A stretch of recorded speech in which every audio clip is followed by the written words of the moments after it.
Apriamo questa sera la 35esima seduta del Consiglio Comunale di lunedì 23 maggio 2022. La seduta è aperta al pubblico. È comunque garantita il rispetto del principio della pubblicità della seduta del Consiglio Comunale attraverso la trasmissione in streaming internet della Tenda TV. Gli indirizzi a cui accedere sono quelli della Tenda TV su internet e Facebook. Passo la parola al segretario per l'appello. Bagliana Mirella, Grande Andrea, Sta arrivando. da Reggian Antonio, Era qui. De Antoni Giulio, De Bastiani Alessandro, Sta arrivando De Bastiani, quindi questione di minuti. De Nardi Barbara, Assente giustificata. Dus Marco, Gumiero Maurizio, Miatto Antonio, Pagotto Alberto, Parrella Roberto, Rasera Gianni, Sta arrivando anche lui. Rosset Mario, Salezze Silvia, Assente. Sant'Antonio Paolo, Presente. Tonon Roberto, Taraschin Gianni. È arrivato il consigliere De Bastiani. Okay. Bene, nomino gli scrutatori. Pagotto Alberto, va bene? Varaschin Gianni e Giulio De Antoni, va bene? Grazie.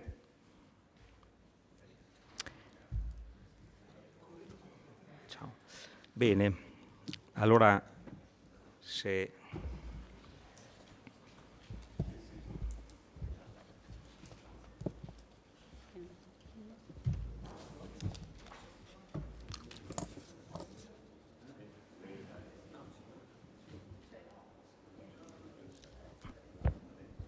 Vieni. Se prendiamo una sedia qua, magari. Sì. Allora, vieni David Vazzola. Nel pomeriggio di giovedì 5 maggio scorso, in località Perdonanze, ove risiede, dalla stanza di casa in cui stava studiando, il quindicenne David Vazzola, studente dell'Istituto Tecnico Agrario Cerletti di Conegliano, avvertita una folta nube di fumo che raggiungeva immediatamente, prestava provvidenziale soccorso ad un 87enne, non del luogo, riverso a terra e semi-incosciente, nella immediatezza di un grumo di sterpaglie in fase di combustione. Con prontezza di spirito, il giovane metteva prima in salvo l'anziano, trascinandolo lontano dalla zona di pericolo, e subito allertava i soccorsi, chiamando vigili del fuoco e carabinieri. Per questo atto di encomiabile spirito civico, l'amministrazione comunale di Vittorio Veneto ha ritenuto di esprimergli un vivo ringraziamento, che gli viene formulato pubblicamente qui, questa sera, nell'aula consiliare, dove la città e tutta la cittadinanza di Vittorio Veneto trovano la loro massima rappresentanza civile ed istituzionale. A nome di tutto il Consiglio Comunale ricevi, Davide, il più vivo e sentito ringraziamento di tutti noi e della città intera. Lascio ora la parola al Sindaco per un breve discorso.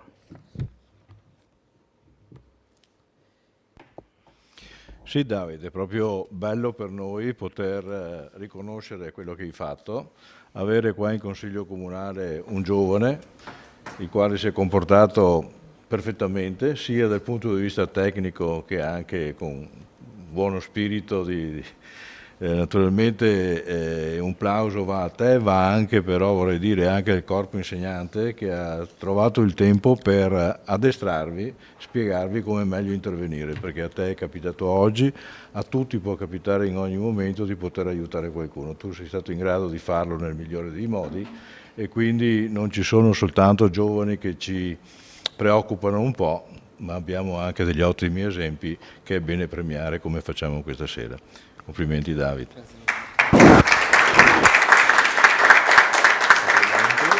succede che il sindaco...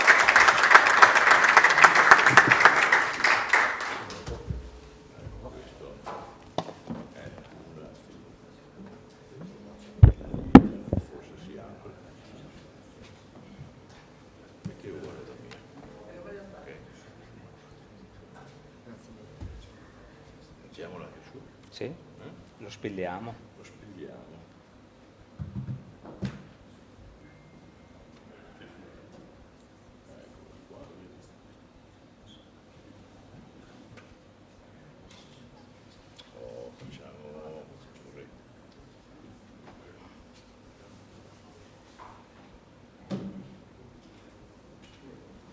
Ecco, molto bene. Bene, bravo. Grazie mille, veramente. E questo è un libro sulla storia di Vittorio Veneto. È un po' ponderoso, però abbiamo tante storie. È bene che i ragazzi Volentieri lo leggerò. si avvicinino a quello che fummo. Solita guida di Vittorio Veneto, che è il Consiglio Comunale di omaggia. Ecco, Grazie mille, veramente. Non farò. complimenti ancora Davide. Grazie mille. Bravo. Buona serata. Bravo.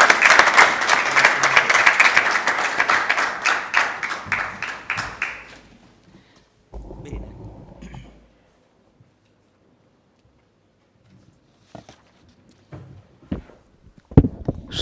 Se c'è qualche comunicazione da parte del sindaco o di qualche assessore. Prego, sindaco. La solita tradizionale ormai conta dei positivi Covid. Dall'ultima volta ci siamo trovati, i numeri sono scesi a circa un terzo, da alcuni giorni siamo sotto i 100 positivi, naturalmente praticamente senza sintomi particolari. Sarà il caldo, sarà che il tempo ormai è maturo perché la cosa è endemizzata, non ci faccia più paura, speriamo di continuare così.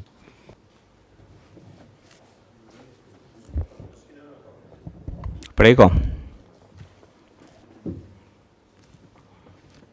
Sì, un attimo che schiaccia perché sennò... Sì, buonasera. Volevo sapere se sapeva se aveva avuto informazioni di previsioni di ritorno alla normalità dell'ospedale o se lo... Quello che so è che progressivamente, mano a mano, diminuivano i numeri, l'ospedale sarebbe tornato, che ha già cominciato a riavviare alcuni reparti. Credo che sia ormai imminente il fatto che non diventi più Covid, perché effettivamente di ricoverati appositamente per Covid non ce n'è più già da tempo, quindi la cosa si sta esaurendo.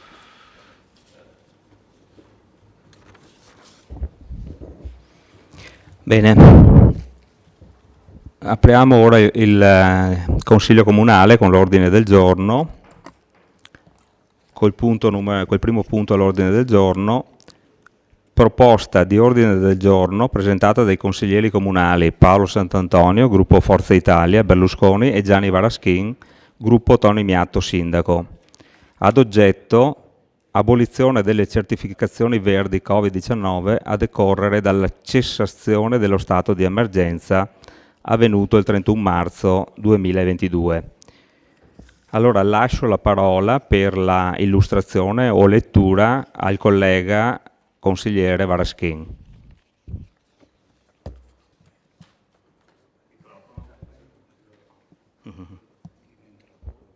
Scusi un attimo.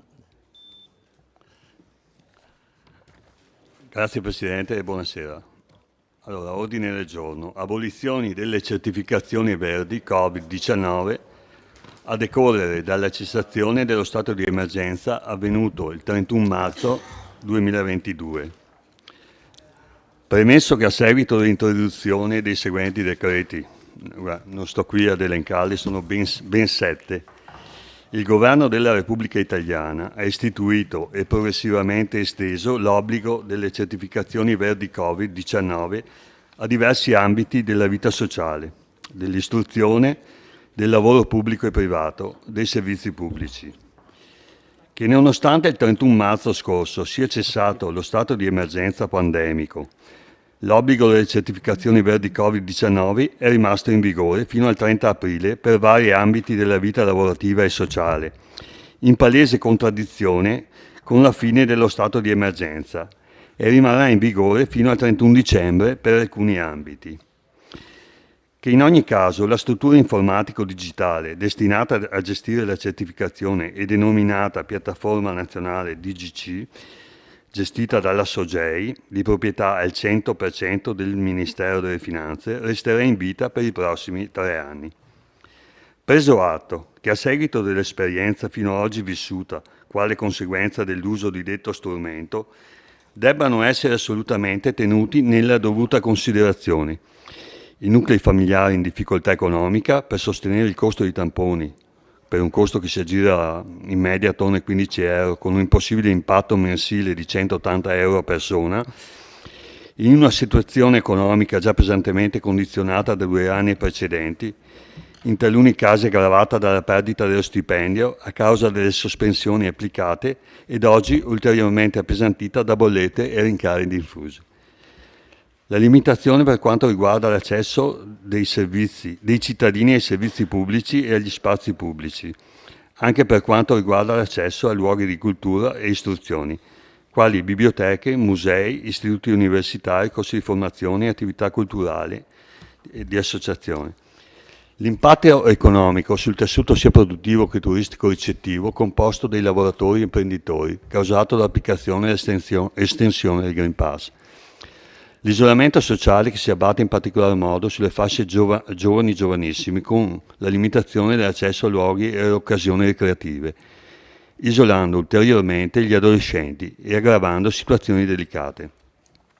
Il preoccupante fenomeno dell'abbandono sportivo che pesa sulle famiglie, ma che impatta anche sulle associazioni del territorio, aggravato da regole e modalità di accesso sempre più complesse e in continuo mutamento. Il crescente livello di tensione sociale, di cui si notano manifestazioni sempre più frequenti, che costituisce motivo di preoccupazione per cittadini e amministratori. Valutati l'appello di Amnesty International Italia, che ha sollecitato il governo ad ancorare i propri interventi a principi di legalità, legittimità, necessità, proporzionalità e non discriminazione, e ricorda come debba continuare a garantire che l'intera popolazione possa godere dei suoi diritti fondamentali, come il diritto all'istruzione, al lavoro e alle cure. L'appello di ANPIT, Associazione Nazionale per l'Industria e il Terziario, di cui si chiede di abolire il Green Pass, dichiarando che riduce la domanda e non i contagi. L'appello di Confimi Veneto, Confederazione dell'Industria Manufatturiera Italiana e dell'Impresa Privata, che chiede l'abolizione del Green Pass per il bene dell'economia. Questi sono presi da articoli. Venezia Post 31 gennaio 2022, l'allarme sul fenomeno dell'abbandono sportivo, anche fino al 40% per gli sport al chiuso, dalla Repubblica, l'allarme sull'aumento del disagio sociale dei giovanissimi, vasto fenomeno che nella sola provincia di Treviso ha colpito oltre 12.000 ragazzi, questo è preso dalla Tribuna.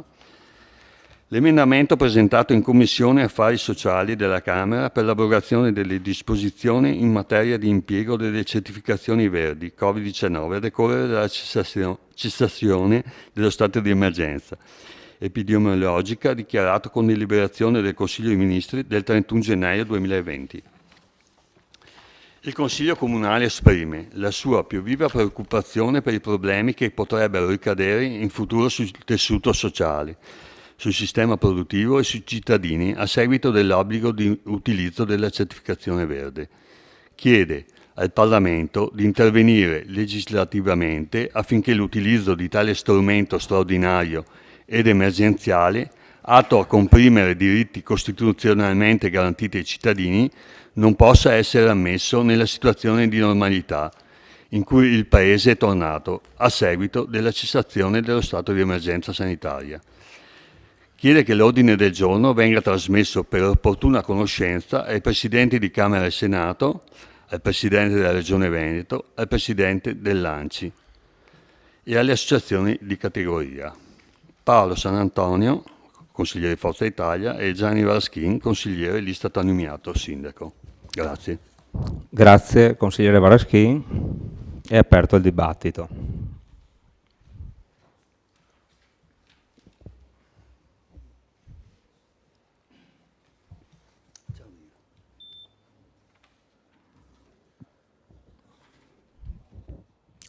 C'è qualcuno che si prenota?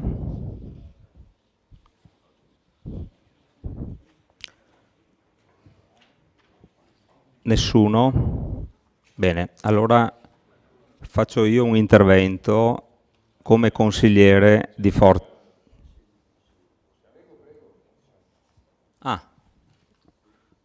Allora prego, consigliere Pagotto. Grazie Presidente, buonasera a tutti.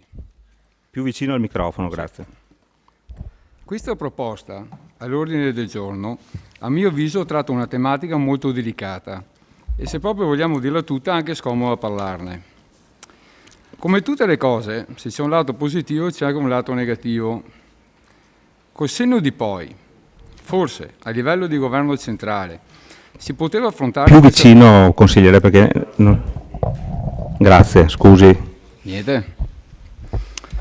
Col senno di poi, forse a livello di governo centrale, si poteva affrontare questa pandemia in modo diverso, senza imporre alla popolazione un Green Pass o un Super Green Pass anche per cedere il proprio posto di lavoro?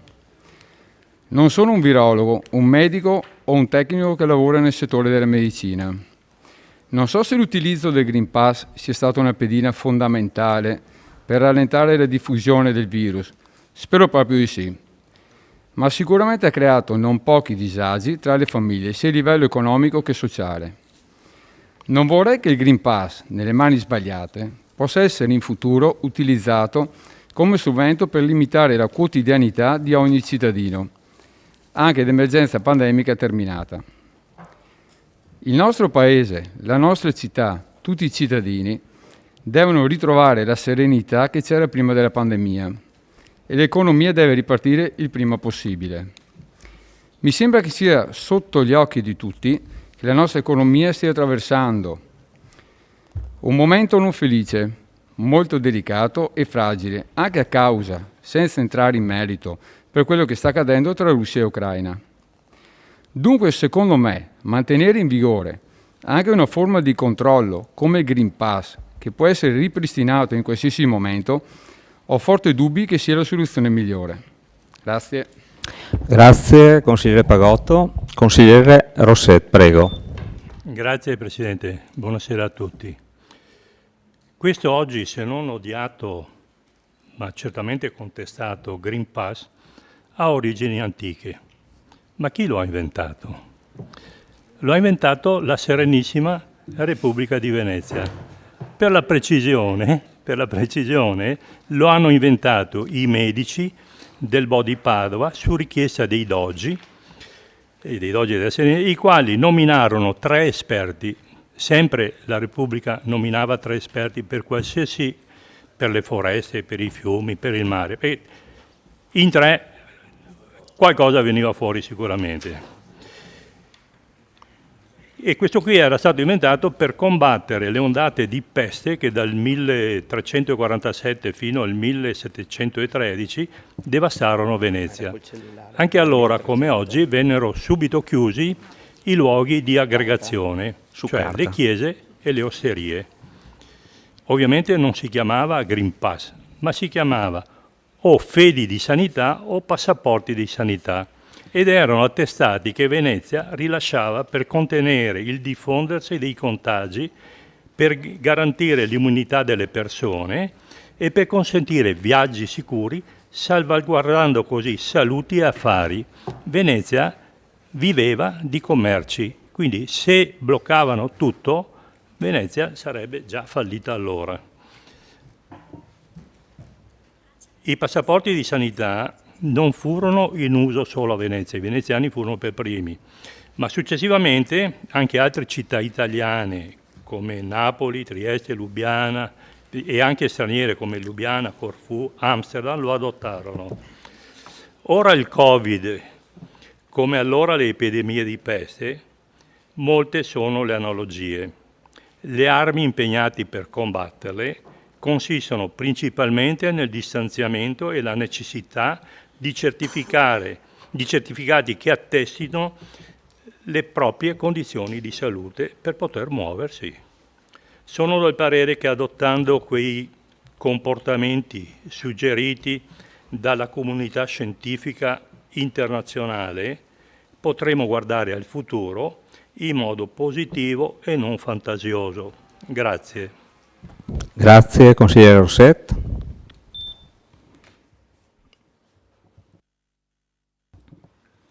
Qualche altro intervento? Allora, prego, consigliere. No. Allora faccio io un intervento come consigliere di Forza Italia. Allora, ringrazio il collega Varaschin per la lettura del testo dell'ordine del giorno, che ora io illustro, soffermandomi sul deliberato al punto numero 2, in cui si chiede al Parlamento di intervenire legislativamente affinché l'utilizzo dello strumento straordinario del Green Pass non sia ammesso in via ordinaria. L'ordine del giorno ricalca quanto approvato dal Consiglio Comunale di Bassano del Grappa, primo comune del Veneto ad affrontare questo problema. Analoga delibera approderà a breve anche nel Consiglio Comunale di Vicenza. Il confronto che ho avuto con i consiglieri proponenti dei 2 comuni iberici mi ha chiarito i problemi che la certificazione potrebbe implicare in futuro per i cittadini di una società democratica e liberale, che si regge su diritti costituzionalmente garantiti. Da qui la decisione, con il collega Varaschin, di presentarlo anche a Vittorio. A chi si è chiesto e si chiede che senso abbia presentare nei consigli comunali una mozione su un argomento di portata nazionale, darò la spiegazione al termine di questa illustrazione. So di affrontare un argomento delicato, che si intreccia con le comprensibili paure, angosce ed ansie che i vittoriesi stanno vivendo da oltre 2 anni. Sgombero quindi il campo dicendo subito che sono vaccinato con le 3 dosi prescritte. Le mie riflessioni esulano dal campo sanitario, nel quale non ho competenza alcuna, e si soffermano solo ed esclusivamente sul piano politico, che è il campo della libera opinione. Che a nulla serva il Green Pass per il contenimento della diffusione del virus è cosa assodata. Lo dicono oggi tutti i più accreditati virologi. Si è trattato di un mezzo per incentivare la vaccinazione di massa, come ha detto senza peli sulla lingua il vulcanico ministro Brunetta, che lo ha definito, cito testualmente, una misura geniale di natura politica ed economica, non certo sanitaria. Con la cessazione dello stato di emergenza sanitaria, avvenuto il 30 marzo scorso, gli italiani vengano quindi liberati definitivamente dal Green Pass e non si mantenga in vita, nei prossimi 3 anni, la struttura per la sua possibile utilizzazione, come stabilisce il DPCM del 4 marzo scorso, pronto per essere riutilizzato in qualsiasi momento con un altro DCPM, magari per scopi e fini diversi da quelli per cui è nato. Il problema che ora si pone è che l'ambaradan tecnologico messo in piedi e gestito dalla SOGEI, che per chi non lo sa è la Società Generale di Informatica di proprietà al 100% del Ministero delle Finanze e non della Sanità, signori, resterà in vita per i prossimi 3 anni. Per farne cosa? Viene da chiedersi. Non è il caso che qualcuno lo spieghi agli italiani? È accettabile che uno strumento gestito direttamente dal potere politico, atto a rilevare e immagazzinare i dati su dove e a che ora un cittadino va a fare qualcosa, debba essere introdotto per decreto legge, approvato dal Parlamento senza discussione, senza possibilità di emendamenti, senza dibattito, con la pistola del voto di fiducia chiesta dal governo puntata alla tempia dei parlamentari? E senza che si chiarisca e si definisca il perimetro, i limiti e gli ambiti in cui eventualmente esso si possa fare ricorso nei prossimi 3 anni?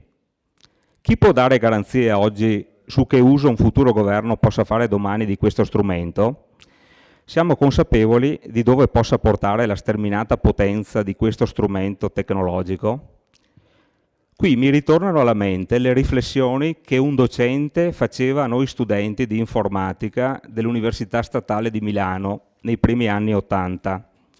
Stavamo vivendo, diceva il professore, Una nuova stagione della scienza, splendida e terribile ad un tempo, come quella vissuta da Fermi, Majorana e dai ragazzi di via Panisperma degli anni 30, con lo studio dell'atomo e le applicazioni dell'energia nucleare. Ci ricordava in particolare che, come all'orizzonte dell'atomo potevano starci sia il progresso economico dell'umanità, ma anche Hiroshima, così all'orizzonte della nostra nuova disciplina, l'informatica, potevano starci straordinarie condizioni per l'accesso ai servizi, ma anche invadenti ed inaccettabili forme di controllo sociale e politico, con gestioni premiali verso i cittadini ossequianti e vessazioni sui dissenzienti. I risultati preoccupanti ed inquietanti sono davanti a tutti noi. Basta girarsi intorno, a partire dalla Cina di Xi Jinping, dove l'erogazione dei crediti sociali ai cittadini viene gestita dalle autorità politiche per mezzo della tecnologia digitale, fino alla vergognosa decisione di qualche mese fa del governo canadese di bloccare per via telematica i conti correnti dei cittadini canadesi che avevano manifestato contro il Green Pass. Credo che un segnale in tal senso dal nostro comune sarebbe un fatto importante. Uno dei colleghi di maggioranza qui presenti, dopo aver letto l'ordine del giorno, mi ha inviato questo significativo SMS. Il vaccino è servito e potrebbe servire ancora. Il Green Pass è servito pochino ed ora è superato dalla evoluzione della malattia. Fra i due occorre ora superare il Green Pass perché inutile e rischioso in un sempre possibile futuro orwelliano. Che poi in un consiglio comunale si debba trattare un simile argomento è un fatto alquanto preoccupante. Lo ringrazio per questa osservazione che condivido in pieno.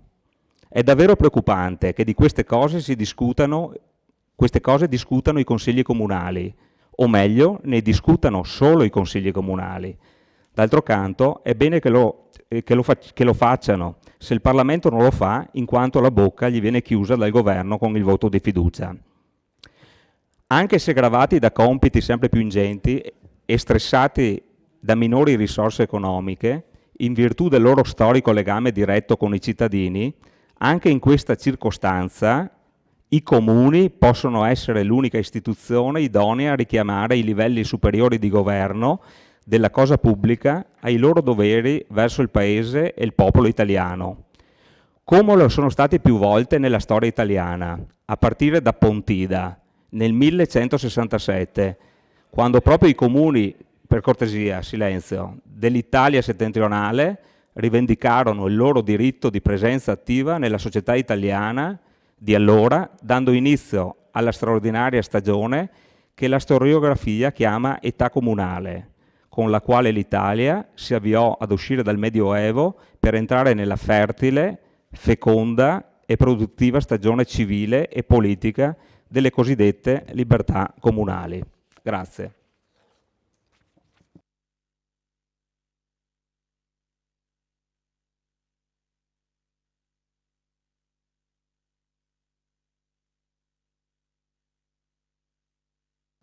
Consigliere Dus, prego.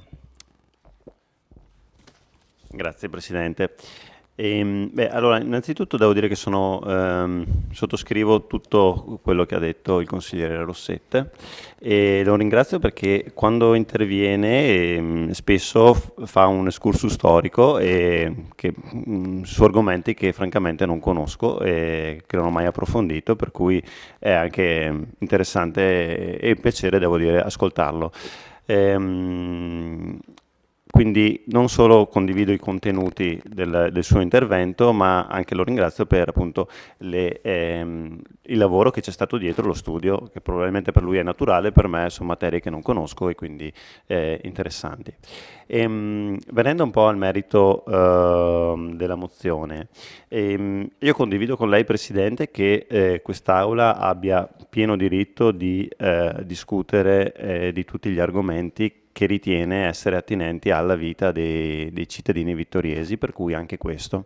Sono anche convinto che può essere uno strumento, quello della mozione, da presentarsi poi i consiglieri regionali piuttosto che al Parlamento, quindi è una strada che anch'io ho percorso in passato e che vedo in maniera positiva, anche perché noi siamo i rappresentanti delle persone più vicine al territorio, quindi è giusto tentare quantomeno di portare la nostra voce anche nelle sedi più alte, che siano essi consigli regionali, parlamenti italiani, europei.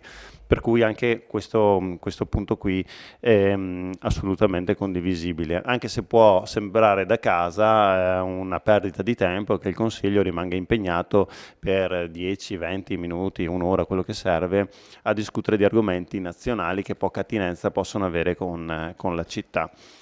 In realtà poi c'è da dire che alle volte questi interventi, se trovano dei canali spinti magari anche da rappresentanti locali, possono avere una voce e magari trasformarsi in qualcosa di concreto a livello nazionale e regionale, per cui condivido questa sua scelta. Quello che assolutamente non condivido è il merito invece della questione, nel senso che credo che il Green Pass sia stato uno strumento molto utile alla lotta contro il Covid, che abbiamo visto anche dalle parole del sindaco che si sta esaurendo fondamentalmente, e quindi qualunque strumento sia messo in campo per salvare delle vite, secondo me è uno strumento utile. Si dice che questo strumento ha il contro del controllo, nel senso che i dati possono essere utilizzati da chiunque ne riesca ad avere accesso. Questo è assolutamente vero, ma vale per qualunque tipo di dato, dal dato a disposizione dell'azienda sanitaria, dal dato a disposizione dell'Agenzia delle Entrate, per cui qualunque dato nelle mani sbagliate può creare un problema. Allora dovremmo porci questo problema su qualunque tipo di informazione noi forniamo al comune quando andiamo all'ufficio anagrafe, all'agenzia delle entrate, all'UIS quando andiamo a farci delle operazioni. Ecco, siccome non ce li poniamo questi problemi di controllo o di utilizzo del dato negli altri ambienti, io francamente non me lo pongo neanche in questo campo qui. Quindi, ripeto, capisco lo strumento, capisco l'intenzione e l'idea. Faccio presente anche che però siamo a fine maggio, metà maggio, e come abbiamo visto praticamente stiamo uscendo fortunatamente da questo periodo pandemico. Io adesso non so voi quante volte al giorno vi viene chiesto di mostrare il Green Pass. Non so dove e come, credo non ci sia più l'obbligo neanche di mostrarlo questo Green Pass. Quindi, francamente, ad oggi lo vedo un non problema. Se mi avesse fatto questa proposta a gennaio, ad esempio, l'avrei ascritta anche lei insieme al suo collega firmatario tra i Novax. Tutto qui. Questo non lo diciamo semplicemente perché lei si è vaccinato, è a favore della campagna vaccinale assolutamente, però sta portando avanti comunque una battaglia che lei ritiene legittima, io no, contro uno strumento che, ripeto, è uno strumento. Io sono abbastanza convinto che lo Stato sappia conservare questi dati come conserva tutti gli altri milioni di dati che c'ha. Per cui, francamente, lo vedo un non problema. Una battuta veloce, quello che c'è scritto nell'ordine del giorno è che in questo momento non lo chiedono, ma rimane in vita per 3 anni la piattaforma tecnologica. Per darle qualche informazione di più a livello tecnico, visto che lavoro nel settore, sa che esiste la normativa GDPR per il controllo dei dati personali, che in Europa fortunatamente è molto più restrittiva degli Stati Uniti, tanto per cui alcune aziende statunitensi volevano chiudere le loro filiali in Europa proprio per gestire i dati a loro piacimento. Ecco, questo io non faccio nessun tipo di commento, glielo dico come solamente informazione. Ecco.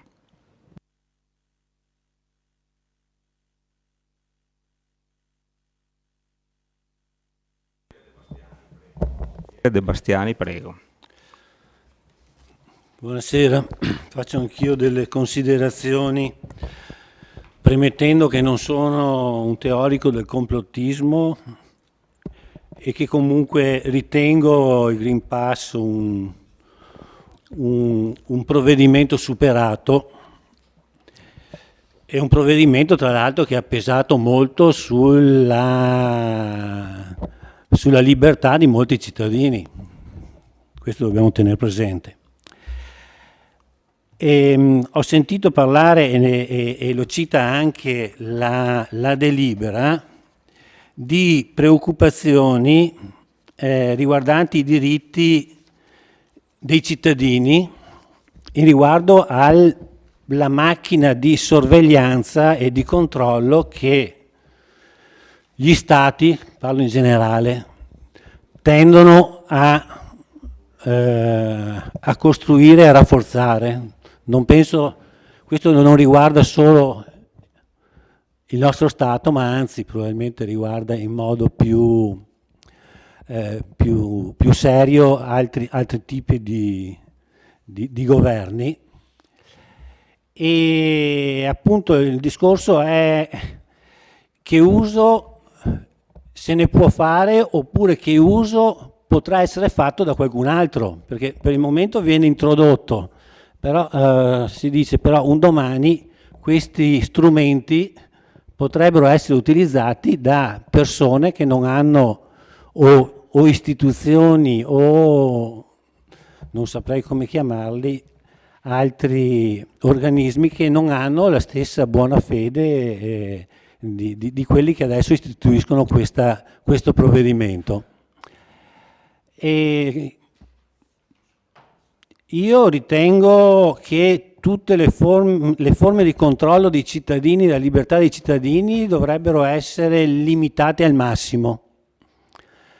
E tra queste va sicuramente inserita anche la sorveglianza attraverso quei mezzi tecnologici che vengono sempre più utilizzati, per esempio le telecamere, che mi sembra recentemente questo stesso Consiglio Comunale ha rafforzato e ha introdotto con un investimento notevole che non si era mai visto negli anni precedenti e neanche non ho mai visto nei comuni limitrofi, mi sembra di oltre 400.000 euro. Non so se qualcuno di voi ha visto la trasmissione di Report su questo argomento, dove citava un'azienda che ha installato le telecamere, ha preso l'appalto delle telecamere per l'aeroporto di Fiumicino, e sembrerebbe che tutti i dati di l'azienda è di origine cinese. Ogni tanto venissero spediti. E tutti i dati, sembrerebbe, adesso non, però insomma l'inchiesta di Report denunciava questo fatto, che tutti i dati venivano trasmessi attraverso una triangolazione e arrivavano in Cina. Vabbè, io non mi stupirei, qualcuno può dire che vabbè, è anche questa una teoria del complottismo, però io non mi stupirei del contrario, assolutamente non mi stupirei. E queste aziende non sono molto distanti da noi. Quindi colgo un'incongruenza tra questa proposta di delibera e quanto il Consiglio Comunale ha votato recentemente, soprattutto per il fatto che questa è una delibera che, vabbè, sappiamo la fine che farà, non conta niente praticamente. E allora se devo fare delle delibere che non contano niente, preferirei fare una delibera per esempio contro l'aumento del 2% del PIL per gli armamenti, mi sembrerebbe molto più opportuna. E appunto l'incongruenza tra questa delibera che non serve a niente e l'incongruenza invece tra l'atto che il Consiglio Comunale ha deliberato e che ricalca proprio le preoccupazioni e può ricalcare le logiche che sono state denunciate con questa delibera. Grazie. Grazie consigliere De Bastiani. Consigliere Tonon, prego. Sì, grazie. Lei, Presidente, ha citato il GDPR sulla privacy. Io ricordo che quando ero in amministrazione c'era il problema del controllo e poi della cancellazione dei dati delle telecamere, lo sappiamo tutti.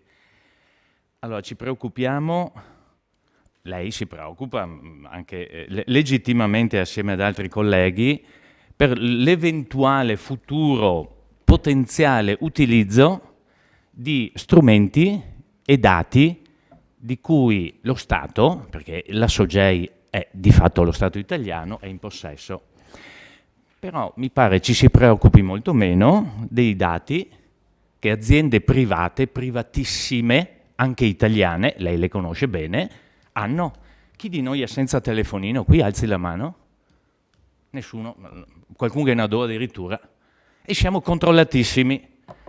Il Telepass o l'altro strumento che viene, nessuno ce l'ha. Controllatissimi. Carte di credito e altri accessori simili, controllatissimi. I 400... Prego? L'investimento di 400.000 euro, l'ho appena citato il collega De Bastiani, in telecamere sulla città, chiaro per la sicurezza, ma anche il Green Pass era fatto per la sicurezza, punto. Allora, l'utilizzo deviato, chiamiamolo così fra virgolette, di strumenti e notizie e dati che lo Stato ha, per l'amor di Dio, ci può sempre essere, dipende da chi governa. Che poi lei, Presidente, di fatto mi paragoni il buon Mario Draghi a Federico Barbarossa, beh insomma, mi pare siamo un po' distanti. Sì, ha citato Pontida, che sono... Se no, il patto di Pontida perché l'hanno fatto? L'ha No, ha citato lei lei. Pontida, non io. Ho L'accordo di Pontida è stato fatto contro il Barbarossa, se non ricordo male. Se non ricordo male. Allora, se Mario, per fortuna non ha né barba né baffi, sì, sicuro, il buon Mario Draghi. Poi, mi pare che stiamo veramente... qualcuno direbbe che abbiamo la sindrome del complottismo. Oddio, che cosa faranno con i nostri dati? Però, ripeto, con tutti i dati che rilasciamo, non solo con quelli del Green Pass, con tutti, perché anche alle aziende private, anche a quelle in cui lavoro io, si rilasciano dati privati. Quando entriamo in banca siamo filmati, giustamente, per questioni di sicurezza. Quando entriamo ai supermercati siamo filmati per questioni di sicurezza. Quando giriamo attorno al quadrilatero, al municipio, giustamente siamo filmati per questioni di sicurezza. Invece se abbiamo il Green Pass, oh no, Dio chissà come useranno questi dati.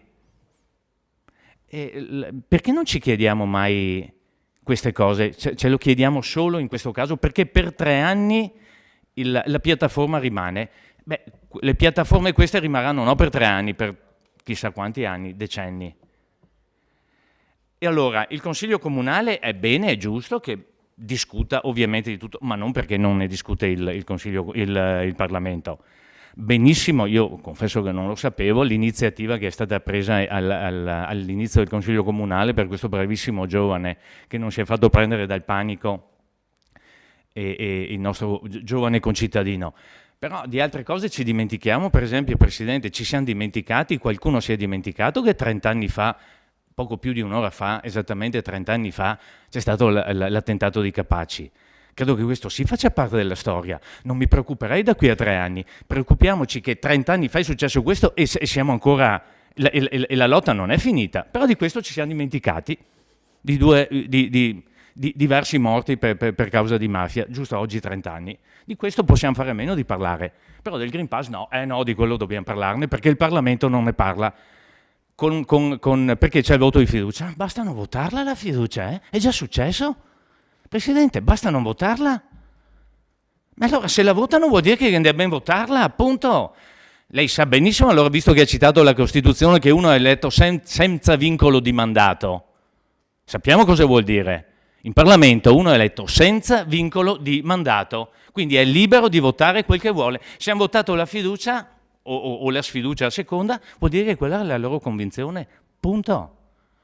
Ho l'impressione davvero che stiamo, non so se per, non dico stare con il piede in entrambe le staffe, ma stiamo cercando di utilizzare un argomento che ormai, fra l'altro, come è già stato detto da più di uno, di fatto è anche decaduto, perché a me il Green Pass, che non lo chiedo, non l'ha chiesto neanche entrando in consiglio comunale, che fino all'ultima o alla penultima volta l'hanno chiesto, non me l'hanno chiesto mai più da nessuna parte. Perché ci creiamo il problema adesso? Come ha detto il collega Dus, se fosse stato chiesto 3 mesi fa, 6 mesi fa, avrei potuto dire, potrebbe essere un problema. No, il problema era allora, non è oggi. Presidente, non sono assolutamente d'accordo con la richiesta che lei fa di questo ordine del giorno. Grazie. Va bene, grazie consigliere. Consigliere D'Arè.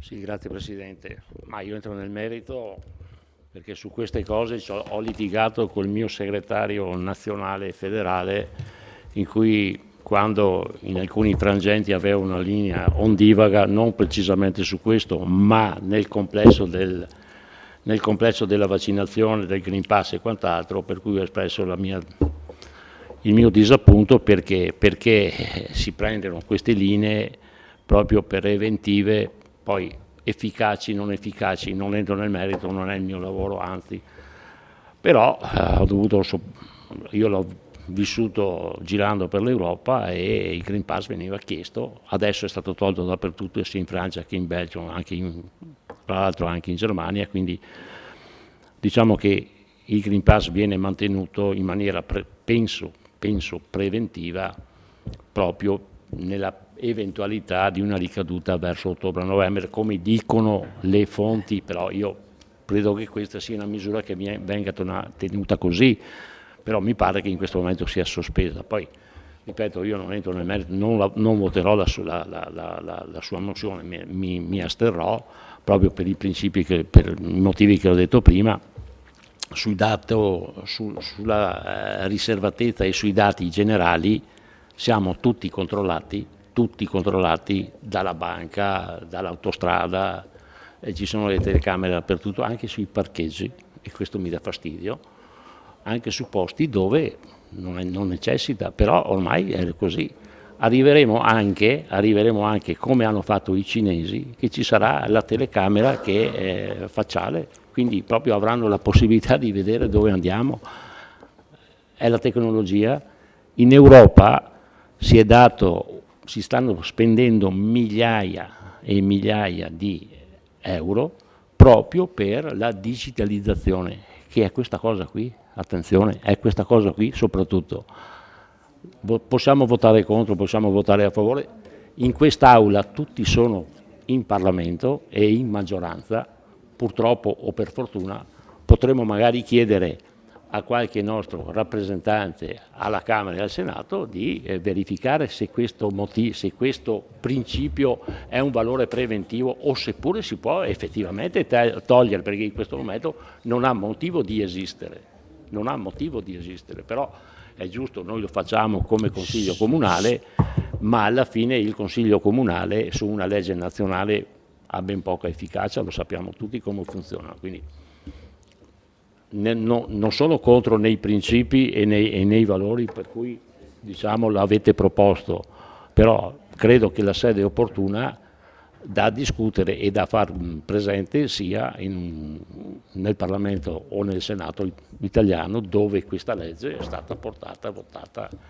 ripeto, non è più efficace, non è in vigore, perché non è in vigore sicuramente in Europa, ripeto, in Europa dove sono passato, quindi cerchiamo magari, sì, può passare, però cerchiamo di farla capire magari ai vari ministri che ognuno di noi ha all'interno di questo governo, e ci rimarrà voti di fiducia o non voti di fiducia fino a fine mandato.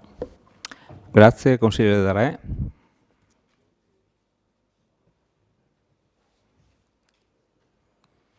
Consigliere Bagliana, prego. Sì, grazie. Allora, io sinceramente sono un po' perplessa rispetto a questo ordine del giorno, e lo dico, la motivazione è che l'impianto dell'ordine del giorno è molto ideologico secondo il mio punto di vista, e se la volontà era quella di mettere un punto di domanda sull'uso del Green Pass o sull'accesso del Green Pass, Secondo me l'impianto dell'ordine del giorno doveva essere fatto in modo diverso. Innanzitutto nelle premesse non viene minimamente citata la questione del Covid, cioè da un punto di vista di contagio, di malattia, di epidemia, e questo mi sembra un grave errore, perché se non partiamo dalle premesse con le quali siamo giunti e abbiamo attraversato questo lungo periodo e questa situazione grave, stiamo analizzando una cosa senza avere le premesse effettive su cosa poi si è basata poi l'istituzione del Green Pass. E quindi questo è il primo punto, che secondo me andava focalizzata la questione da un punto di vista della salute e del Covid, insomma, no? La seconda cosa per la quale ho parecchie perplessità è che qui si punta il dito contro l'istituzione del Green Pass, però non suggerendo quali fossero stati possibili altri strumenti da essere usati. Perché è facile parlare col senno di poi, quando tutte le cose sono concluse, quando l'epidemia è un po' ha rallentato la sua corsa, e quindi le analisi post sono facili. Però voglio dire, ci poniamo anche la domanda: quale altro strumento sarebbe stato possibile istituire al fine di in qualche maniera limitare poi quello che sono stati i contagi? Sì, forse l'obbligo vaccinale per tutti, e quindi in quel caso però ci sarebbe stata un'altra rivolta, voglio dire, no? L'imposizione di un obbligo vaccinale per tutti, anche questa non mi sembrava una strada magari corretta nei confronti dei cittadini, e quindi hanno optato questo strumento del Green Pass, che tra l'altro ricordo è stato istituito in tutta Europa. Sì, non siamo l'unico Stato ad aver istituito il Green Pass, quindi è stata una scelta condivisa non solo in Europa ma anche in tanti altri Stati a livello mondiale, no? Ok. Quindi ecco, mi sembra giusto anche ripercorrere la strada che poi ha condotto all'istituzione del Green Pass. Sicuramente il Green Pass ha avuto degli ostacoli, cioè nel senso è stato problematico per alcuni, naturalmente, per alcuni cittadini, soprattutto quel che riguarda il mondo del lavoro, insomma il discorso che appunto tanti non potevano accedere al lavoro se non in possesso del Green Pass. Certo che questo fa a pensare, no? E fa riflettere. Altra cosa per quanto riguarda la famosa piattaforma che è in essere, la piattaforma nazionale DGC. Ecco, su questo a me sembra che questa introduzione di questo punto sposi quelle che sono le tesi complottiste che attualmente vanno di moda, e qua mi giunge anche una forte preoccupazione, perché io ho la sensazione che stiamo tornando indietro. Invece di credere poi nella scienza e nello sviluppo della medicina e le teorie scientifiche dell'avanguardia, ecco che noi continuiamo a puntare il dito su delle situazioni come questa, che paradossalmente qualcuno si sente controllato se persiste questa piattaforma che è stata istituita. Ce ne sono centinaia di piattaforme simili a queste che non sono in uso, però sono là in stand-by. Allora togliamola se vi dà fastidio, ma non so che problemi ci siano. Inoltre è una piattaforma gestita dal Ministero, cioè da un ente pubblico. Fosse una piattaforma gestita da privati avrei qualche problema, ma è una piattaforma gestita dallo Stato. Quindi se io non ho fiducia nello Stato, sinceramente non so in chi devo aver fiducia. Vero sì che possiamo correggere delle situazioni, però sinceramente io mi sento tutelata, tra virgolette, rispetto a questa, ad esempio, piattaforma. Poi altra considerazione sul discorso della privacy. Ma io, Presidente, allora lei deve abbandonare il suo telefonino, lo deve lasciare a casa, non deve più usarlo e deve ritirarsi da qualche parte Perché sì, perché cioè lei ha in tasca 24 ore il telefonino e pretende di non essere controllato, quando sappiamo benissimo che tutto passa attraverso questo telefonino, dallo SPID, dalla notifica, quando fai un bonifico, tutto passa attraverso questo cellulare, e questo ormai sono 20 anni che ce l'abbiamo, e mi fa specie che lei, anche uomo che lavora all'interno di una azienda delle telecomunicazioni, si accorga solo adesso di essere controllato.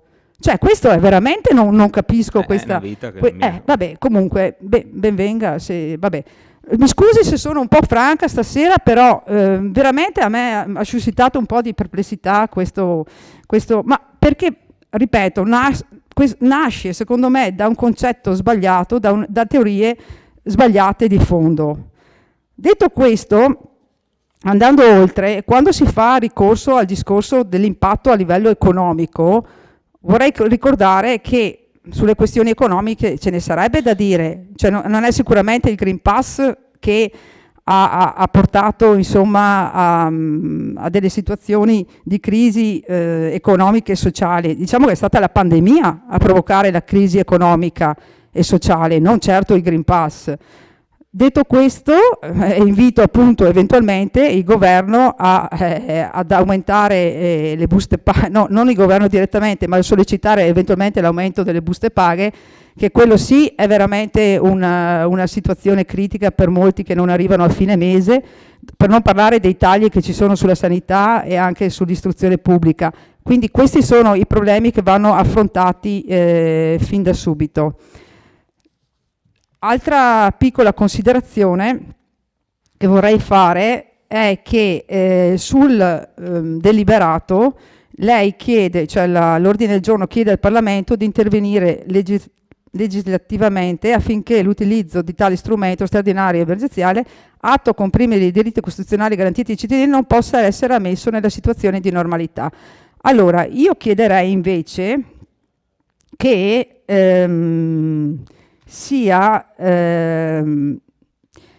cioè chiedere al governo di valutare se questo strumento è utile a contenere e a prevenire i contagi, ma tenendo conto soprattutto delle evidenze scientifiche.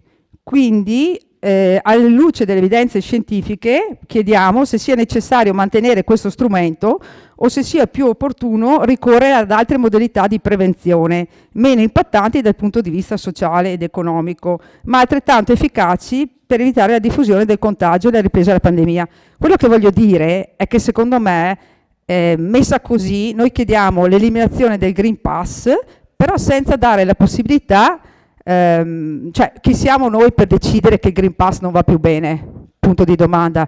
Saranno chi l'ha istituito con le dovute motivazioni e con i dovuti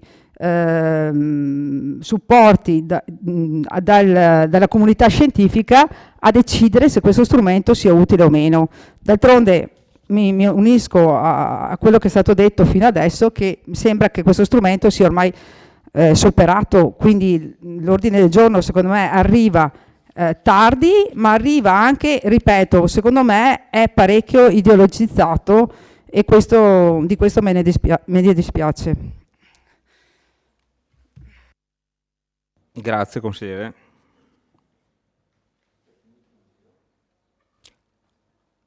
Consigliere Parrella, prego. Questo qua è un argomento che mi sta a Microfono. Questo qua è un argomento che mi sta a cuore perché, essendo una persona con patologie gravi, ho vissuto il Covid in maniera non molto felice, sempre terrorizzato, se lo prendo, cosa mi succede, Poi l'ho anche preso. Quel giorno che mi hanno trovato la positività al Covid, mi è come caduto il mondo addosso, perché ho avuto paura, ma non neanche per me. Ho detto le figlie, la famiglia, quello, quell'altro e st'altro. Ho detto, mi riferisco, come ha detto il consigliere Tonon, quando uno viene in banca a farsi l'assicurazione, gli chiedono in banca, sei politicamente esposto? Sei sposato? Sei in separazione dei beni, in comunione, quanti figli hai, i tuoi figli sono esposti? praticamente il terzo grado.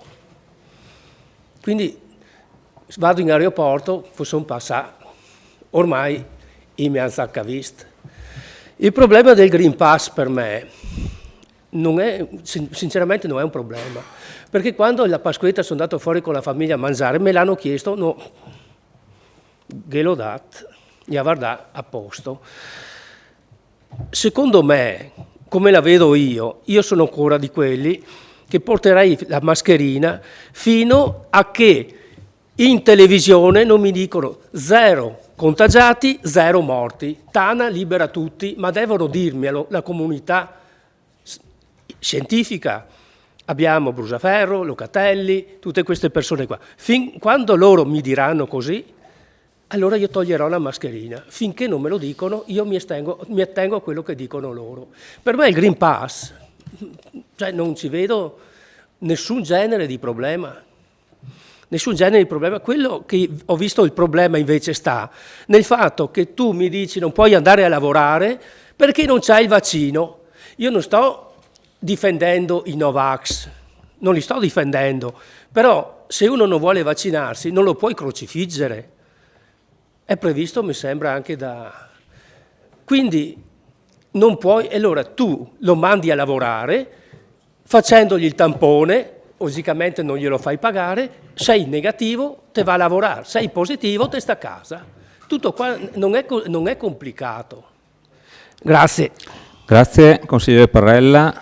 Vedo che altri si sono prenotati. Consigliere Pagotto, prego. Sì, visto che prima ho già fatto un intervento, volevo precisare che il mio Green Pass dice 3/3, vuol dire che ho fatto 3 vaccinazioni. Le vaccinazioni che ho fatte non le ho fatte perché erano imposte da un Green Pass. È la paura pura mia personale che avevo, perché non sapevo com'era il discorso del virus, quanto pericoloso fosse. Infatti ho fatto le 3 vaccinazioni, ma non vuol dire, perché uno dice il Green Pass, non sono d'accordo sul Green Pass che è un Novax. No, se non facciamo confusione tra il Novax e il Green Pass, sono 2 cose perfettamente distinte. Io le vaccinazioni le ho fatte tutte e 3. Chi mi chiedeva cosa me ne pensavo delle vaccinazioni, ho detto guarda, è una scelta puramente personale, per non puoi imporre il vaccino. Io nel dubbio l'ho fatto perché avevo paura. Dunque volevo precisare questo, prima abbiamo parlato Novax, no. Io ho fatto 3 vaccinazioni perché sono convinto che è la soluzione migliore, almeno nel mio caso. Grazie. Grazie, consigliere Pagotto. Consigliere Varaschin, prego. Grazie Presidente. Beh, faccio la precisazione anch'io ho fatto i 3 vaccini. Scusate. Volevo dire, dal punto di vista della forma, è stato devastante vi dico, per gli esercenti, per i commercianti, per gli artigiani. Richiedere, ma penso a categorie dove hanno una frequenza di pubblico molto alta, richiedere i documenti, perché a un certo punto è successo che qualcuno faceva il furbo e presentava il Green Pass della nonna, della zia, e le discussioni che ne seguivano è stato devastante. Io vi dico, c'è stata gente che ha avuto bisogno di supporto psicologico. Questo voglio dire che era anche la forma sbagliata. Grazie. Grazie, consigliere Varaschin.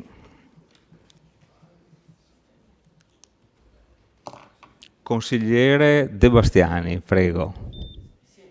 Aspetta. A questo punto la discussione comincia a appassionarmi perché... Sì, no, infatti, no, effettivamente stiamo facendo dei discorsi che mi piacciono, no? Mi viene in mente che quando Giulio Verne nel 1800 scriveva il viaggio sulla Luna, era considerato o un raccontatore di favole oppure un visionario pazzoide, no? E dopo in realtà si è rilevato quello che lui aveva predetto, per dire che per esempio tutto il filone della fantascienza molto spesso individua prima quali saranno gli avvenimenti futuri e in modo particolare le criticità. Questo per esempio per esempio per l'uso delle armi le armi atomiche. Il mondo sulla fantascienza, il problema del controllo totale dei cittadini è uno dei temi più forti e fondamentali e più appassionanti, no? Il grande film Black Runner, no? Proprio di questo tratta, no? E per cui sì, non mi piace che venga considerato un argomento da complottisti. E anche il discorso del telefonino, sì, tanto siamo già controllati dal telefonino. Però voglio dire, non è che perché prendo una mazzata, tanto ne hai preso una, puoi prendere anche la seconda. Il telefonino è uno strumento obbligatorio che ormai ci hanno imposto. L'altro giorno dovevo fare lo SPID, no? Che è senza telefonino tu non puoi fare lo SPID. E quindi lo SPID sarà obbligatorio per qualsiasi cittadino per fare qualsiasi operazione fra un po' di anni. Sì, vabbè. E quando mi si dice, ma in fondo non è così, insomma, in realtà in fondo cos'è che mi interessa? Mi chiedono il Green Pass, glielo faccio vedere, in fondo non succede niente. Ma adesso dirò una cosa forte. Erano le stesse cose che si diceva quando agli ebrei mettevano la stella gialla, dicevano ma in fondo non fa mica male, no, cioè, cosa succede? Hanno una stella gialla, non succede niente. Ma in fondo, alla fine, in fondo è sempre cioè, l'obiettivo è il pericolo è quello, insomma, è il pericolo che ormai è realtà, insomma. Il controllo totale su tutto quello che i cittadini fanno. Grazie, consigliere De Bastiani.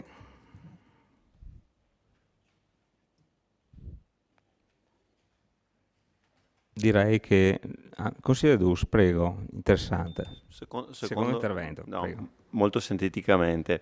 Quello che sostiene il consigliere De Bastiani è sicuramente vero, cioè che la fantascienza, soprattutto il mondo del fantasy o cinema e letteratura assieme, hanno spesso e continuano a farlo, anticipano i tempi, questo è senz'altro vero. È pur vero anche che storicamente c'è sempre stato il timore da una parte di un certo tipo di popolazione verso il progresso. Allora, quello che può spaventare in realtà è solamente un futuro che avanza. Dal mio punto di vista bisogna sapere un po' valutare le cose di cui temere, e la pandemia è una di queste cose, da quelle di cui saper gestire, e questa è la tecnologia. La tecnologia è uno strumento e va gestito, come è la scoperta della rottura dell'atomo nell'atomica. Ecco, questo è il mio punto di vista. Detto questo, trovo interessantissimo e gustosissimo quest'ora che stiamo passando.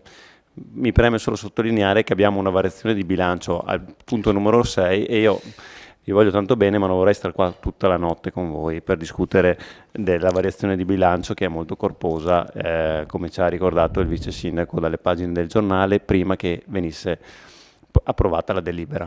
Grazie. Grazie, consigliere Dus. Consigliere Rosset, prego. Grazie, Presidente. Consigliere Dus, io la ringrazio per quello che ha detto prima. Non voglio essere saccente, ma la storia della Serenissima Repubblica mi affascina e cerco di trovare documenti, libri e così. Ho qui, tra l'altro, 2 copie di Green Pass fatte allora dai veneziani. E per dire anche, per allacciarmi a quello che ha detto il consigliere Varaschin, nei passaporti di sanità, oltre al rituale Leone di San Marco a rappresentare Venezia, era ritratta la bilancia della giustizia insieme alla spada, simbolo del potere e della severità delle leggi. Insomma, severi ma giusti. Quindi se qualcuno sgarava e non rispettava quelli che erano le regole imposte gliela facevano pagare cara ai veneziani. Questo mio secondo intervento sarà anche come mia dichiarazione di voto. Come capogruppo della Lega Nord Liga Veneta ritengo che questo è il classico voto che prevede la libertà di coscienza e ritengo che i principi che regolano le scelte politiche siano e debbono essere diversi dai principi che stanno alla base di scelte etico-morali. In questo caso si usa dire ognuno voti in coscienza e conoscenza. La comunità scientifica esperta in coronavirus ha sempre sottolineato che l'accelerazione della discesa della curva dei contagi cominciò a essere sensibile con l'implementazione della quarantena. Cioè, quando gli ammalati stavano da una parte e i sani dall'altra, le cose sono incominciate ad andare bene.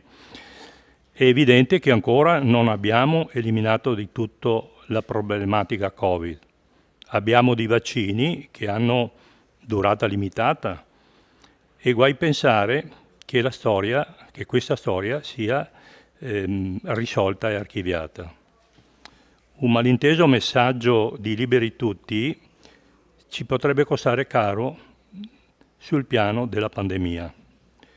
Tutti noi abbiamo desiderio di normalità e di riduzione graduale delle restrizioni, ma le indicazioni e le decisioni spettano alla comunità scientifica e non certo alla politica. Per me il Green Pass è stato e potrà essere ancora un documento di tutela valido. Il Green Pass veneziano durò 400 anni, quindi era sempre pronto perché arrivavano queste pandemie. Sì, quindi ci preoccupiamo di 3 anni. Il mio voto sarà contrario. Grazie. Grazie, consigliere Rosset.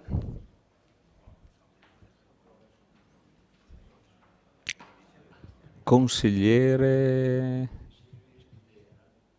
Baliana, prego. Sì, vorrei precisare anche l'intervento che ho fatto prima. No, allora, io ammetto che la questione del Green Pass sia stata una questione importante e sfavorevole per parecchie persone che dovevano recarsi al lavoro e alle volte purtroppo sono stati interrotti i contratti di lavoro per la possibilità di non avere, cioè per la scelta poi di non vaccinarsi e quindi di non avere il Green Pass, no?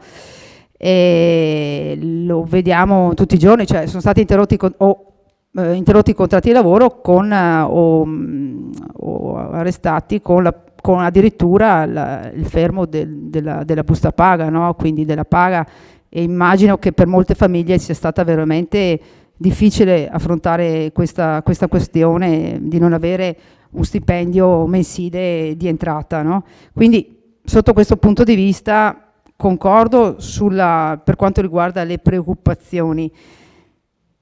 Detto questo, io continuo a ribadire che in quel momento, forse, ma dico forse perché, ripeto, non ho visto altre, almeno non ho sentito, o forse non mi sono interessata rispetto se ci fossero altri strumenti da mettere in atto per iniziare un percorso di arresto della pandemia o di contenimento della pandemia. Quindi viene difficile adesso accusare che il Green Pass non sia stato uno strumento efficace rispetto a questa cosa qua. E io dalla lettura che do dell'ordine del giorno mi fa emergere che appunto che c'è proprio una presa di posizione a priori contro questo strumento. Ora, se adesso si tratta di valutare, e ripeto, non spetta secondo me a noi, perché non abbiamo qui con noi degli esperti di medicina o esperti di scienza, c'è da chiedere al Parlamento se questo strumento sia superato e se ci sono altri strumenti più efficaci rispetto all'eventuale ripresa della pandemia, perché speriamo che non succeda. E i dati che arrivano anche dall'altra parte del mondo, quindi dall'emisfero del sud, sono anche positivi, nel senso che mi sembra che la pandemia sia di minore impatto, però voglio dire, bisogna pensare ad altri strumenti, sì, nel secondo giro arrivo, pensare ad altri strumenti eventualmente diversi rispetto a quelli del Green Pass, però ripeto, secondo me questo lo va fatto dagli organi competenti. Grazie. Grazie. E quindi vota? Era una dichiarazione di voto o no? No. Secondo intervento. Ok, perfetto, scusi. Bene. Se non ci sono altri interventi, passiamo alle dichiarazioni di voto. Io faccio la mia subito, dicendo che, per parafrasare un ragionamento del collega De Bastiani, che ha detto che probabilmente questa ordine del giorno sarebbe servito a poco, ma vedo che abbiamo passato un'ora e un quarto a parlare di questo argomento, quindi probabilmente era un argomento interessante. E dico che perché, riprendendo il discorso della consigliera Bagliana, dicendo che mi ha apostrofato riguardo il fatto che proprio io, che sono un tecnologo, dico proprio io che sono un tecnologo e che lavoro nel mondo delle tecnologie da 30 anni, ho qualche dubbio, insomma, sulla validità di qualche strumento. Detto questo, il mio voto ovviamente è positivo, quindi voto favorevole.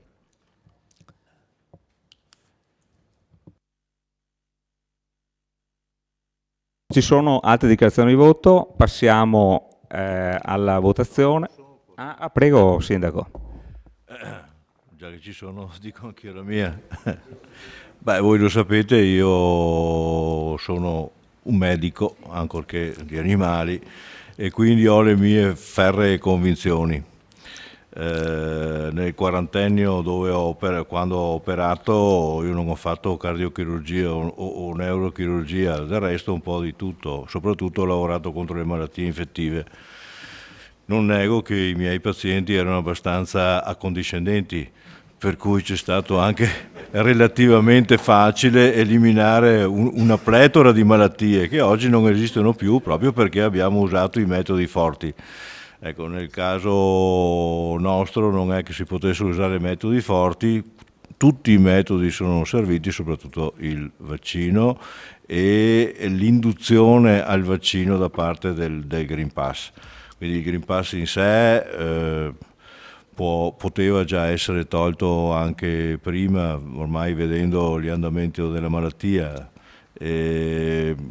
Capisco tutte le paure che si possono avere con metodi così che raccolgono dati e poi li rendono disponibili per il governo di questi dati, può fare un pochettino paura, però voglio dire, abituato alle maniere forti per ottenere grandi risultati, per me non avrei avuto niente in contrario.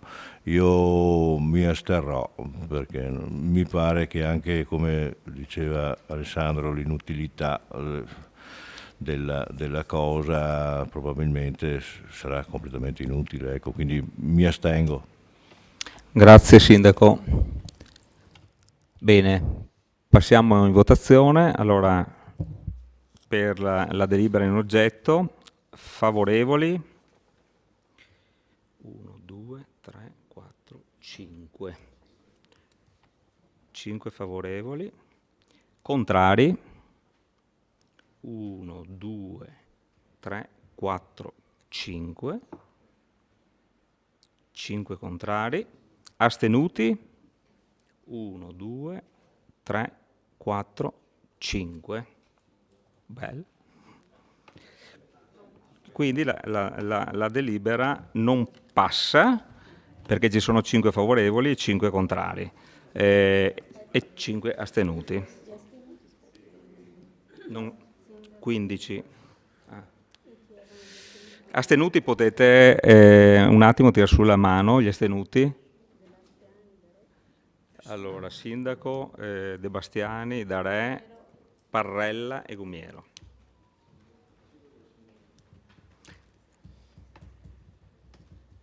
I contrari, per cortesia ancora.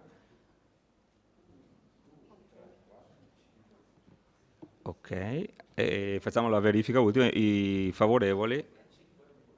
1, 2, 3, 4, 5.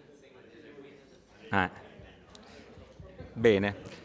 Bene, allora la delibera non passa con 5 favorevoli, 5 contrari e 5 astenuti. Grazie, passiamo all'argomento numero 2 dell'ordine del giorno. Mozione, questa è una mozione, presentata dai consiglieri comunali Giulio De Antoni, Barbara De Nardi, Marco Dus e Roberto Tonon ad oggetto. Modifica al regolamento per l'applicazione del canone patrimoniale di concessione, autorizzazione o esposizione pubblicitaria di cui alla legge 160/2019, commi 816 e 836. Lascio la parola al consigliere De Antoni per l'illustrazione. Prego, consigliere.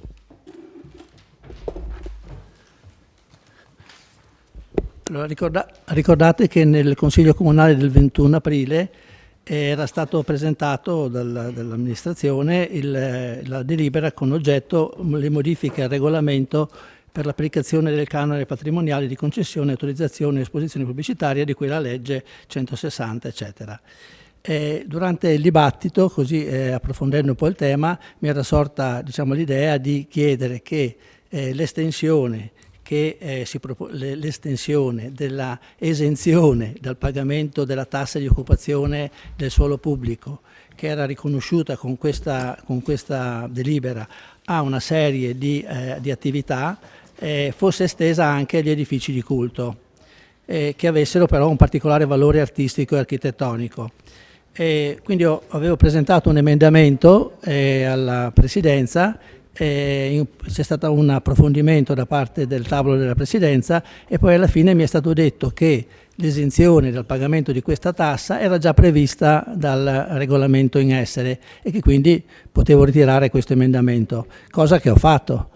Poi un successivo approfondimento che ho fatto dalle stesse persone e poi l'approfondimento che ho fatto anch'io con gli uffici è risultato che effettivamente con la modifica introdotta nella delibera del 21 aprile non si prevedeva l'estensione di questa esenzione anche ai lavori e quindi soprattutto all'occupazione del suolo pubblico con i ponteggi necessari ad eseguire i lavori di manutenzione straordinaria di questi edifici. Quindi ho pensato di riproporre questa previsione presentando la mozione in cui praticamente chiedo di modificare l'articolo 33,1 lettera bb, punto 2 del vigente regolamento comunale per l'applicazione del canone patrimoniale, eccetera, inserendo dopo le parole su monumenti cittadini le seguenti: ed edifici di culto aventi interesse storico ed artistico. Questo in sostanza consentirebbe ad alcuni edifici di culto di particolare valore artistico e architettonico di ottenere l'esenzione dal pagamento dell'occupazione del suolo pubblico per i lavori di risanamento conservativo, eccetera, che vengono fatti all'interno di questi edifici. Sono edifici che hanno comunque un notevole valore per la città, sono meta anche di visite da parte sia dei cittadini di Vittorio Veneto che da parte dei turisti. Ricordo solo per citare delle chiese, la chiesa di Sant'Andrea, ma anche molte altre sono in questa situazione, quindi mi sembra che la proposta possa trovare accoglienza da parte anche di tutto il Consiglio Comunale, trattandosi appunto di un intervento comunque importante che salvaguarda un bene di carattere, un bene di valore architettonico e storico, ma anche aiuta a migliorare l'accesso, a promuovere l'accesso di turisti a Vittorio Veneto, e quindi credo che questa possa essere una mozione che possa essere accolta da tutto il Consiglio Comunale. Grazie consigliere De Antoni. Apriamo la discussione.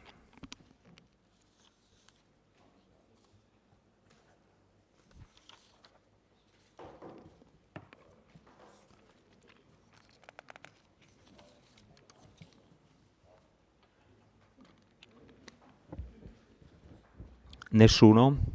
Si prenota?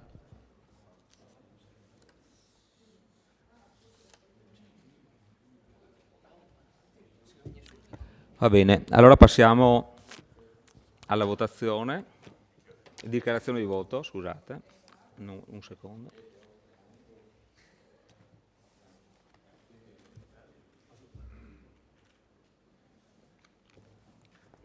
Consigliere Rosset, prego. Grazie Presidente. Non far pagare il canone per l'occupazione del suolo pubblico per i lavori necessari alla ristrutturazione di edifici adibiti a culto o allo svolgimento di attività religiose ci trova favorevoli. Quindi il nostro voto è favorevole.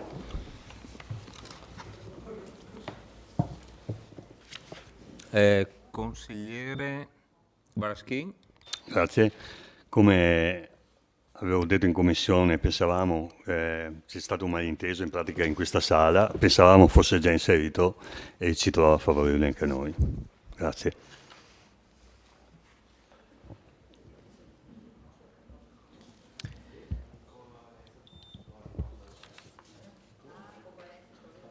Ecco, altri interventi, dichiarazione di voto, altrimenti passiamo in votazione. Vado. Allora, per la delibera in oggetto, favorevoli? Unanimità. Contrari?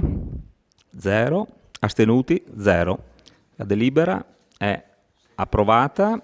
Votiamo la immediata eseguibilità. Favorevoli? Unanimità. Contrari? 0. Astenuti? 0.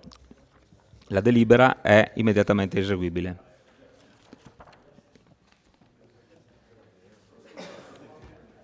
Passiamo al punto numero 3, anzi al 4, scusate, no 3, sì 4 a 4. Approvazione della prima variazione alla nota di aggiornamento al documento unico di programmazione 2022 DUP 2022-2024. Lascio la parola al vice sindaco Posocco. Prego, vice sindaco. Grazie Presidente, poi mi dirà anche come procedere, perché con la deliberazione della Giunta Comunale 88 del 5 di maggio è stato approvato lo schema per la prima variazione del piano opere pubbliche che magari il collega Fasan o il sindaco illustrerà, e poi si è reso necessario variare il programma biennale degli acquisti di beni e servizi. Come intendete procedere? Se prima parliamo di opere pubbliche, altrimenti parlo rapidamente della variazione del programma biennale degli acquisti e forniture e servizi. Vado col programma biennale. Allora, nel programma biennale degli acquisti di forniture e servizi sono state effettuate le seguenti modifiche. Allora, è stato variato il quadro economico e durata del servizio della riscossione coattiva, che nella precedente approvazione era di 1 anno, invece l'abbiamo spostata, abbiamo preferito farla in 2 anni per una cifra complessiva di 226.000 euro. Abbiamo variato il quadro economico del servizio di assistenza domiciliare, portandolo al 2° anno e incrementando l'importo totale. L'inserimento nella seconda annualità dell'acquisto dei servizi postali. L'inserimento del servizio di riscossione del canone unico patrimoniale, che adesso è scaduto e va a gara. L'inserimento di servizi tecnici collegati all'operazione di ristrutturazione di Palazzo Piazzoni. L'inserimento dei servizi tecnici collegati alle opere del PNRR, che sono l'ex caserma Gotti e la Valle Appisina. L'inserimento dei servizi tecnici per la riconversione degli spazi dell'ex scuola di infanzia di San Giacomo, e riporto al programma precedente dei servizi tecnici relativi al progetto sottopasso di via Callarga. Adesso magari per il discorso del piano opere pubbliche passo la parola ai colleghi.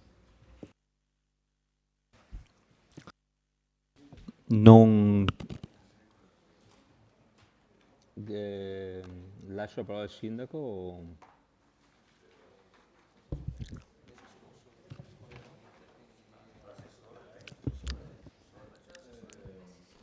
Non si accettano suggerimenti. Presidente, mi scuso, c'è l'ingegner Curti presente, quindi magari è la persona più adatta di tutti. Ingegner Curti, prego.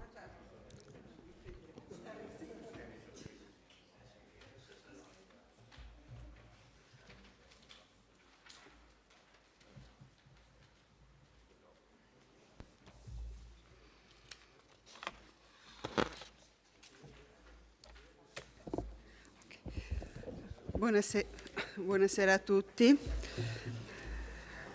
Dunque, penso che abbiate avuto modo di leggere le variazioni che sono state apportate al programma e soprattutto all'elenco annuale, che quest'anno è particolarmente corposo. Rispetto a quanto avevamo approvato lo scorso anno, leggo velocemente in ordine, abbiamo spostato al 2023 la realizzazione dell'adeguamento impiantistico del polo museale di Serravalle, di cui abbiamo acquisito il progetto esecutivo. Abbiamo dovuto rivedere i costi, ed è per questo che sono in variazione, degli interventi alla scuola primaria Parravicini e alla Crispi, e questo per i noti incrementi dei prezzi che abbiamo registrato nell'ultimo anno in edilizia.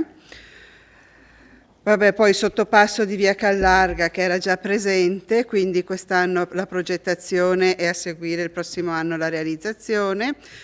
Il primo stralcio della ciclovia dell'amicizia, di cui abbiamo approvato la settimana scorsa il progetto di fattibilità.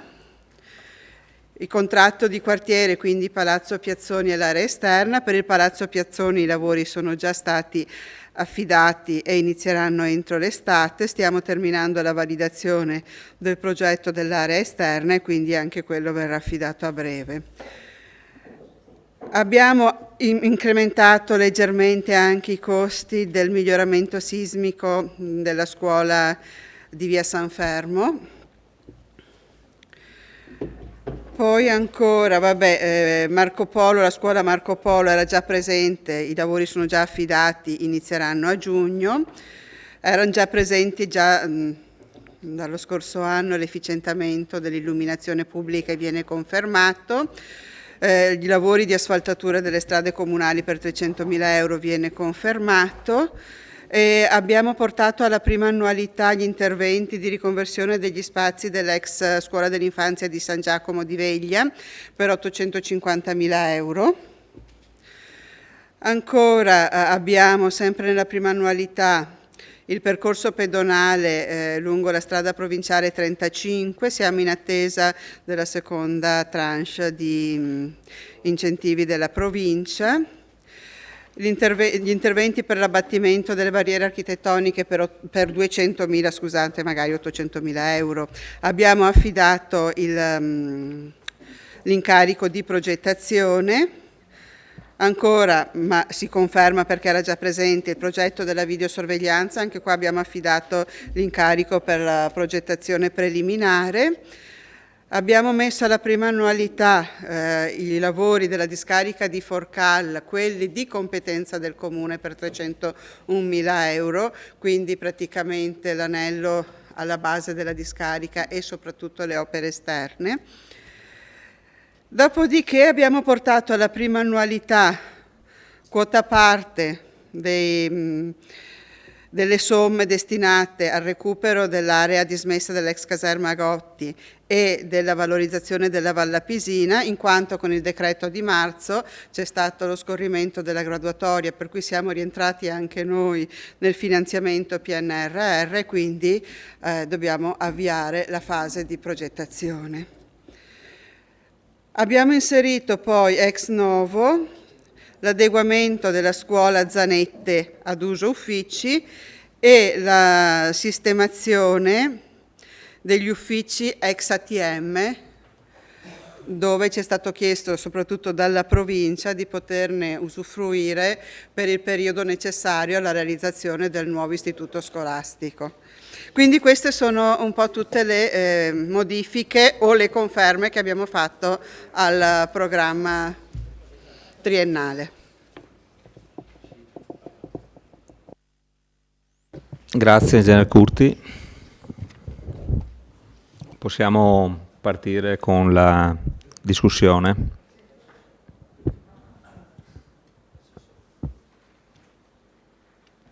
Posso?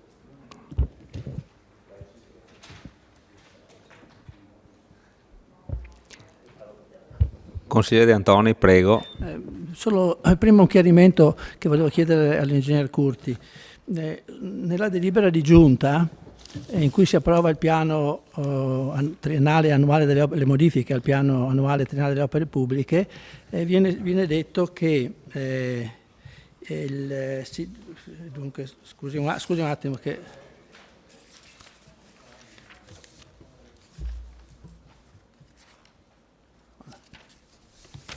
Esatto, sì. Per quanto riguarda gli interventi sia per la caserma Gotti sia per quanto riguarda la Valla Pisina, viene detto nella delibera questo, dunque, di variare il programma triennale dei lavori pubblici e l'elenco annuale anticipando alla prima annualità gli interventi di seguito riportati.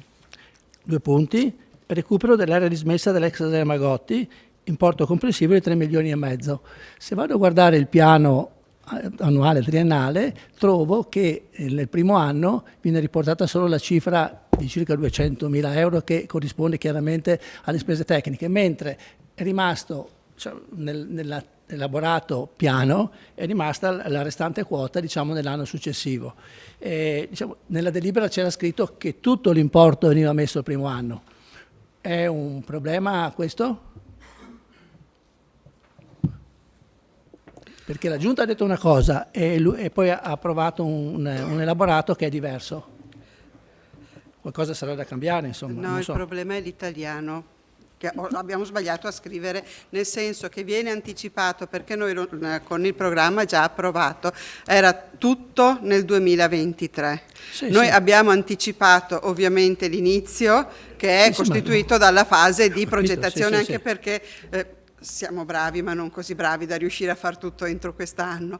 È scritto male, si intendeva veramente, mi scusi consigliere, intendavamo veramente dire che si anticipa l'annualità in cui si dà inizio al tutto, ovviamente solo con la progettazione, quindi quest'anno impegniamo solamente i soldi della progettazione, il resto poi va a seguire l'anno prossimo. Siccome abbiamo a che fare al Ministero con persone pignole, da quello che ho capito anche per gli altri interventi, cioè credo che ci sia questa discrepanza che dovrebbe essere messa a posto, insomma, e con questo non so in che termini si possa fare. Prego, segretario. Sì, soltanto per precisare che nel programma opere pubbliche, per il monitoraggio che facciamo delle opere pubbliche, noi carichiamo gli allegati, non tanto la delibera, dove gli allegati viene l'importo l'allegato è stato, giusto, l'allegato è corretto. fisso. Sì. Quindi possiamo essere sicuri che non ci siano problemi. Certo, normalmente non dovrebbero capitare, però gli allegati sono corretti. Ok. Altre precisazioni, richieste, domande secche?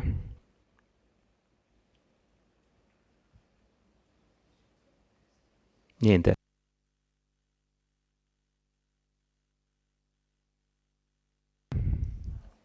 Prego, consigliere Dus. Sì, la questione riguardante il recupero dell'area dismessa, della discarica di Forcal. Sono stati messi 301.000 euro quest'anno, no? E se si può dettagliare un po' l'operazione, visto che se ne è discusso sui giornali, anche per quelle questioni legate ai privati che richiedono, quindi insomma, se ci sono delle novità in tal senso. Grazie consigliere. Qualcuno vuole rispondere subito o dopo? Sindaco, prego. Provo io. Vado tranquillo perché ho un ingegner Curti qua. I 301.000 erano già in cassa da tempo e servivano e servono per fare la quota parte di intervento che era previsto lo facesse il comune, ovvero sia l'anello circum, quello che è, e la raccolta delle acque e portarle giù sul Sora. E quindi quella parte là esula dalle problematiche nuove insorte con la CRP, eccetera, con la proprietà, e quindi quella comunque va fatta dal comune, intanto cominciamo con quella. Grazie, Sindaco. Iniziamo con la discussione. Prego, prenotazioni. Ecco. Sempre una domanda secca? Prego. Non è proprio secca. No, deve essere una roba... Ma quanto dura? Più di un minuto? Domanda secca, è un po' articolata. Forza, No, dai, avanti. a parte gli scherzi. No, e la domanda, ingegnere, è relativamente all'asilo di San Giacomo, alla scuola materna di San Giacomo. Alla scuola, al recupero, via San Fermo, ok. Allora, magari è un po' approfondita la questione, perché da quello che abbiamo sempre, siccome la questione mi sta parecchio a cuore, l'ho sempre seguita, e dalle affermazioni della Giunta la questione veniva sempre ribaltata che eravamo in ritardo perché il genio civile non rilasciava i pareri e tutta una questione del genere. Siccome io ho fatto un accesso agli atti e ho letto la corrispondenza che c'è stata tra i vostri uffici e il genio civile, mi sembra di capire che non è proprio così la storia, cioè che la colpa è tutta, cioè è riconducibile alle questioni, alle richieste del genio civile. Nel senso che vado un po' riassumendo perché non voglio... sì, insomma, sì, perché dopo ci sono gli interventi. Sì, no, volevo solo capire dall'ingegnere, visto che mi può aiutare. Il genio civile chiedeva delle cose ben specifiche. Noi abbiamo risposto che in base alle leggi che noi facevamo riferimento non era necessario. Il genio civile ci risponde di nuovo che no, è necessario presentare un progetto esecutivo con determinate caratteristiche. Voglio capire se adesso noi, arrivati a questo punto, cioè rispondiamo con un progetto esecutivo con tutte le caratteristiche chieste dal genio civile. E volevo capire anche perché c'è stata questa discussione, insomma questo mancato, secondo me, intendimento poi con il genio civile. Ecco, grazie se mi può rispondere rispetto a questo. Un'altra domanda dal consigliere De Antoni? No. Ah, ok. Fa già l'intervento. Ah, va bene, allora se possiamo rispondere subito e dopo iniziamo con gli interventi. Dunque, per acquisire i pareri, cioè noi applichiamo il codice dei contratti, il progetto che mandiamo a tutti gli enti si chiama per legge progetto definitivo. Dopodiché ha i contenuti, soprattutto per quanto riguarda la parte sismica, di un progetto esecutivo, perché non può essere diversamente, è solo l'etichetta che ci si mette sopra. Lì purtroppo siamo capitati in due periodi sfortunati. Uno, che abbiamo avviato la pratica in un momento per cui se l'avviavamo 2 mesi dopo si andava in silenzio assenso, ma la nostra si casca prima. 2, che c'è stato proprio il cambio dei funzionari. Ora, le leggi dovrebbero essere sempre le stesse, ma fino a 2 mesi prima non venivano chieste determinate cose, 2 mesi dopo sono state chieste, e per carità legittimo è che la collega le abbia chieste. Il progettista aveva cambiato, ma questo l'avevamo anche discusso, ma probabilmente poi ci sono stati altri problemi tecnici, aveva cambiato tutte quante i cartigli dei progetti perché di fatto i contenuti sono di un esecutivo.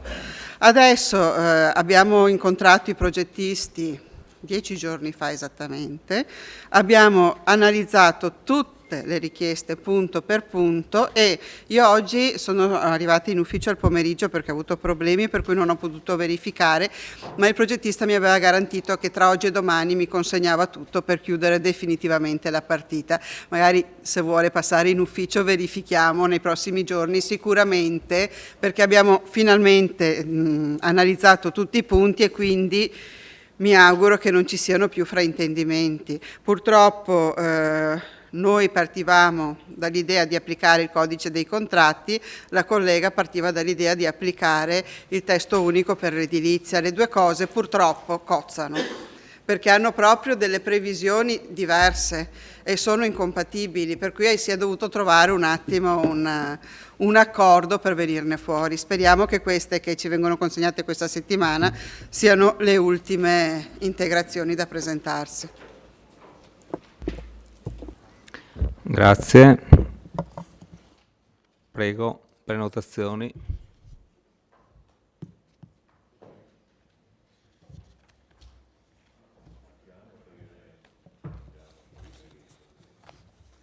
Consigliere De Antoni, prego.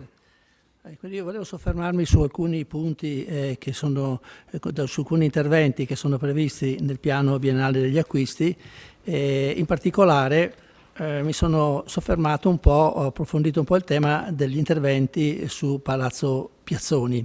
Avevo già accennato al termine di un consiglio comunale al sindaco che questo tema meriterebbe un approfondimento anche, oppure una presentazione anche in consiglio comunale, però guardando la delibera di approvazione del progetto, la delibera di giunta del 18 gennaio di quest'anno, sì, ho guardato quello che è il quadro economico e mi sono un po' impressionato di fronte alle cifre che sono riportate, no? È un intervento che costa 2.700.000 euro. È vero che gran parte della spesa è a carico dello Stato e della Regione, a carico del Comune mi sembra che siano 60.000 euro, salvo sforamenti sulle spese tecniche, no? E però di questi 2.700.000, ben 512.000 sono per questa sperimentazione che consta per 231.000 euro di lavori e per 280.000 euro per consulenza e monitoraggio domotica a favore dell'Enea. Questi interventi quindi non vanno a nessuno, vanno all'Enea, però vabbè, forse magari capire meglio cosa c'è dietro tutto questo. Io mi chiedo, la Giunta ha approfondito e approvato questi interventi? Io ho sentito che dove sono stati realizzati qui a Vittorio non vengono utilizzati. Allora, va bene, tutti i soldi sono stati dati dallo Stato, eccetera, eccetera. Non è che sia il caso di approfondire un attimo, visto che adesso si parte con i lavori, questi aspetti, cioè sono, se ho capito bene, anche questa è una domanda che faccio, questi appartamenti che verranno realizzati sono a favore di anziani o sono a favore anche di tutti, insomma, di persone che avranno bisogno, insomma, di questi interventi? Cioè, effettivamente questo questo aspetto meriterebbe un approfondimento. A me è venuto di farlo adesso perché c'era la delibera di giunta che non avevo visto, ho visto il piano degli interventi, insomma, per l'incarico poi di direzione lavori a questo punto, e quindi mi sono soffermato su questo. C'era l'altro aspetto che ho visto inserito nel piano degli interventi, è quello legato all'ex scuola dell'infanzia di San Giacomo.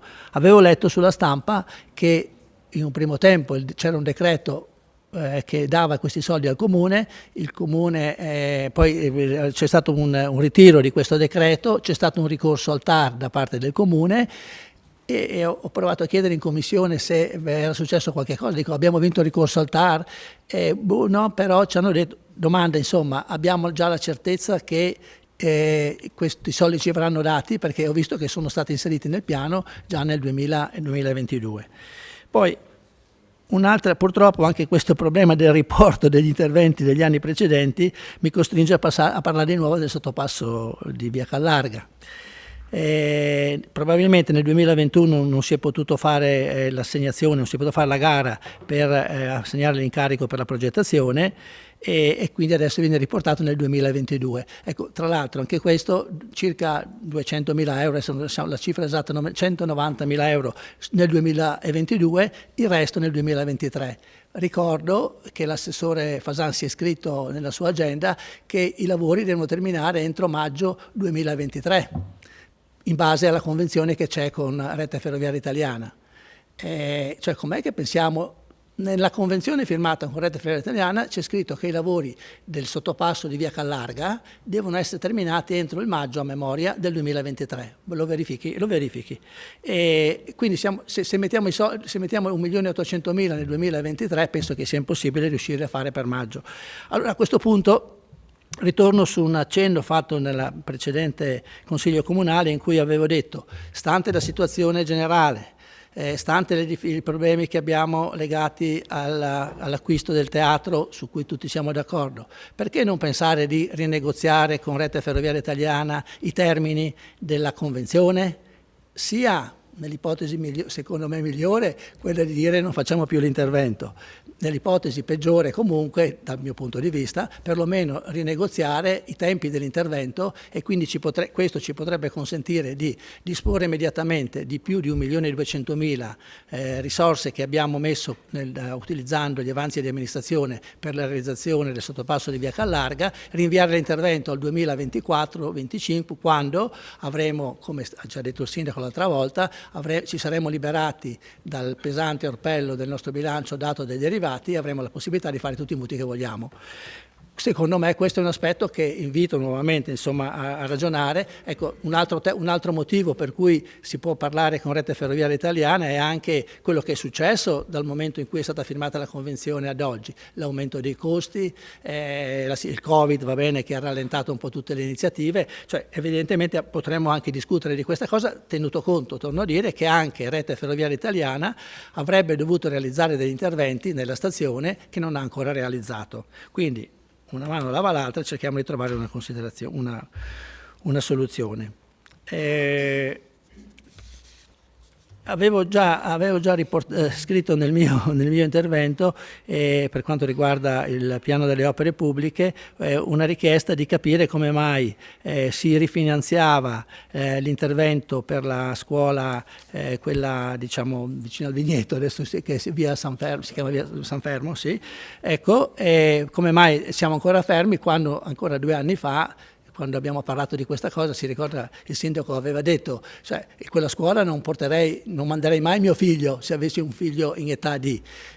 Sono passati 2 anni, i soldi sono stati messi, non riuscivo a capire, ma adesso ho capito qualcosa perché non avevo fatto l'accesso agli atti, però anch'io mi sono posto il problema come mai dopo 2 anni non siamo ancora riusciti a realizzare quell'intervento. C'erano poi altri 2 punti, diciamo, che volevo velocemente approfondire, ma per capire come mai inseriamo questo intervento di 360.000 euro per l'adeguamento della scuola Zanette, che dovrebbe essere, come sappiamo tutti, utilizzato per gli uffici dell'Agenzia delle Entrate, quando formalmente, da quello che ho chiesto io in commissione, non abbiamo una precisa, un preciso impegno da parte dell'Agenzia delle Entrate di venire, diciamo, a Vittorio Veneto. Ben venga questa ecco, però come mai mettiamo i soldi se non abbiamo ancora la certezza?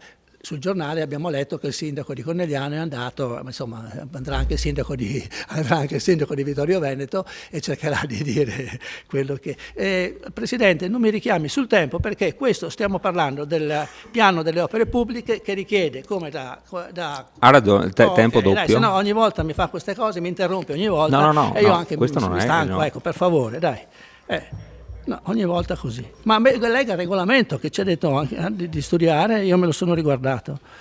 Ecco, l'ultimo aspetto era quello, diciamo, avevo visto che era stato dato l'incarico di progettazione per la ristrutturazione degli uffici della palazzina di via Vittorio Emanuele, diciamo, chiamiamole quelle della MOM, no?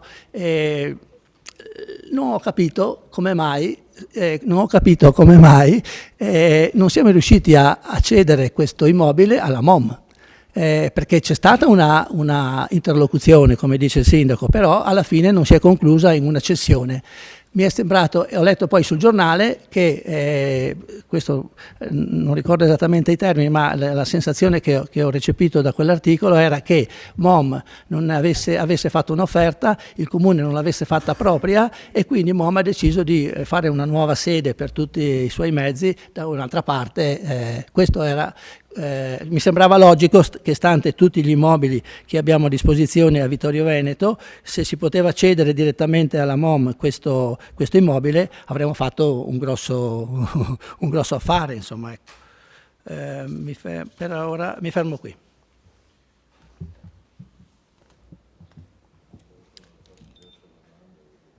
Vabbè. No, siccome le domande sono abbastanza numerose. Per Enea è un retaggio di quello che erano i contratti di quartiere, era un obbligo. Se l'obbligo è l'ultima opera, quella del Palazzo Piazzoni, non eseguita all'epoca, la stagione dei contratti di quartiere, che aveva nel suo costrutto questo obbligo di accedere ad Enea e ai suoi servigi. Così era fatto. In comune è sempre meglio l'on-off, cioè interruttori a mano, no? Anche ben visibili e robusti. Invece si fa, sì, lo so, però è inderogabile il fatto di dover essere assistiti da Enea.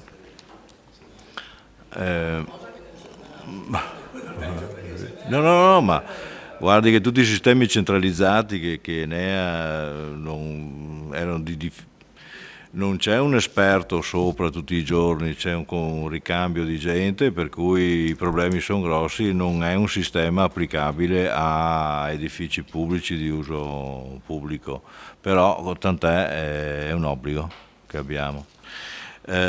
Circa l'asilo e gli 850.000...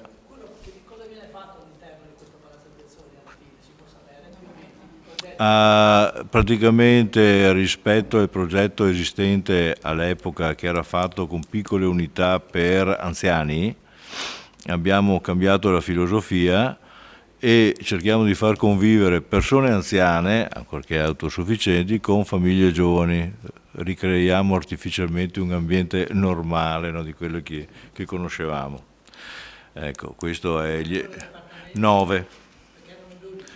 Erano di più, ma abbiamo voluto mantenere quella bellissima, non so se conosci, sala, il piano rialzato, diciamo, che serviva anche per mostre e può essere un momento di coabitazione appunto fra persone di età diversa.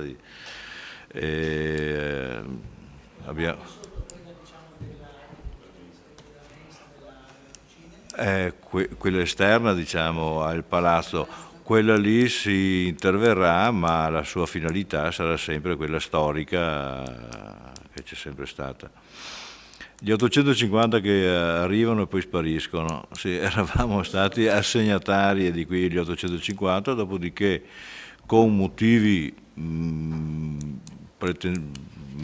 ritengo poco corretti, c'erano stati revocati. Abbiamo quindi assieme tutti i comuni di Treviso, Valdobbiadene, Vittorio e Marino di Piave, tutti e 3 revocati. Abbiamo siccome le motivazioni erano risibili, abbiamo deciso di ricorrere al TAR. In autotutela il Ministero ha revocato la revoca, però finché non ce la scrive nero su bianco noi continuiamo ad adire al TAR per essere un po' in sicurezza. Ma il fatto è che siamo legati ai tempi di esecuzione del PNRR e chi ci rallenta, intanto teniamo duro di non perderli in prima battuta, no? Sono logiche che gioco forza. Con Ferrovie è dicembre 23, 31 dicembre 23, quindi abbiamo un po', e se ricorda bene quel secondo passaggio là è stato l'unico grimandello che ci ha permesso di tenere aperto via Martello. L'uno con uno non magari si dimentica. No, beh. No, guardi, le cose si sposano anche col PAT, eccetera, è un po'... Noi intendiamo continuare, speriamo di farcela. Dopodiché Zanette, la chiusura della questione con l'Agenzia delle Entrate, noi la dobbiamo fare adesso in una settimana, 2. I lavori vengono dopo, però devono essere fatti entro dicembre, però di importo superiore ai 100.000, per cui bisogna fare i bandi. Siamo strettissimi, non possiamo, tentiamo, so che il mondo si sta muovendo e cose, però noi facciamo la nostra strada e cerchiamo di essere corretti con l'Agenzia delle Entrate come siamo sempre stati con loro e fornirgli una sede adeguata qua da noi. Quindi gioco forza, bisogna giocare, no? MOM, l'intero immobile, molto comodo per la MOM perché è centrale in città, era stato valutato ancora con, mi pare, l'amministrazione d'area e anche con la tua, più di 3 milioni. Perché è tutto edificabile, perché questa è stata la valutazione fatta a 2 riprese. E MOM è disponibile a comprarlo tutto quanto, però a meno di 1 milione. Allora, noi non vogliamo finire in galera, ce lo teniamo. Questo è il coso. Al momento MOM, che naturalmente dialoga con la provincia, no? Chiaramente è socio di maggioranza, è disponibile a concedere gli uffici che lui non usa, perché praticamente non usa, e che a un'ispezione nostra sono risultati molto belli e anche ben conservati, per appunto questi 3 anni di segreterie delle scuole che vengono riattate. Ecco, questo è. Altri interventi?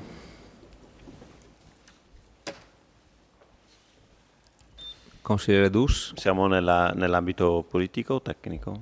Politico. Sì, Nell'ambito sono finite le domande tecniche. Nell'ambito no? della discussione. Molto bene. Prego. Innanzitutto mi dispiace non sentire la voce dell'assessore che ci illustra, più tardi ce lo illustrerà magari. No, benissimo. No. Siccome lei è sempre stato un ricco portatore di interventi, niente, notavo la sua assenza. L'altra osservazione che faccio, qui sono stati spostati al primo anno numerosi interventi, evidentemente si è deciso di dare una priorità diversa.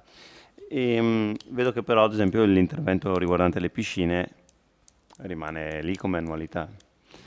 Evidentemente non è prioritario per questa amministrazione. No, ne deduco questo. Diciamo, che, vabbè. perché No, un attimo, finisco dopo. Ad esempio invece è molto più prioritario giustamente l'intervento sulla Vallapisina, o che probabilmente segue un canale di finanziamento per cui bisognava correre. Ecco, e proprio su questo esempio della Vallapisina io temo che si stia commettendo l'errore, ma l'ho detto già altre volte, di riempire i cassetti del comune di bellissimi progetti. Questo qui è un piano molto corposo, dove tutti gli interventi degni di nota, insomma, di rispetto e necessari a questa città.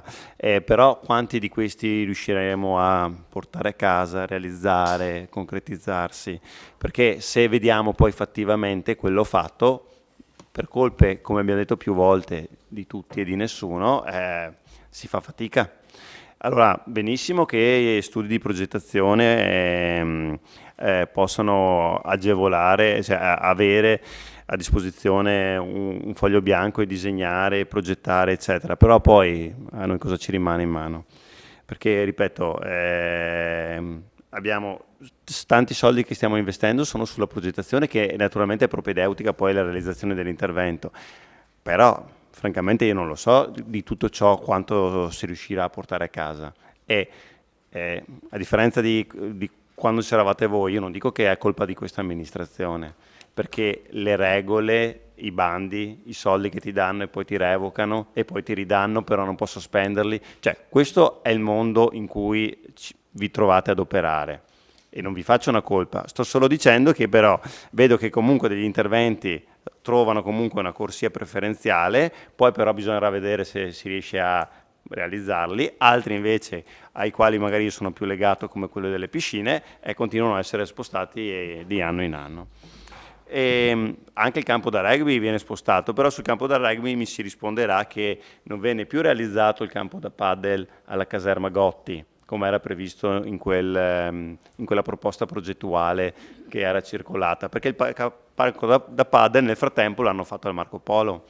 Quindi noi, non so se si ricorda il sindaco, nella proposta progettuale dell'architetto Frison c'era all'interno nella caserma Gotti un campo da padel, o forse 2 campi, 3 campi da padel. No, e adesso è stato tolto perché l'hanno fatto di... No, ho capito. Sì, ma sarà un esempio, sarà quel che te vuoi, ma con quello io leggo. Sì, no, assolutamente. Sto solo dicendo che allora forse il campo da rugby lo verrà realizzato lì e quindi questi soldi qua verranno messi di là, ma non lo so, ma sì, ma si vedrà. Ma perché questo è il livello, cioè non ce la facciamo a far tutto. Questo sto dicendo, non ce la si fa a far tutto, signori.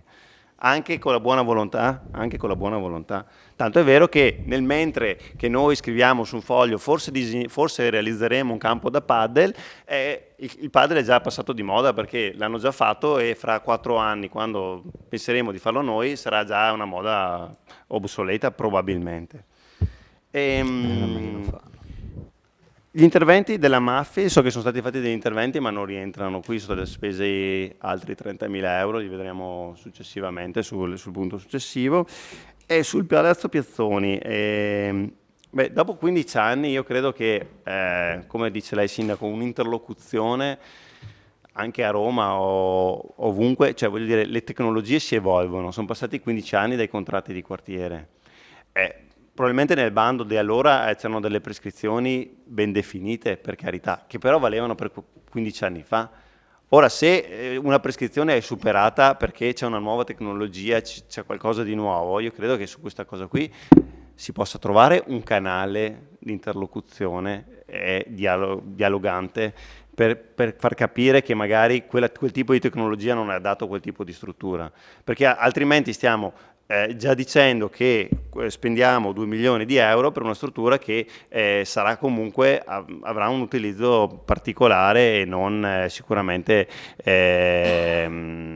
molto fruibile, ecco, perché questo succederà e dopo ci troviamo con la struttura perfetta e definita ma chiusa perché nessuno può utilizzarla. Sulla questione della MOM, anche lì secondo me, io non ho ben capito questo discorso, nel senso che secondo me non si doveva spenderli noi questi soldi, ma chiedere alla provincia se voleva spostarli, cioè di metterci lei i soldi. Io la penso così. Basta, per il momento mi fermo qua. Grazie. Vuoi rispondere? Sì, perché... Sì. Prego.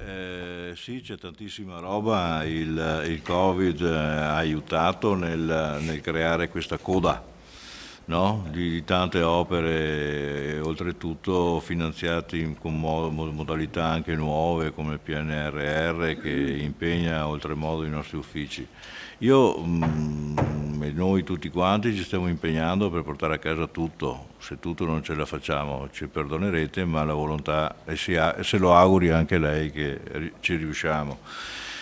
Le piscine non è che ce ne siamo dimenticati, anzi è che per le piscine dovendo intervenire bisogna intervenire non soltanto per rabberciare qualche angolo o rifare le vetrate, ma renderle più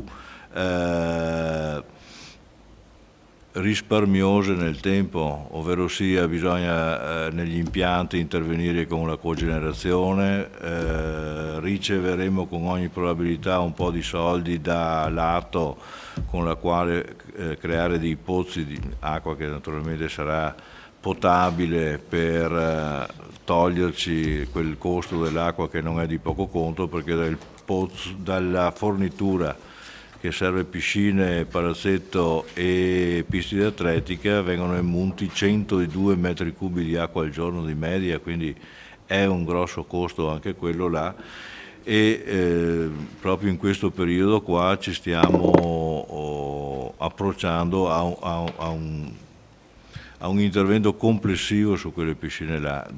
Non sappiamo se ci costerà 1 milione, 1,5 milioni o quello che costerà, però dobbiamo chiarire bene le tecnologie sperando sempre che ci sia un qualche fiotto di denaro che arriva dal PNRR. Fino adesso non è arrivato, sembrava ce ne fosse uno, eravamo stati i primi a partecipare, ma ce n'era soltanto uno per federazione e la federazione del nuoto non ha scelto Vittorio. Rugby. Il rugby ha i campi destinati al rugby che sono in aerocampo. Abbiamo detto ai ragazzi e ai dirigenti del rugby, appena saremo in possesso della caserma Gotti, visto che c'è quell'area lungo la strada che ha misure sufficienti per poterci giocare, quando saremo proprietari sarà a vostra disposizione. Ancora proprietari non siamo, Manca poco, da un mese all'altro e ancora non ci siamo arrivati. Speriamo che manchi poco, dopodiché i ragazzi là potranno andarci. Il discorso del padel lungo la cosa non è un progetto quello là, era una prima disamina di cosa potrebbe starci là dentro. Chiaramente che il padel non ci deve stare, perché il padel è una... No, perché quando secondo me, quando ci sono degli investitori privati che già dotano la città di Padel, faranno molto anche a San Giacomo, qua già cosa, è inutile, c'è bisogno di tanto altro, cerchiamo di non intrometterci, ecco, forzatamente in certe dinamiche che fortunatamente si stanno accendendo in città. La Mafil, sì, spenderemo ancora dei soldi per quel tetto che sta finendo di venire giù. Se adesso servono 50, 3 anni fa bastavano 20, 10 anni fa bastavano 2000, è così. Adesso che è venuto giù ci dobbiamo pensare noi, come tante altre cose. L'Enea è il grande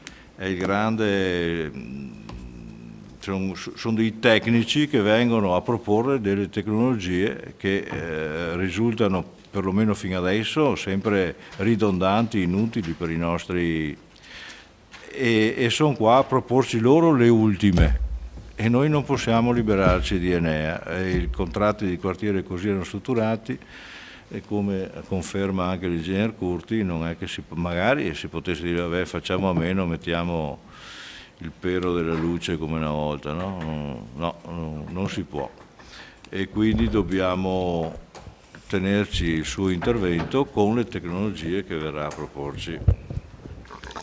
Ecco. Grazie Sindaco. Consigliere D'Arè. Intervengo su quanto detto dal consigliere Dus. Stiamo parlando di contratti di quartiere che hanno retrodatati da 15 anni abbondanti. Ci sono passati 3 sindaci e probabilmente forse riusciremo a finire, diciamo, questi soldi che sono arrivati da Roma. Giustamente investirli, perché poi alla fine il contratto di quartiere ha portato, ricordiamoci, Palazzo Todesco, pensiamo di quante cose sono state fatte, però per me il problema non è il tempo che ci impiegheremo a definire e definire l'intervento. L'importante in questo momento è accedere ai fondi, perché una volta che hai perso i fondi poi non è che potrai avere le idee, ma senza le economie. Le economie, è chiaro, sono difficili. Sappiamo, tutti i comuni sono in difficoltà con questo PNRR, con 4 R ormai, per la difficoltà che hanno le amministrazioni e i tecnici comunali per poter accedere, per poter portare a casa, diciamo, queste energie che sono necessarie, ma dobbiamo per forza impegnarci nell'acquisire i fondi. È chiaro che la difficoltà poi nel come collocarli. Se poi andiamo a guardare nella programmazione di una singola amministrazione, ci sono degli interventi che via via vengono cambiati. Allora, quando noi parliamo della caserma Gotti e parliamo anche dell'Areocampo, è chiaro che ci sono magari idee diverse, si sono cambiate le idee, ma sono terreni che sono siti nella città di Vittorio Veneto e che è giusto fare una programmazione, magari se qualcuno ha idee migliori ben vengano, ma se assieme a quelle acquisizioni, cioè ritornare in possesso di quelle aree che sono state dismesse aree demaniali, è giusto fare un qualcosa di importante per la città. Si è deciso che il campo da rugby non è solo il campo da rugby, ci sono tante opportunità in quell'area. Abbiamo un'area DAN che è soffocata dalla zona industriale, la zona industriale è chiaramente soffocata perché non abbiamo più terreni che qualcuno potrebbe investire. Quando il consigliere dice che non è d'accordo sul sottopasso, posso anche capirlo, ma al di là della ferrovia è l'unico spazio che ci permette alla città di Vittorio Veneto di avere un'ulteriore area industriale. Io penso che prima di tutto ci siano i posti di lavoro. Dopo, assieme ai posti di lavoro, arrivano anche le opportunità, possiamo anche discutere di questo. Allora, intanto lo programmiamo, poi ci sono le ferrovie, bisognerà anche andare da qualcuno delle ferrovie, ci siamo sempre andati, andremo lì, consumeremo le ruote del treno, del Frecciarossa, andiamo lì ogni lunedì mattina alle 10:30 siamo presenti in quel di Roma e andremo a trovare quei fondi necessari, ma la programmazione la dobbiamo fare noi. Grazie, consigliere D'Arè. Consigliere Balliana. Sì, grazie. Allora, innanzitutto, più che una variazione, a me questa sembra quasi un bilancio di previsione, nel senso che abbiamo votato il bilancio di previsione a dicembre e adesso arrivate con questa variazione che mi sembra abbastanza consistente e mi sto chiedendo se effettivamente non stiamo votando le reali intenzioni dell'amministrazione per il 22, no? Cioè quella che abbiamo votato precedentemente non sono state, voglio dire, sono state cambiate, modificate dalle circostanze naturalmente che sono intervenute, però voglio dire adesso segniamo il passo con altre priorità e ci sta anche, per l'amor del cielo, dipende appunto dalle condizioni che subentrano e quindi si fa la variazione. La cosa che però mi lascia un po' perplessa, oltre alle grandi questioni urbanistiche, ai grandi temi, qual è l'ex caserma Gotti, il campo di aviazione e queste situazioni che sono complicate da affrontare con tutte le conseguenze della ricerca dei fondi e come abbiamo detto finora, però quello che mi lascia perplessa è la questione che non riusciamo a chiudere nemmeno le piccole cose, cioè i piccoli progetti da 100.000 euro, i piccoli progetti da 250.000 euro, non riusciamo a chiuderli e mi sto chiedendo il perché. Ecco, faccio alcuni esempi e inizio proprio dalla scuola materna di Via San Fermo, ormai da più di 2 anni in discussione, dopo che qualcuno aveva sollecitato quella perizia, quella benedetta perizia, e aveva messo in discussione la staticità sismica della scuola. Ora, dopo 2 anni e mezzo, noi non riusciamo ancora a avere un progetto esecutivo dell'opera e sindaco, faccio anche questa critica, perché ogni volta che chiedevamo informazioni scaricava in parte la colpa su quello che è il rapporto con il genio civile. Secondo me non è proprio così la storia. O bene, ci sono i tempi tecnici, assolutamente, però non è possibile che l'ultima nota del genio civile arrivi il 17 agosto e poi mandiamo un progetto definitivo che non è ancora consone alle richieste del genio civile il 13 febbraio dell'anno successivo, quindi ci mettiamo 7 mesi con un progetto appaltato all'esterno naturalmente, non interno agli uffici, no? Quindi c'è un incaricato, un ingegnere e quindi nemmeno questo progetto va bene, ok? Quindi adesso dobbiamo fare l'integrazione e quindi molto probabilmente neanche quest'estate partiranno i lavori. Bisogna che partino, però c'è da fare poi il bando, no? Ecco, io non so se riusciamo, i bimbi staranno a casa a giugno, quindi i lavori tra luglio e agosto dovrebbero essere fatti. Io ho qualche dubbio, ma comunque se questo fosse vero, ben venga, ecco. Però la questione che volevo far sollevare è appunto che questo impegno sull'asilo di San Giacomo, sulla scuola materna di San Giacomo non è stato fatto.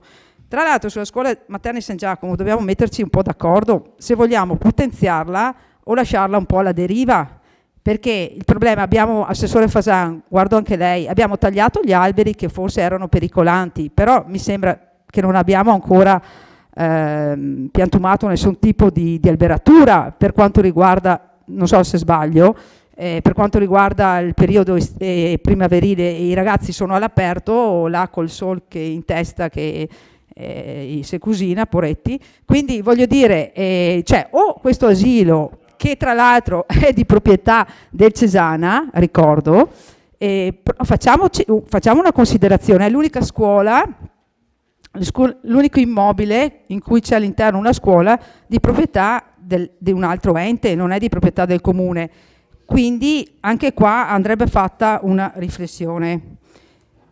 Però non è che potete liquidarla con una battuta, perché quando ci sono all'interno dei bambini e dei servizi non è che si possa liquidare con una battuta e senza un impegno ben preciso. Detto questo, un altro piccolo ma significativo progetto era la pista pedonabile di Longhere, quella che collega il supermercato al marciapiede che è stato realizzato del comune di Revine. Anche là stiamo parlando di 3 anni ormai, per la realizzazione. Il comune di Rivine l'ha fatto e noi non riusciamo a farlo. Adesso sì, era crollato anche il muro, però da un anno, il muro è crollato da più di un anno. Però vorrei sottolineare un'altra cosa. Tra l'altro l'erba è cresciuta nel percorso pedonale e quindi anche l'anno scorso durante l'estate non è stata sfalciata solo in ultima, almeno che si vada a sfalciare l'erba se non riusciamo a fare il tratto di pista, insomma, di marciapiede, perché non è una pista ciclabile quella. Però questo per dirvi che nemmeno questi piccoli progetti, queste piccole opere vengono realizzate. Per quanto riguarda il discorso del PEBA, vorrei capire, anche qui sono anni che sono stati stanziati questi 200.000 euro e c'è un incarico di progetto, vorrei capire per realizzare cosa, perché io il PEBA, l'avevamo visto, era distribuito, era organizzato in schede di intervento. Ora vorrei capire che tipo di progettazione si sta attuando. Poi per quanto riguarda gli uffici dell'ATM, ex ATM, anch'io sono d'accordo che cioè, con tutti gli immobili che abbiamo e che non riusciamo a vendere, per una volta che c'era la possibilità di vendere un immobile, penso si potesse in qualche maniera valutare con la MOB di chiedere un po' di più e che ci fosse un'offerta un po' maggiore, ma voglio dire, Sindaco, ma non è che possiamo tenere tutti gli edifici del comune di Vittorio Veneto, poi comprarne altri come il teatro Benvenga e non pensare a una razionalizzazione, cioè, perché poi sono da mantenere, no? Cioè le spese, no? Le spese degli immobili di mantenimento non sono indifferenti, quindi secondo me a qualche vendita di qualche immobile appetibile dobbiamo qualche meno trovare. Altra considerazione che voglio fare è la questione delle priorità. Allora, per questa amministrazione priorità sono le telecamere, sono i 400.000 euro da investire sulle telecamere rispetto all'investimento delle piscine, perché io ho capito che lei fa un ragionamento, dobbiamo fare una grande cosa alle piscine, dobbiamo fare tutto nuovo, ammodernarle, ci vogliono tanti soldi, ma se mai non partiamo, mai non faremo nulla. Voglio dire, un primo stralcio per l'intervento sulle piscine con i 400.000 euro era fattibile, perché, o poco più insomma, perché il progetto lasciato in eredità dall'amministrazione Tonon del cambio delle vetrate, insomma era su quella cifra, su quella dei vetri, sì? Addirittura inclusa. Ecco, cioè quello era un progetto già predisposto e quindi voglio dire, non è che cioè, si può intervenire per stralci anche nelle opere, nelle grandi fabbricati. Quindi il discorso delle piscine, glielo dico, cioè, secondo me spendere 400.000 euro per le telecamere, dove ci sono ancora in funzione le vecchie telecamere, vabbè, non saranno super moderne, non ti leggeranno il facciale, però insomma penso funzionino ancora, e andare a spendere e non dirottare quei soldi, ripeto, su strutture importanti come quella delle piscine. Non ultimo, il consigliere De Re è uscito dall'aula, ma io vorrei ricordargli che quando presentai una mozione al Consiglio Comunale che si tenne al Museo della Battaglia, proprio sul ammodernamento e sull'accessibilità delle piscine da parte dei disabili, lui, mi ricordo benissimo, disse che stavate già provvedendo, che avevate i contatti con il responsabile nazionale della disabilità in acqua della FIN e che si stava cercando di costruire un progetto. Però anche là sono passati parecchi anni, però io non ho visto nulla rispetto a queste dichiarazioni. Mi fermo. Grazie. Consigliere Tonon. Prego.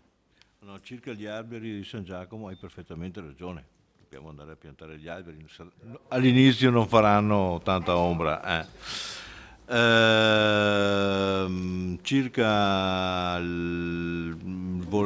guarda che il MOM ci dà 110.000 euro l'anno circa di affitto. E quindi come fai tu a vendere per 1 milione una cosa che ti rende 110.000 euro l'anno? Non faresti una granché di bella cosa. Dopodiché i 250.000 aveva messo l'amministrazione Tonon più 250 in dismissioni per i 500.000 grosso modo che servivano per i vetri, quindi no. Noi abbiamo trovato 400.000 perché dobbiamo fare anche quelle e in 5 anni ce la facciamo. È una cosa che avevamo messo in conto ancora in campagna elettorale, è una promessa che abbiamo fatto alla città e cerchiamo di portare a casa anche quella. Le piscine, so bene che è impegnativo, so bene che bisogna fare un percorso ben fatto, ben studiato, ben programmato e ben dotato di denaro, ci stiamo lavorando anche là. Circa il PEBA, circa la strada di Revine, circa le modalità per cui è stato ritardato l'intervento sull'asilo, qui abbiamo l'ingegner Curti che tecnicamente può darti delle spiegazioni più tecniche delle mie.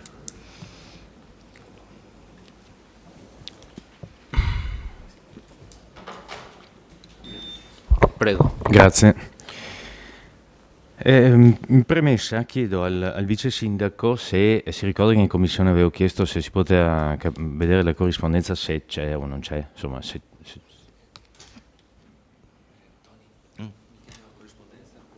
con l'Agenzia delle Entrate, perché poi in commissione è venuto fuori anche che però non so se ho capito io male, che prenderemo un affitto dall'Agenzia delle Entrate, era per capire quanto e se, perché in commissione non abbiamo avuto risposta e appunto ci è stato detto che sarebbe stata fornita in consiglio comunale. Te le tireremo fuori? No? Scusa, non sapevo che le avevi chieste e che non ti erano state date dopo la tua richiesta. Anche senza se ci può riassumere, perché io ho chiesto se c'era, a fronte dell'impegno in bilancio, se c'era qualcosa di più di un siamo d'accordo. Microfono. L'ultima di oggi è che dobbiamo in settimana chiudere. Scritta? Con l'Agenzia delle Entrate. Sì. Che poi pagherà un affitto. Come mail, sì. E poi sono intervenute altre mail, ma al momento... Sì, no, era per capire. E noi prenderemo un affitto dall'utilizzo della sede. È chiaro. Boh. Non si sa ancora quanto. Noi l'abbiamo quantificato, solo che è soltanto poi l'Agenzia delle Entrate ha fatto richieste specifiche di connettività, di antifuoco per pareti antifuoco, ignifughe, no, scusa, mi è mancato il termine, ignifughe per i loro depositi documentali, per gli archivi, e certe specifiche. Un certo numero di bagni che oggi sono per bambini bisogna naturalmente cambiarli, adattarli. La sicurezza delle vetrate, quindi hanno fatto una serie di richieste, una serie di cose, per cui noi, per completare l'offerta che all'inizio era nuda e cruda, per completarla dobbiamo avere un'idea ben precisa e speriamo per domani di averla in settimana, poter dar loro una risposta che comprenda anche queste ulteriori spese non preventivate in prima battuta. E a fronte di una quantificazione di questo affitto che andiamo a chiedere e di un cronoprogramma sufficientemente certo, perché voglio garantirsi di avere l'immobile entro la fine dell'anno, noi questa settimana qua dobbiamo produrre dei documenti. Ok, grazie Sindaco. Perché parto da qui? Perché avevo visto, come è stato detto ovviamente dal Vice Sindaco, che c'era la necessità di inserire la cifra bilancio per poter ovviamente procedere, ma per quello che avevamo chiesto in commissione, se c'era, qual era lo stato dell'arte in sostanza, per capire. Parto da questo perché ovviamente anche quell'immobile, sappiamo, era stata stanziata la somma dall'amministrazione prima, quella di Darè, in cui lei era assessore, erano stati stanziati i fondi, poi i lavori fatti successivamente per la sistemazione sismica proprio di quella scuola. Sì, no, chiaro. Infatti abbiamo fatto il lavoro e per fortuna purtroppo non viene più utilizzata come scuola, vabbè, però insomma speriamo che abbia un utilizzo. Perché parto da questo? Perché ovviamente anche quella scuola ha avuto dei costi per la comunità. Mi riferivo ovviamente alla somma che spenderemo lì, non so se prenderemo l'affitto, per lo spostamento temporaneo delle scuole, chiamiamole superiori, tanto per capirci, nella sede ex ATM. Perché io l'ho già detto la scorsa volta quando abbiamo parlato del teatro, che le città, fra virgolette, rispetto ai paesi, hanno degli oneri che i paesi più piccoli non hanno.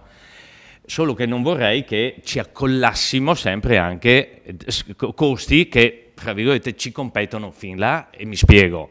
Allora, abbiamo in città alcuni servizi bellissimi, essenziali, che servono la città e che servono tutto l'Interland, ma che ha pagato solo la città.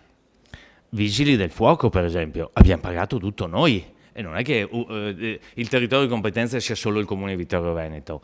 Guardia di Finanza abbiamo pagato una parte anche loro, buona parte noi. Utilizzo strutture come piscine, palasport, eccetera. Abbiamo, vabbè, 50 anni fa no, ma adesso le paghiamo noi. Giustamente le pagheremo noi, e non è un utilizzo solo nostro. Cioè non vorrei che, fra virgolette, ci fosse questa insistenza nel fornire servizi extracomunali coi soldi dei cittadini, perché ovviamente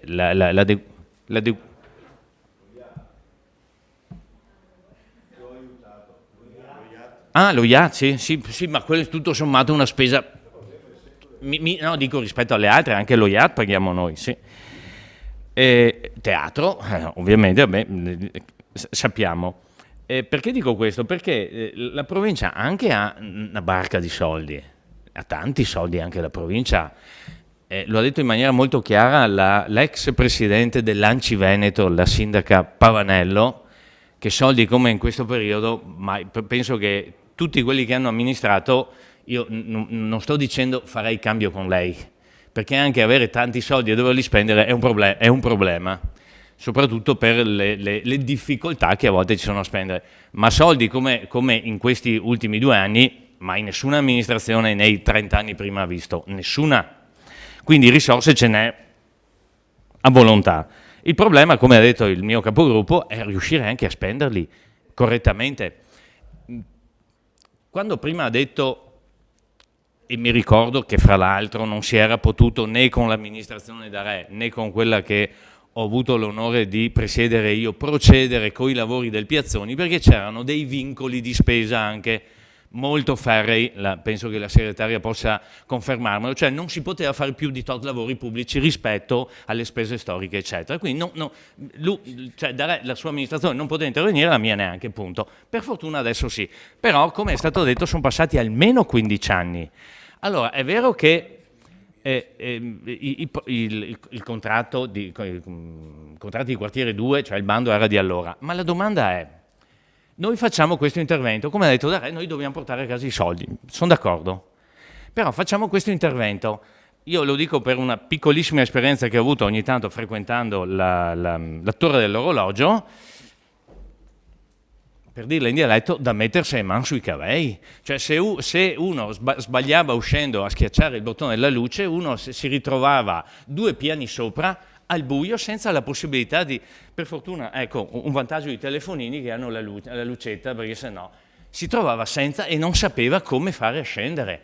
Si bloccava l'ascensore, il riscaldamento, non so, il bruciatorista quante volte si è intervenuto e scheia Bayon che corre. Allora la domanda è: noi facciamo questo, mi auguro, bell'intervento a Palazzo Piazzoni, ma e poi gli utilizzatori saranno in grado di utilizzare?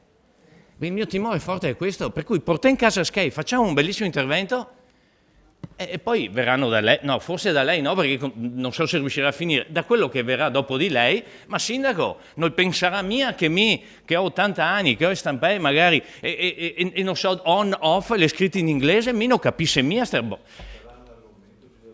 ma non è uno scherzo, per quello quando è stato detto prima, forse nelle varie trattative che si fanno con le ferrovie, con tutti, forse anche con l'Enea bisognava farlo in maniera molto seria, perché 15 anni sono passati anche per loro. Cioè la domotica si è evoluta, ma la capacità, la possibilità, la competenza, soprattutto delle persone anziane, è cresciuta? Ho qualche dubbio, francamente. Ho qualche dubbio. Allora non vorrei che facessimo una bella opera e che poi restasse chiusa e inutilizzata perché nessuno è in grado di utilizzarla. Sarebbe veramente uno smacco e davvero uno spreco enorme di risorse che sono sprecate anche se non sono soldi, fra virgolette, nostri, cioè delle tasche dei cittadini, anche se in parte lo sono. Cioè che siano soldi che provengono dalle tasche dei cittadini di Vittorio o della provincia di Treviso o della regione o dell'Italia intera, sono comunque uno spreco di soldi che non si deve fare, ovviamente, mai. Per cui la sollecitazione è anche questo, cerchiamo se possibile di... Finisco con una sottolineatura, riguarda ovviamente i grandi, fra virgolette, progetti, mi riferisco a quelli del già citato PNRR per quanto riguarda sia la Valle Pisina che la caserma Gotti. Anche qui il timore, non mio, ma l'ho letto su diversi commenti sia sulla carta stampata che su altri canali informativi, il timore di tanti amministratori, sì, ci arrivano tanti soldi. Uno, non sappiamo se riusciremo a spenderli. Due, il timore espresso da qualche altro esperto, diciamo così, del settore è che ma siamo sicuri di fare cose che serviranno alla città? Oppure no, intanto portano in casa i schei, fai qualsiasi roba così, e poi, esempio minimale, è proprio quello del campo di padel. Serviva, non serviva? No, adesso non fa in pila, giustamente, se lo fa già qualcun altro ci mancherebbe, intelligentemente lei sindaco dice se l'ha già fatto un altro perché devo farlo io. Ma se per caso fosse già stato appaltato e tutto? E poi giustamente siamo sicuri che verrà utilizzato dopo? Perché se facciamo strutture e poi, fra l'altro, il mio timore è quello, l'utilizzo, la gestione. Lei ha citato, sindaco, i 110.000 euro che la MOM ci paga per ora, più o meno, ogni anno per l'affitto dei locali di via Vittorio Emanuele. Allora, la valutazione immobiliare, lei sa meglio di me che è non solo altalenante, ma rispetto a 15 anni fa, quando i muri, bastava avere muri per essere, fra virgolette, benestanti, oggi i muri sono un costo, ma serio. Nel senso che se non vengono utilizzati o non rendono, sono un dramma per qualcuno.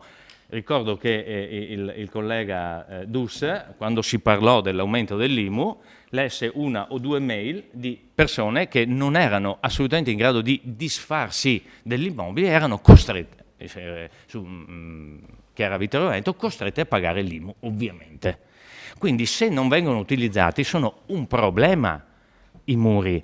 Allora, siccome la MOM per adesso ci paga, ma se è vero che si spostano, si fanno la loro sede, quei soldi non li prenderemo più, anche quei muri, come ha detto la collega Bagliana, diventeranno un altro peso, fra virgolette, per il comune. Ora, finché c'è la scuola, 2 anni, 3 anni, non so, il tempo di fare la scuola nuova. E poi, punto di domanda, cosa ci facciamo?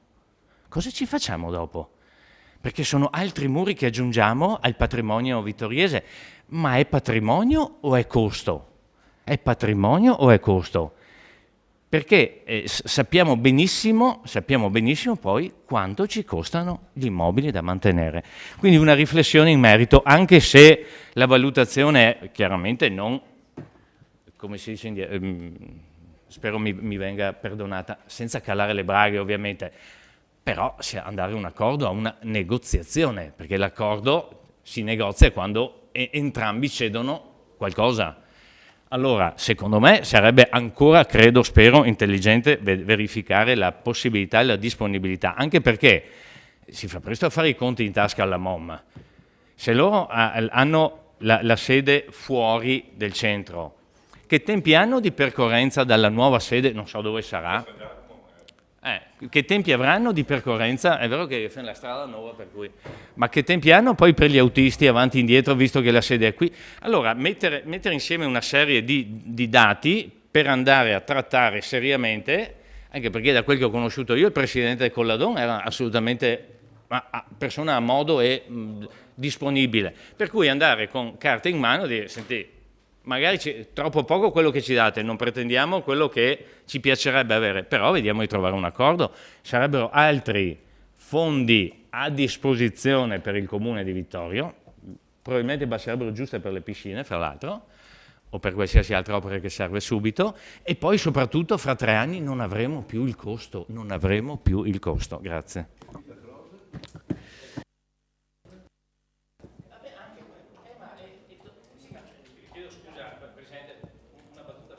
E finisco. Il valore, Sindaco, se lei guarda il valore di alcuni immobili che ho visto i cartelloni che sono in vendita, rispetto a quelli che erano 2, 3, 4, 5, 7 anni fa, sono ben diversi. Quindi non c'è un valore, come dire, oggettivo. Non c'è un valore oggettivo nell'immobiliare, come in tante altre cose. Dipende dalla domanda e dall'offerta. In tante scuole che stanno andando ovviamente valgono sempre meno e anche lì secondo me è una trattativa. Dopo, ripeto, non regalarla perché non sarebbe giusto, Venzà regala tante robe, però... Nessuno regala e pochi sono stupidi. Voglio dire che di oggettivo però, Roberto, che ne è un affitto corposo, ma... se va via, vediamo quando sarà esaurito il periodo. Adesso ci danno 110, quindi tu non puoi anticipare quelle scelte. Va bene. Consigliere Del Re. Sì, grazie. Condivido tutto quello che ha detto chi mi ha preceduto, ovvero il consigliere Tonon. Però giustamente i costi, le manutenzioni, che sono poi, rimarranno nel tempo. Però io faccio un discorso generale su quello che sono stati i contratti di quartiere allora. Abbiamo messo a posto Palazzo Todesco, abbiamo messo a posto la Torre dell'Orologio, sappiamo tutti come erano presi quegli immobili, abbiamo messo a posto l'ex distretto sanitario con parecchi milioni di euro, di lire portati anche quando io ero in regione. Quindi tutto il quartiere di Serravalle è stato arricchito e abbellito grazie a questi interventi di soldi esterni che sono arrivati da vari enti, ma che hanno dato la possibilità di risollevare un quartiere che è straordinario, ma non lo era quando siamo partiti. Io mi ricordo quando la polemica, quando noi abbiamo acquistato il distretto sanitario dalla provincia, che allora c'era il presidente della provincia tale Luca Zaia, e abbiamo avuto le critiche perché abbiamo portato a casa un cadavere. Sì, ma era un cadavere che era all'interno della nostra città, come è un cadavere all'interno della nostra città la caserma Gotti. È chiaro che poi ci saranno costi di manutenzione, però è all'interno della nostra comunità. Quindi pensare di poter ristrutturare, comunque metterci mano a un qualcosa di... Tra l'altro è a 500 metri dal centro, sono d'accordo con lei, cosa ne faremo? Ma alla fine mettiamo a posto anche Palazzo Piazzoni, e andiamo a finire un'opera su un quartiere che è diventato decisamente appetibile, è un punto di ritrovo, dovremo, ripeto, e lo torno a dire, Sindaco Seremi a strada, al sabato a domenica. Perché? Perché vogliamo che chi non è di Vittorio Veneto e anche gli stessi vittoriesi possano usufruire di quel pezzo di, come diceva Cevese, un pezzo di Venezia impiantato in terraferma. Allora, Tutte queste cose che noi stiamo facendo, questi interventi che stiamo facendo, sono interventi che non vanno a questa amministrazione, ma si protraggono per le amministrazioni future, come è sempre stato fatto d'altra parte. Perché io ho passato la mano, poi sei arrivato tu, prima c'era Scottà, è arrivato lui, arriverà qualcun altro, ma bisogna pensare, diciamo, per il bene e in positivo, perché se pensiamo a cosa, ai costi e alle manutenzioni, allora ci fermiamo subito, andiamo a casa, però la città deve anche avere un progetto a lungo termine che non deve fermarsi ai 5 anni di amministrazione, perché in 5 anni di amministrazione si fanno le documentazioni, forse nella seconda si fanno le opere, nella terza si inaugurano. Io ho inaugurato opere che non erano certamente mie, quindi condivido tutte le sue preoccupazioni, che sono anche le nostre, ma sono beni che sono all'interno della nostra città che devono essere per forza valorizzati. Grazie.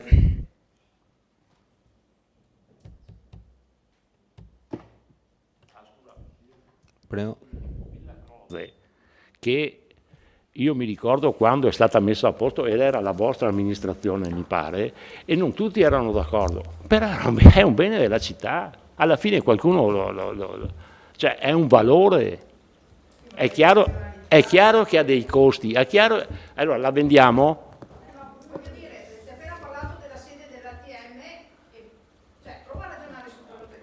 Allora, sulla sede dell'ATM, No. allora intanto non si può vendere perché ci sono soldi della Regione Veneto, punto. Sì? Certo. Bene, consigliere De Bastiani. Sì, Prego. grazie. Beh, mi fa sorridere un po' quando il consigliere Darè parla di progetti a lungo termine, perché è proprio quello che mi sembra che manchi in città, i progetti a lungo termine. Abbiamo la spesa più importante e più impegnativa, sono 3 milioni e mezzo della caserma Gotti.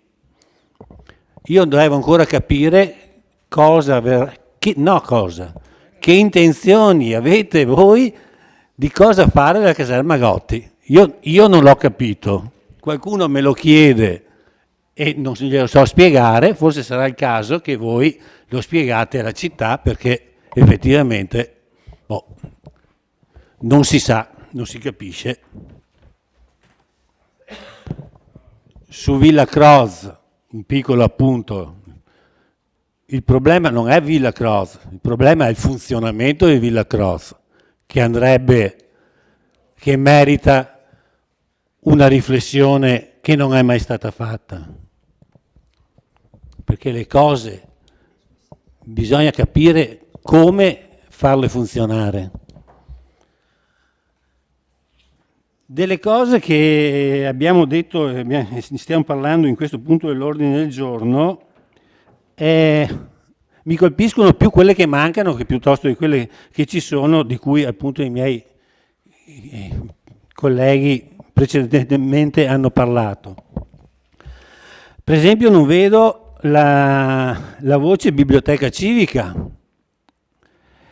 che mi sembra una emergenza in campo, e non la vedo non per quest'anno ma non per tutto il triennio, quindi questo mi fa supporre che non ci sia nessuna idea o volontà di agire sulla biblioteca civica. Non ho citato Villa Papadopoli perché lì ho capito che l'obiettivo è che si consumi da sola, si autodemolisca. Il progetto è quello, perché in vendita non è messa in vendita, lavori non ce ne sono previsti, quindi l'obiettivo chiaro è l'autodistruzione della Villa Papadopoli. Come per esempio non trovo citato la scuola Umberto Cosmo, che è qui in centro, non la trovo citata nei progetti di lavoro dei prossimi 3 anni, e non la trovo neanche nel piano alienazioni, Quindi anche quello è un buco che è uno dei buchi neri, come lo è il museo archeologico. Ve lo ricordate? La prima uscita che abbiamo fatto da consiglieri comunali sulle varie emergenze della città fu proprio nel museo archeologico, e avevamo iniziato a discutere, a pensare che collocazione, che risoluzione, che soluzioni trovare per quell'istituto là. E sparito dall'orizzonte. Mi fermo solo citando un altro caso che mi colpisce per la sua assenza. Troviamo il percorso pedonale protetto della statale 35, che, come si diceva, non sono 3 anni, ma sono 8 anni che lo troviamo nel piano dei programmi triennali. Però, e mi rivolgo ai colleghi consiglieri, non abbiamo mai trovato il percorso pedonale protetto di via Isonzo, che forse è un'altra emergenza vittoriese.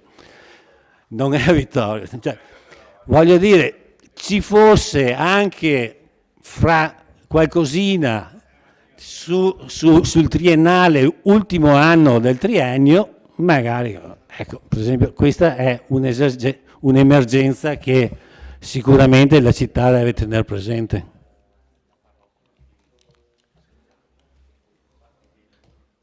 Grazie, consigliere De Bastiani.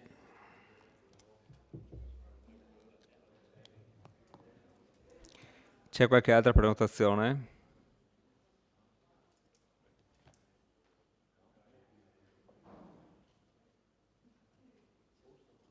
Non vedo nulla, quindi passiamo a questo punto alle dichiarazioni di voto.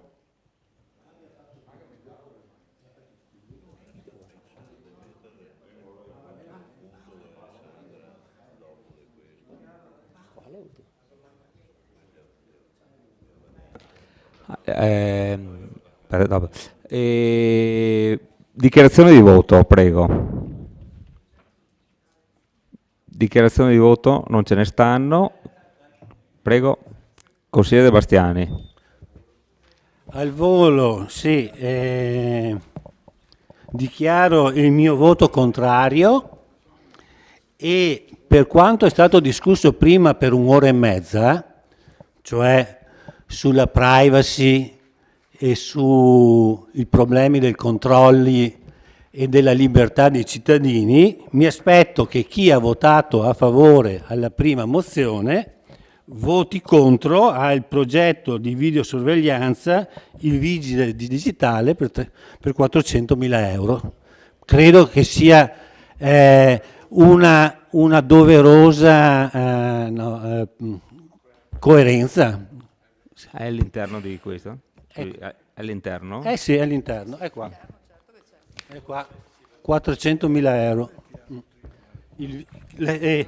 È bello anche il titolo, il vigile digitale.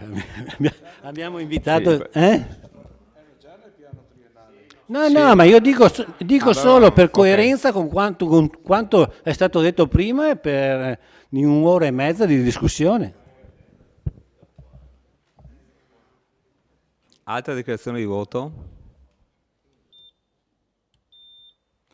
Prego. Voteremo anche noi, non so se anche noi voteremo contrariamente contro questo programma triennale.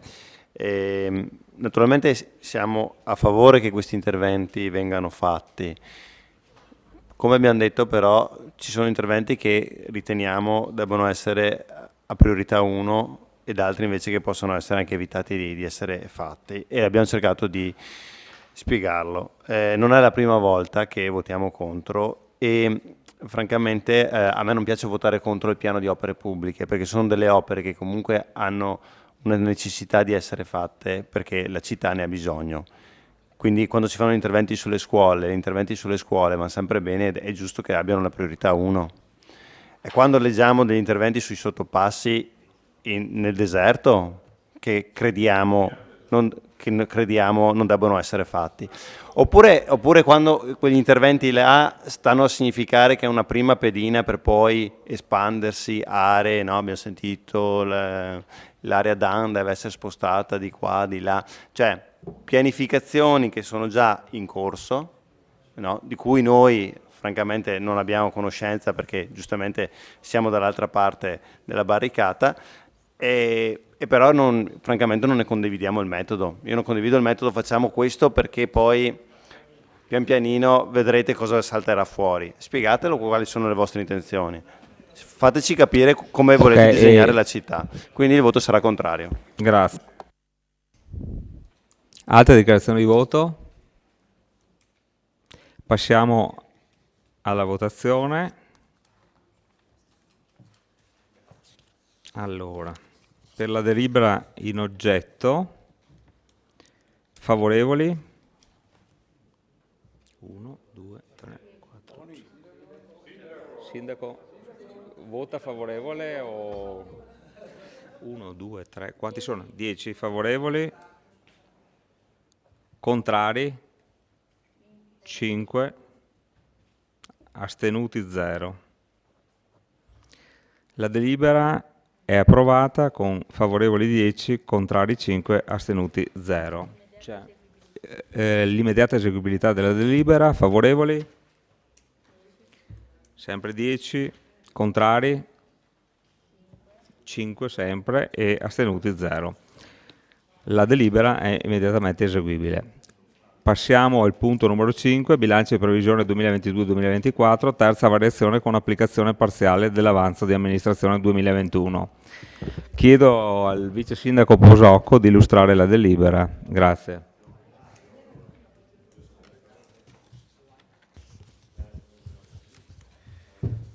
Grazie Presidente. Allora, nella terza variazione con applicazione parziale dell'avanzo di amministrazione, quindi stiamo parlando della parte destinata agli investimenti, 1.308.000, proponiamo una variazione abbastanza importante che abbiamo ampiamente discusso in commissione, e poi ho visto che sono anche susseguite delle comunicazioni con i consiglieri, con i componenti della commissione consigliare riguardo delle domande che alcuni componenti avevano fatto all'ufficio economato. Qui con me c'è la dottoressa Alvassore, e a cui sono state date delle risposte. Allora, io vi illustro i punti principali di questa variazione, poi siamo qui e la discuteremo, ma magari entreremo insieme nei dettagli. Per quel che riguarda le entrate correnti, le maggiori entrate che ci hanno poi permesso di andare in variazione sono un incremento del recupero dei gettiti arretrati IMU per circa 400.000 euro, e questi sono in gran parte dovuti all'IMU degli alloggi dei militari. Abbiamo un incremento della vendita dell'energia elettrica dall'impianto fotovoltaico situato in zona industriale di San Giacomo di Veglia per 50.000 euro, e abbiamo dei proventi diversi del servizio asporto rifiuti per la stazione da Travaso per euro 121.500. Oltre a altre, poi ne analizziamo, ma queste sono le più importanti. Come spese correnti, dove andiamo a incidere? Innanzitutto andiamo a pagare l'incremento della spesa della fornitura calore immobili per 253.000 euro. Questo è il maggior costo derivato dall'aumento del costo delle materie prime, quindi di gas e gasolio. Come battuta al consigliere Darè, mettiamo anche i soldi per Serrar-Serraval qua dentro, quindi li trova in incremento contributivo in ambito economico per 18.000 euro. Ecco. E in spesa corrente applichiamo l'avanzo vincolato in parte corrente derivanti dai contributi ancora del Covid-19 per 240.000 euro, di cui 210.000 andremo a fare un bando per la gestione degli impianti sportivi comunali e 30.000 verranno dati alle cooperative e consorzi di garanzia, i COFIDI. In parte capitale, come entrate abbiamo 3 contributi da segnalare: contributo per il miglioramento energetico sia della Crispi che della Paravicini e un contributo statale per la manutenzione straordinaria e viabilità di 125.000 euro. Come uscita andiamo appunto a intervenire su strade cittadine per 125.000 euro con questo contributo statale. Questi gran parte verranno utilizzati per la messa in sicurezza della viabilità in via Forlanini per l'ospedale. Abbiamo interventi di valorizzazione sulla viabilità storica per 85.000 euro. Abbiamo parlato del maggiore incremento dell'intervento per la scuola dell'infanzia di San Giacomo per 35.000, per la Zanette per l'Agenzia delle Entrate 360.000, i 185.000 per la sistemazione della sede ATM. In questa variazione ci sono spese per manutenzione immobili vari per 50.000 euro, questi verranno spesi per la sistemazione del tetto della Mafil, e su impianti sportivi per 60.000 euro. Qui dobbiamo intervenire sempre alle piscine per alcuni interventi di manutenzione. Spese, poi abbiamo delle spese di lavori e intervento vari in ambito di viabilità per 140.000 euro. Ecco, io avrei detto le variazioni principali, poi sono a disposizione per tutte le domande. Io e la dottoressa Alvassore siamo qui a disposizione. Grazie. Bene, se c'è qualche domanda subito.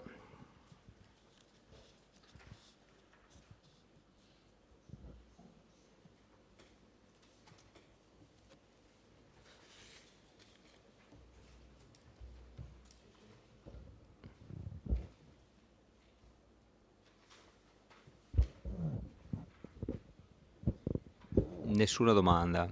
Apriamo il dibattito.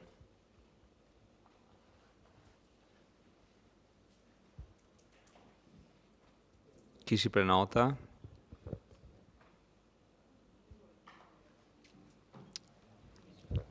Consigliere Bagliana. No, io volevo solo chiedere un'informazione rispetto al risparmio per l'illuminazione pubblica che è in atto. E, voglio vedere i criteri con cui io ho visto che sono state chiuse le luci alternate, una sì, una no praticamente, però in alcune vie sono state proprio spente completamente.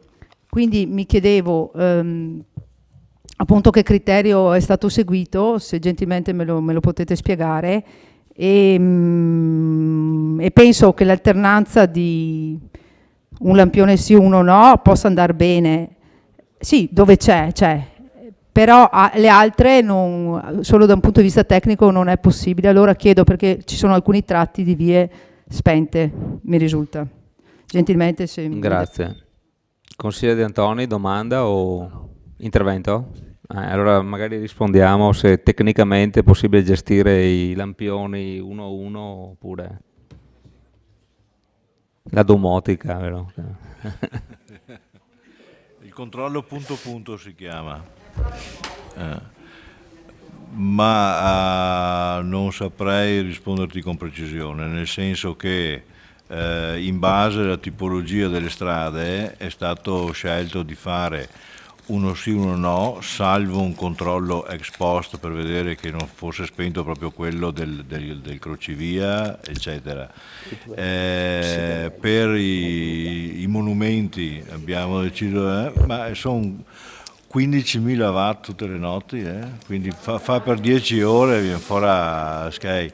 In qualche strada dove la strada assumeva le caratteristiche di case sparse, ecco, che proprio l'altra sera volevo controllare perché richiesto da cittadini, ho fatto un giro, tornavo da Ponte di Piave e ne ho viste un sacco di strade, solo che magari uno è abituato a avere la luce, dopo magari lo trova molto strano e lo capisco, però dove certe strade assumono caratteristiche proprio di case sparse, una ogni 200 metri, una a destra e una a sinistra, magari là, dopo il fatto di poter riaccenderne uno o due, bisogna vedere com'è la stesura dei cavi, perché non è detto che ci sia il controllo palo per palo, anzi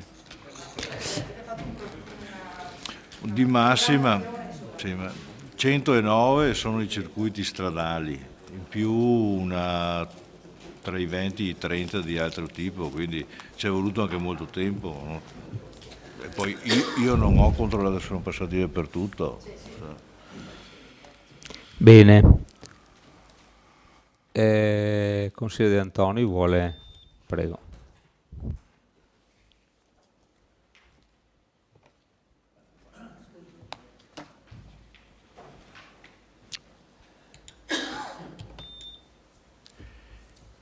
Sì, l'assessore al bilancio è andato via un po' veloce nell'illustrare i vari punti di questa variazione che, leggendo sul giornale, si parlava di 3 milioni di euro, no, di variazione.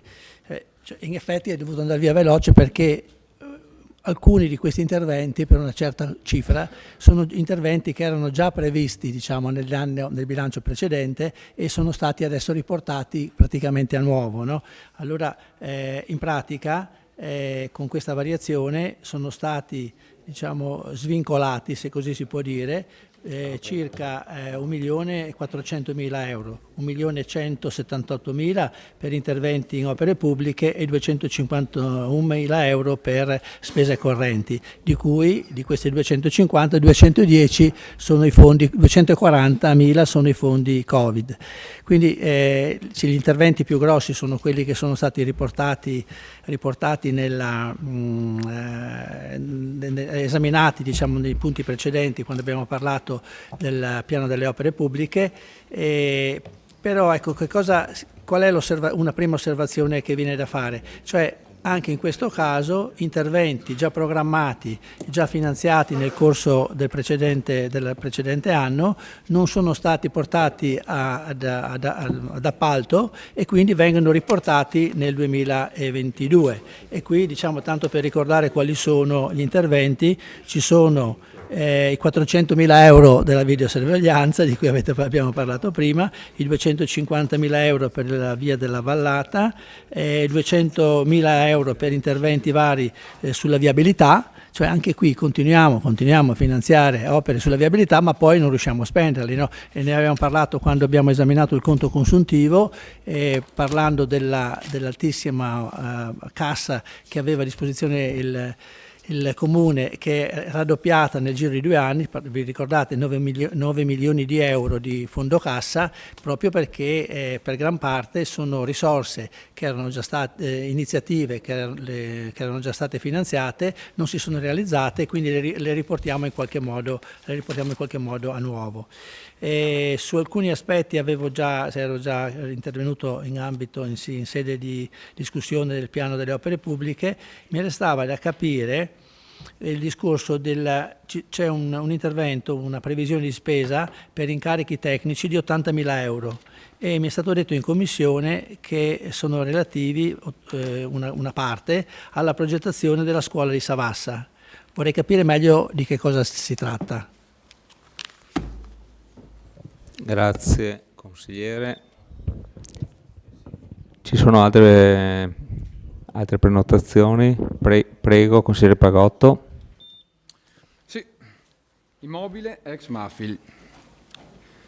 Volevo approfittare del Consiglio Comunale per assicurare i residenti di una parte del quartiere di Santi Pietro e Paolo e nello specifico di via Leardo Leardi e le varie laterali, che in questa variazione di bilancio ci sono anche i 50.000 euro necessari per poter effettuare i lavori di ripristino del tetto dell'immobile ex Mafil, utilizzato tuttora come magazzino comunale. Immobile comunale che sicuramente negli anni precedenti di questa amministrazione non ha ricevuto la manutenzione necessaria. È dal 28 febbraio che una parte della strada è occupata da una lunga recinzione usata per la messa in sicurezza dell'immobile. La situazione a certe ore del giorno è insostenibile perché con la chiusura della strada in via della Bersana, causa lavori di realizzo della nuova rotonda, fondamentale per la nostra viabilità e fortemente voluta da questa amministrazione, le auto che vanno e vengono per la zona industriale di San Giacomo di Veglia, una parte di esse si riversano in via Leardo Leardi e con un tratto di strada occupata dalle recinzioni diventa pericoloso transitare specialmente in bicicletta che a piedi. Chiedo ai residenti di pazientare ancora un po' e mi auguro che in tempi brevi, nel giro di un mese, la situazione ritorni alla normalità, mettendo in sicurezza definitivamente l'immobile e poter rimuovere la recinzione. Volevo raccomandare a chi amministrerà in futuro la nostra città, indipendentemente dal colore politico, di effettuare gli interventi di manutenzione necessari su questo immobile comunale, visto che si trova situato in una zona residenziale e non è giusto che il cittadino ne paghi i disagi. Poi volevo rispondere anche al consigliere Dus. Sì, perché prima ha detto ancora soldi, già spesi 30.000 euro. Allora, volevo ricordarle una cosa che ho letto su una testata giornalistica online, che lei, il giornale ha riportato lunedì 30 marzo 2020. Vittorio Veneto, crolla una parte di tetto dell'ex Mafil, torna ad infuriare la polemica tra PD e amministrazione. Lo so che questo è un immobile che purtroppo tutti noi ce lo troviamo sempre, indipendentemente da quale sia l'amministrazione, ce lo troviamo sempre nel groppone, ma purtroppo è nostro. Allora, non l'ho acquistato io, non ero in quell'amministrazione e ormai è nostro, dunque è inutile fare le polemiche. Bon. Crolla un ulteriore pezzo del tetto della Mafil, eppure nella crisi dovuta al coronavirus torna a infuriare la polemica politica. Accende il cerino il capogruppo PD Marco Dus con un post sul proprio profilo Facebook del titolo Favole. Leggiamo del programma di mandato della Giunta Miato, scrive Dus, della ricerca di una valorizzazione dell'ex Mafil, al momento adottata ad uso come magazzino associazioni vittoriesi e come magazzino comunale. L'immobile dovrà diventare un'opportunità di sviluppo e di ricchezza. La realtà è che la scorsa settimana è crollato il tetto dell'edificio comprato dalla giunta leghista anni fa per una cifra astronomica. Amen, il cittadino normale, le dico io, non interessa minimamente chi l'ha acquistato. Il cittadino che non fa politica non interessa minimamente, anzi, vuole che venga messo a posto e sia in sicurezza. A rispondere nei commenti in prima persona lo stesso sindaco Antonio Miato. Caro Marco, credo che sia l'ora di invitarti a contenere queste due continue esternazioni, anche per il momento particolare che stiamo tutti vivendo. No, non è leggere il post. Il cittadino che casa deve capire, dobbiamo dare la giusta informazione. In ogni caso, tutti, ma proprio tutti, e Vittorio, hanno avuto modo di apprezzare le qualità indiscutibili della passata amministrazione, per cui cerca di apprezzare, a tua volta, la mitezza della presente amministrazione che evita accuratamente di infierire, sottolinea Miato. Quel tratto di tetto che è venuto giù era già rotto ed esposto alla pioggia, anche se microlato da una decina d'anni. Dunque va bene, era già da prima, non serviva infierire. Conclude, tu dai invece la colpa a questa amministrazione. Il tetto da 10 anni è rilasciato qua, poi saranno 10 o 7 non lo so. Tu dai invece la colpa a tutta questa amministrazione senza preoccuparti del fatto che nulla avete fatto, nemmeno voi, nei 5 anni della vostra appena terminata, per metterci almeno un telo sopra.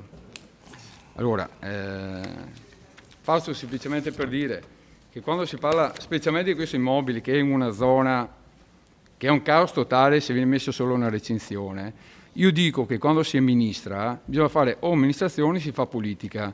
Un immobile non si può lasciarlo lì perché l'ha acquistato una conduzione leghista. Hanno comprato un immobile, non conta niente, meglio che segna che crolle, così tutti vedono. No, bisogna metterlo in sicurezza se serve. Allora dobbiamo fare anche amministrazione, non solo politica, perché in 3 anni di mandato ho capito anch'io qual è la differenza amministrare e politica. E questa è pura politica e basta. Grazie. Grazie, consigliere Pagotto.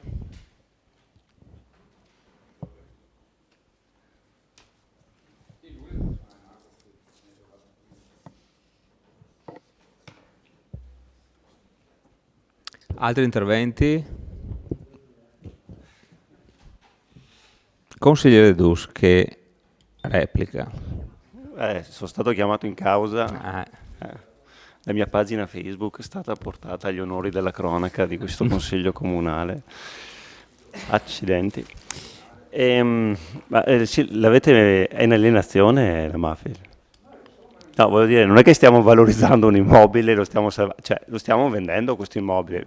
Siccome sta crollando sull'area pubblica, giustamente avete messo una recinzione, state cercando di tenerlo su e fate il minimo indispensabile. Ma non è che ci stiamo cervellando su capire, lo stiamo cercando di eliminarcelo perché è stato un errore del passato che ci portiamo dietro. Ma ripeto, lo stiamo vendendo, speriamo di regalarlo a qualcuno, purtroppo è andata male un'operazione che si sperava potesse essere risolutiva della cosa, ma leviamocelo dalle scatole e la finiamo là. Questo sto dicendo. Adesso questo intervento di 20 minuti, benissimo che lei abbia portato all'attenzione di questo Consiglio Comunale, abbiamo, non so, 6 milioni di euro, quanti milioni? 3 milioni di euro di variazione, cioè, vabbè, abbiamo speso i soldi sulla mafia, benissimo, andiamo avanti però. Io non ho nessun problema con la mafia, non avrei voluto che fosse un problema neanche per i cittadini vittoriesi. State cercando di mettere una pezza, benissimo, il tetto, non so se avete messo il telo è stato messo su questo tetto? Ah, neanche voi? Ah, boh, perfetto. Benissimo. Allora benissimo, va bene, grazie. Bene. Sì, prego. Prego tutti di considerare che un'altra cosa, il giorno che dovessimo venderlo dovremmo spendere tutti quei soldi per farci i magazzini comunali perché saremmo senza. Bene. Considerato non? Sì, parto dall'affermazione del sindaco, perché è quello che ovviamente ogni amministratore pensa. In realtà, a parte l'aumento degli ultimi 6 mesi, diciamo anno, dei costi edilizi, sarebbe costato molto meno di quello. Un magazzino fatto bene comunale. Lei prima parlava del... parto proprio dalla Mafil perché sembra quasi che la Mafil sia il problema. Qui dietro c'è una scuola che è chiusa da 20 anni circa perché stava crollando, l'è ancora là per fortuna, non è crollata. Manutenzione zero, nessuno, neanche la mia amministrazione ha fatto manutenzione là, nessuno, anche perché cosa manuteniamo, anzi noi avevamo cercato di perseguire un progetto, fosse stato il PNRR ai nostri anni sarebbe già fatta, ma ognuno vive il proprio tempo, nessuno ha fatto nulla lì, nessuno, anche perché se un immobile si tenta di venderlo, ci metto il minimo indispensabile, punto. Chiaramente se un tetto crolla bisogna intervenire, ovviamente. Lei prima, Sindaco, parlava dei 110.000 euro che noi prendiamo circa da MOM. Allora, la politica, non avendo aumentato le tasse durante l'amministrazione che ho presieduto, ricordo che l'unica tassa che ho messo è quella che un mio amico leghista chiama la tassa dei foresti, cioè la tassa di soggiorno, perché notoriamente non la pagano i vittoriesi. Noi abbiamo cercato di razionalizzare per quanto possibile le spese, aumentando dove era possibile gli affitti e tagliandoli dove si poteva tagliarli. Ricordo che si pagava 80.000 euro, se non ricordo male, del magazzino di Via Carso, e noi l'abbiamo tolto, utilizzando ovviamente parte della Mafil, ovviamente. Abbiamo visto che non servivano, anzi mi pare che gli uffici abbondino, abbiamo affittato anche qua il Rione, come si chiama? Rione 66, grazie, Rione 66 all'ULS che ci paga l'affitto. Abbiamo, fra virgolette, per cercare abbiamo rinunciato ad alcune spese, visto che se ne parlava prima col collega Darè. Per esempio la torre dell'orologio proprio, c'era, se ricordate, gli uffici commercio, 2 o 3 dipendenti per tutta quella palazzina lì, costo circa 20.000 euro l'anno. Abbiamo fatto un accordo con un'associazione di musica, gli amici della musica, insomma, tanto lo sanno tutti, costo per il comune zero. Costo per il comune zero. Cioè il pensiero, per rispondere al collega Darè, non è quello, io penso al mio pezzettino per cui 5 anni e poi, sì, gli investimenti sono alla lunga, ma il consolidamento della spesa corrente è nefasto per le casse comunali, il sindaco lo sa bene, quindi dove si può si taglia, non i servizi, ma se ci sono alcuni utilizzi che non servono si tagliano, e se qualche entrata può essere sfruttata, ben venga. In questo senso, dicevo, sindaco, sì, li prendiamo i 110, ma quando non ci sono più resta un costo, appunto, resta un costo. E allora, siccome a me hanno insegnato che i soldi pubblici si amministrano meglio di quelli privati, il pensiero è quello: sì, se io ho un immobile che oggi mi rende bene, ma devo cominciare a pensare quando forse, anzi in questo caso presumibilmente, non renderà più nulla, perché la MOM ha già detto in sostanza che va via se non compra, e quindi devo cominciare a pensare. Quindi il pensiero del collega Porotto non è la mafia 50.000 più 30 spesi, e tutti gli altri immobili? E tutti gli altri immobili? Lei ha presente i cartelloni che li ha visti di sicuro, quelli che sono fuori sulle alienazioni? Sono anni che in diversi di quelli nessuno di noi, a partire dal sottoscritto, ma neanche i colleghi prima, ha messo una lira. Metto da dire per fortuna, perché sarebbero stati buttati via. Non è stata messa un centesimo di euro, perché sono, ahimè, immobili. Ma il municipio, collega, non mi faccia questi discorsi. La sede istituzionale è una sede istituzionale, e che mancheria altro. Una scuola che non si usa più da 30 anni non sarà mica la stessa roba. Non sarà mica la stessa roba. Chiaramente è un trattamento diverso. Ovviamente, ma credo sia assolutamente inutile dirlo.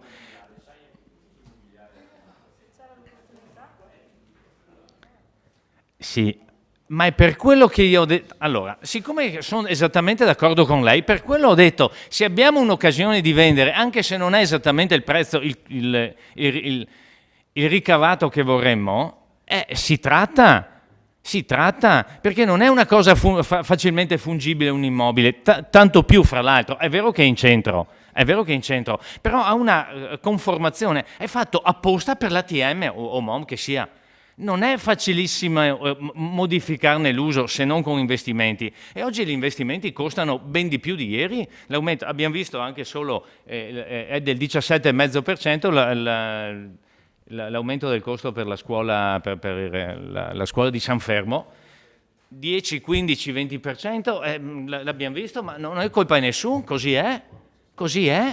Per cui, siccome gli investimenti costano di più, se abbiamo un immobile che è fatto, che ha una certa destinazione, insomma, cerchiamo di fare in modo che il soggetto che lo gestisce e che è interessato a quell'immobile, non dico servirlo su un piatto d'argento, però idem la Mafil, pareva andasse, non è andata. È chiaro che a un certo punto, finché il tetto non crolla, no, ma se crolla, non solo per questioni di sicurezza, ma anche per una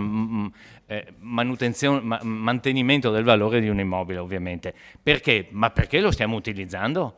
Vorrei vedere quale amministratore a Fais mette soldi sulla scuola. Voglio vedere chi alzerebbe la mano. Penso nessuno. Prego? No, sì, vabbè, neanche. Appunto, ma per quello dico, si investe negli immobili che si utilizzano, che possono avere un utilizzo. Gli altri, se quel che si può vendere, poi sappiamo benissimo che non è facile, alcuni immobili sono stati messi in alienazione e sono stati venduti, altri, dico purtroppo, sarei a regalarli se potesse, se qualcuno se li tenesse, ma non so se gli uffici ci lascerebbero l'amministrazione regalare immobili pur che se li tengano, anche perché qualcuno poi deve firmare, ovviamente. Ahimè, non si può, però restano un peso e basta per il comune. Detto questo,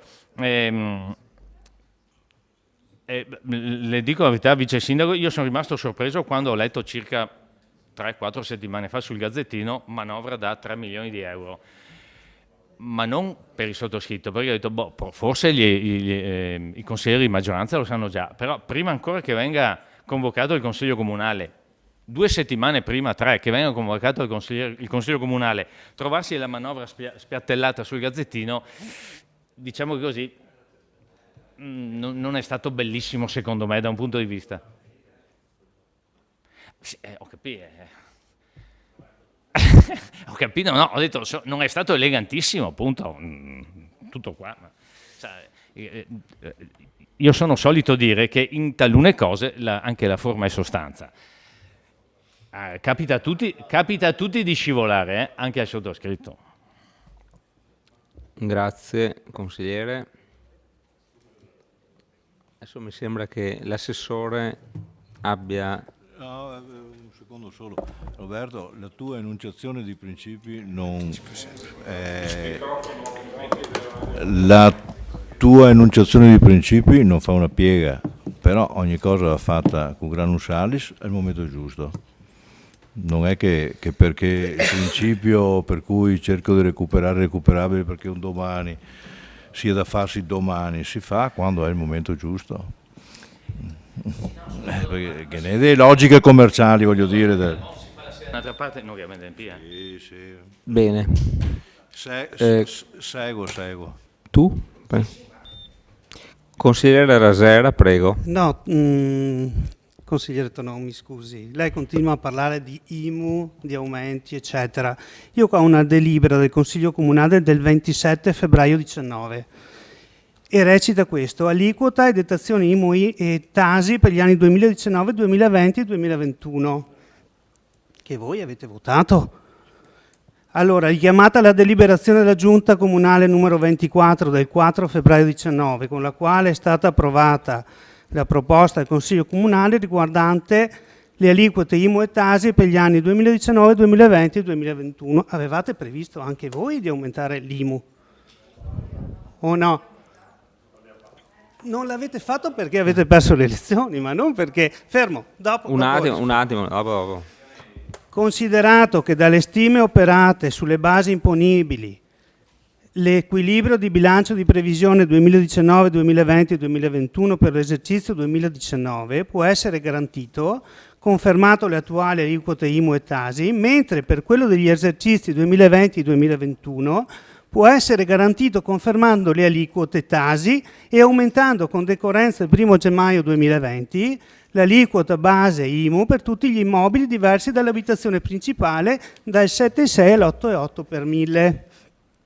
Allora, votazione favorevoli: Carnelò, Costra, Criscuoli, Darcier, Domini, Fiorin, Tocchet, Dus e Tonon. Contrari 0, assenti Botteon, Fasan e Posocco. Quindi si delibera di dare atto alle premesse che costituiscono parte. Ok, andiamo avanti. È stato deliberato che comunque anche voi avreste aumentato l'IMU per gli anni successivi. Quindi non facciamo sempre questo mega scandalo dell'aliquota IMU che è stata aumentata. Cioè, non richiamiamolo ogni volta, anche voi l'avreste fatto. Mi sbaglio? Sì? Grazie. Replica, consigliere Tonon. Sì, grazie. Ma, siccome l'avevo già fatto una volta confrontandomi col vice sindaco, francamente speravo fosse finita questa pantomima, collega. No, pensavo fosse finita. Nel senso che siccome anche lui più volte mi ha detto, scusi lei, vice sindaco, ma anche voi avevate... Sì, io ho riconosciuto nella delibera, c'era per gli anni successivi. La domanda è stata, quale cittadino con la precedente amministrazione si è trovato o dal commercialista o dal CAFO autonomamente aumentata l'aliquota e quindi l'importo che doveva pagare rispetto all'anno prima? Quanti? Nessuno ha pagato un € di più. Io stasera, guardi, consigliere, non ho fatto nessuna polemica. Sull'IMU. Ho solo detto che l'unica tassa che noi avevamo messo e applicato era quella. Punto. È vero o no? Lei, quando ero sindaco io, scusi, ha pagato di più o di IMU o no? Quando ero sindaco io? Ha pagato di più o no? Ma non faccia... Scusi un attimo, no. Guardi, è profondamente scorretto. Io le ho fatto una domanda. Quando ero sindaco io, lei ha pagato di più IMU o no? No, punto. Scusate un attimo, dai, moderiamo un po' i toni. Lo scorretto è lei. Adesso, scusate un attimo, moderiamo un po' i toni. Per stemperare il clima do la parola all'assessore Fasan. Prego.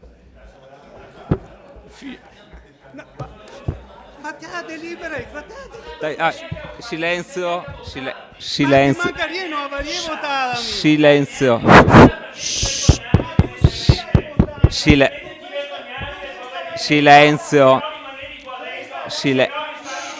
Consigliere Tonon.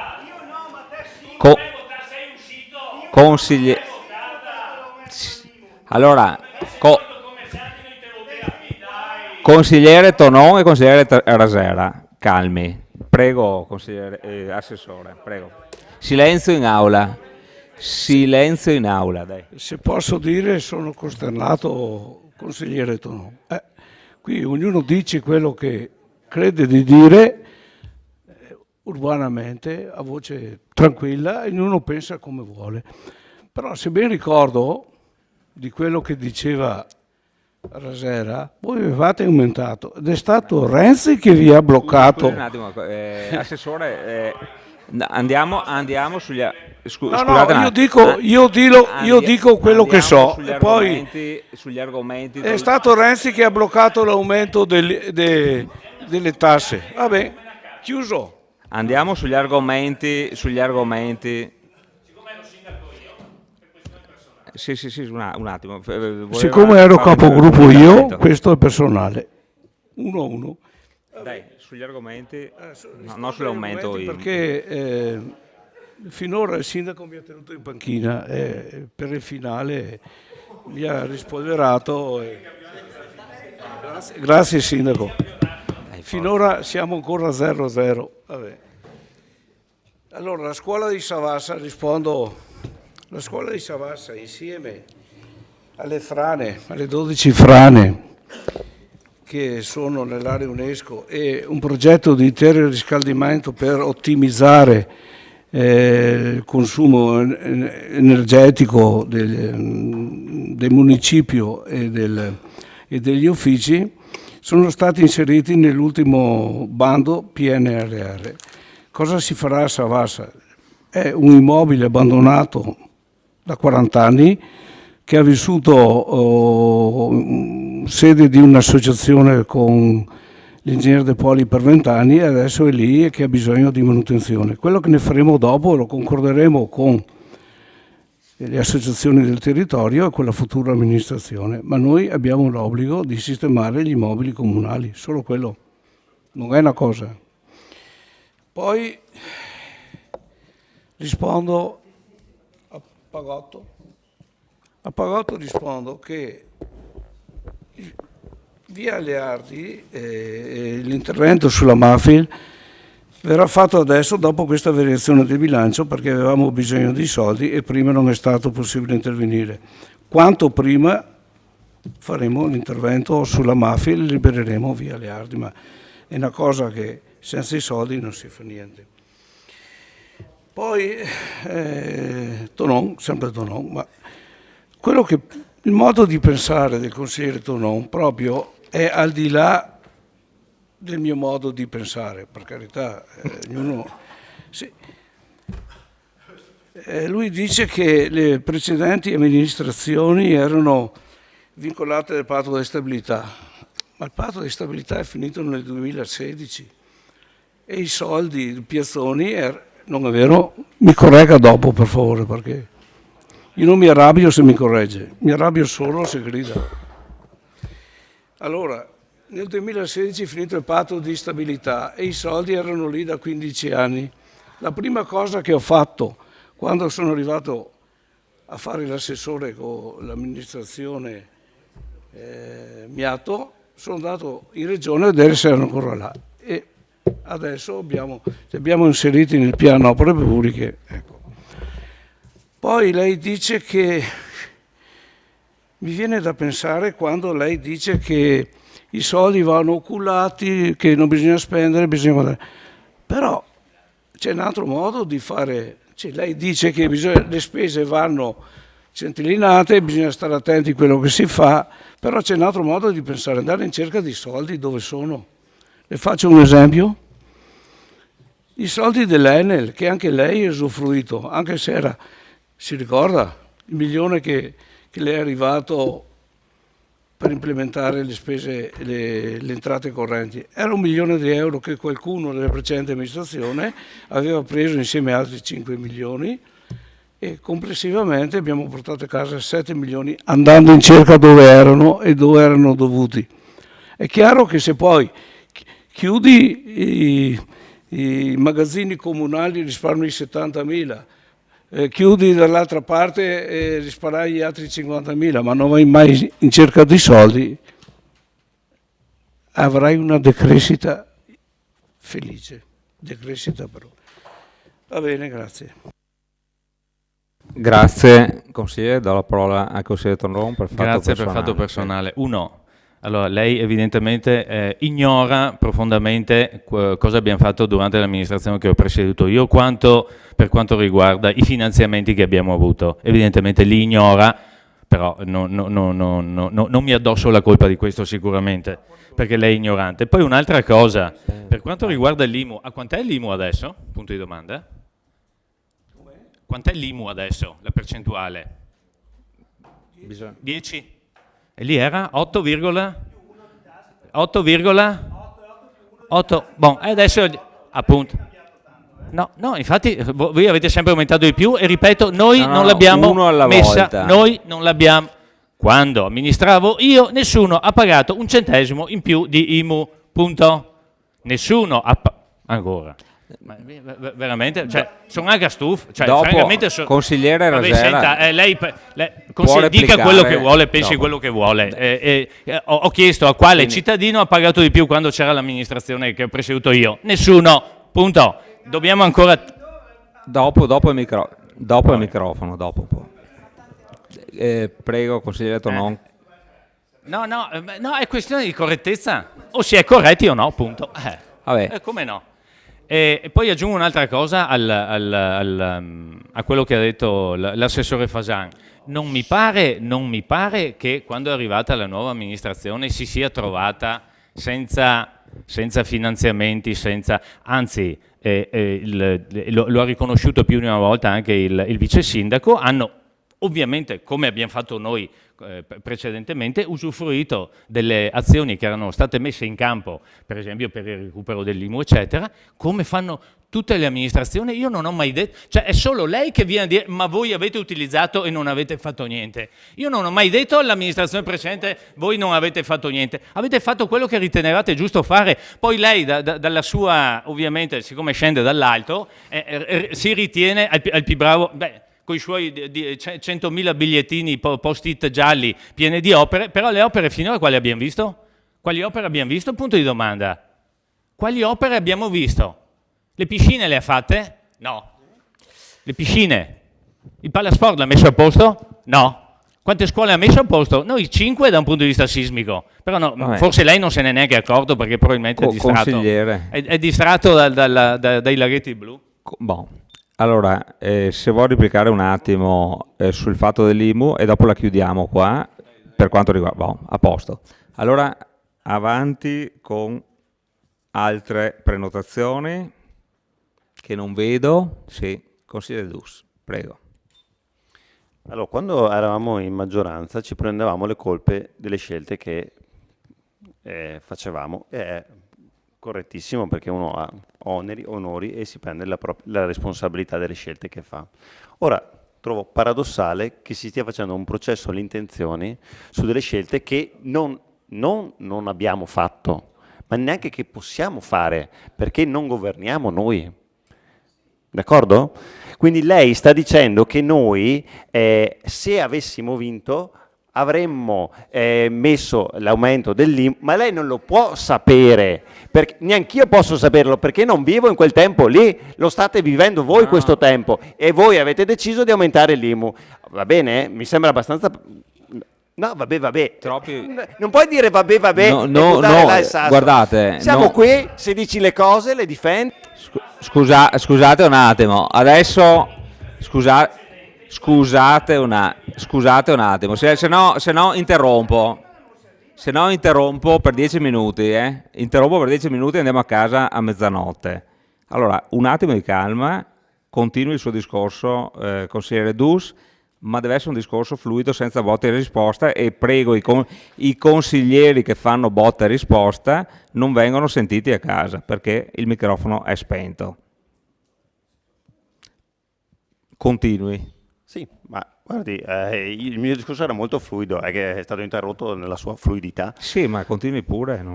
Il concetto era abbastanza semplice, gli ho detto. Noi, come l'ha detto giustamente il consigliere, abbiamo aumentato l'IMU? No, Non l'abbiamo fatto. C'era scritto che per vincolare quel bilancio là avremmo in previsione aumentato l'IMU. È stato fatto? No, non è stato fatto. Ma perché non ci è stata data la possibilità? Sì, assolutamente, abbiamo perso le elezioni, non abbiamo aumentato l'IMU.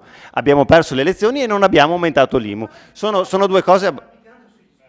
No, Ma no. basta, guarda, No, guardi che... No, non Allora, che metti la pira sopra niente. cortesemente, Ti sto dicendo, non sei stato parliamo tu a fuori tirare fuori questo argomento. Benissimo, avrò tutto il diritto di poter rispondere a questa cosa? Sì, ho tutto il diritto di poter rispondere a questa cosa. Togliamo la parola, interrompo 5 minuti, basta. Interrompiamo 5 minuti. Sì. Basta.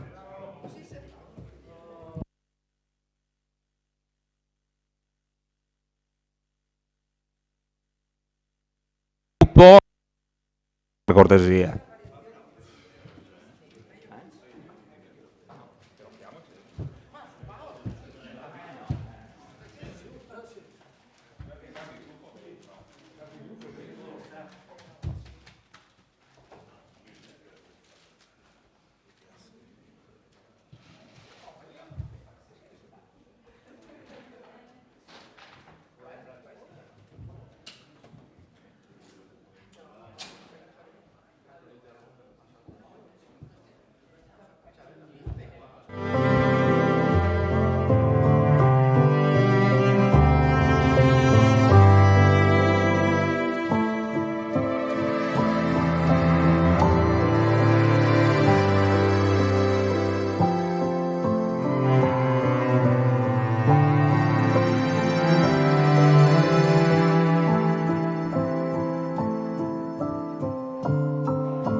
a spalle.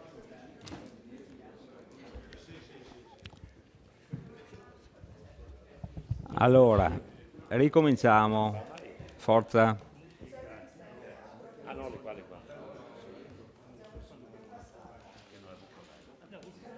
Per cortesia ci sediamo? Forza. Allora, chiedo cortesemente ai consiglieri di non parlare fuori microfono.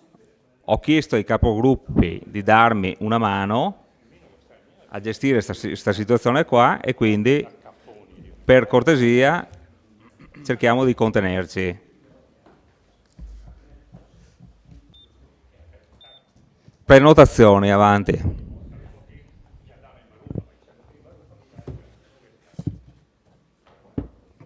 Secondo intervento per consigliere Donon.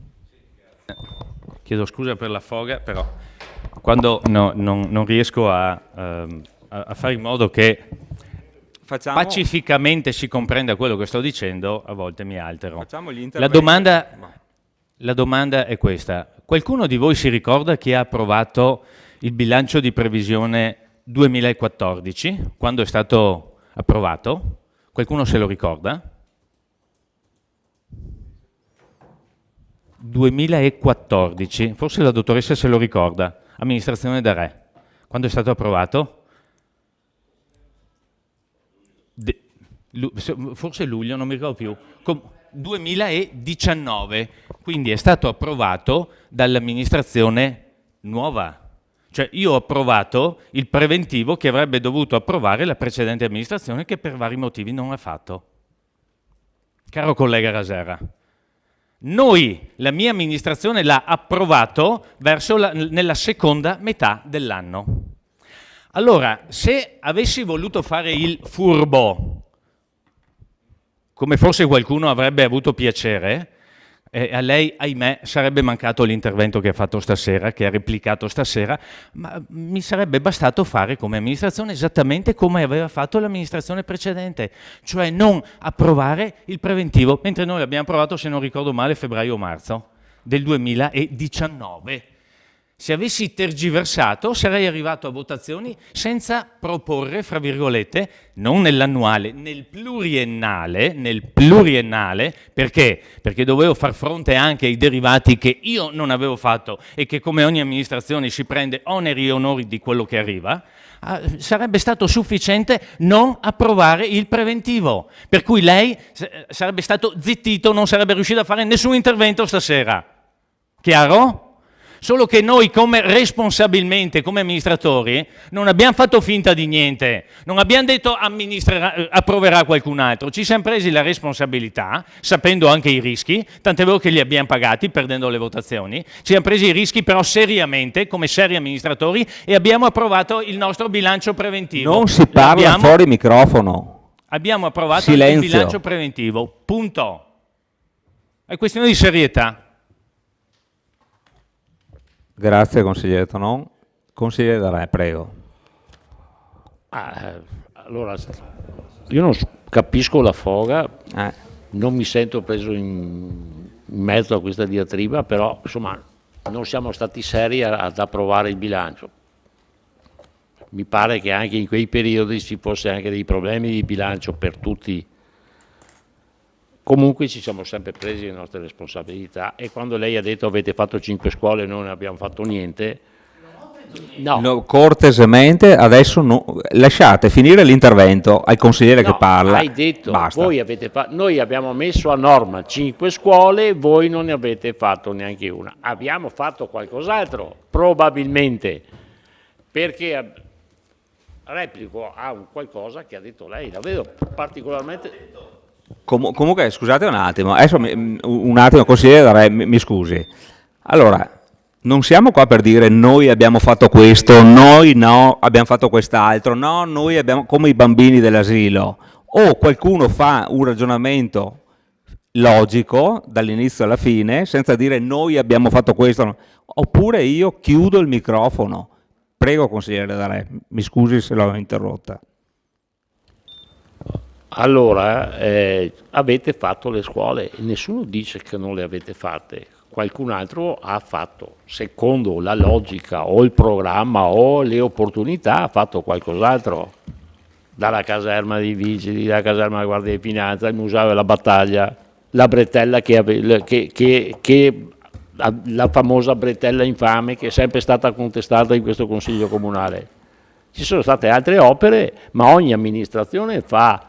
E dopo, in base alle esigenze economiche, tutti fanno il proprio bilancio e adattano il proprio bilancio. C'è stato un periodo che nei nostri comuni abbiamo fatto il bilancio, mi corregga la dottoressa, per 12esimi. Si andava avanti anche a mesi in tanti comuni, perché le risorse erano quelle che erano. Adesso abbiamo questi soldi che arrivano, che piovono, non so, da sta Europa, cerchiamo di investirli, di fare, anche perché sono soldi che comunque dovranno essere restituiti. Dopo ogni amministrazione fa nel suo bilancio e nel suo programma, fa le proprie considerazioni e opere, però adesso voi avete approvato il nostro bilancio, chi vince le elezioni, approvato o non approvato, lo adatta a quelle che sono le proprie intenzioni. Ogni amministrazione, la mia, la sua, l'ha fatta, e anche magari non d'accordo, ma in maggioranza si vota, in minoranza si contesta. Grazie consigliere D'Arè. Se ci sono altri interventi.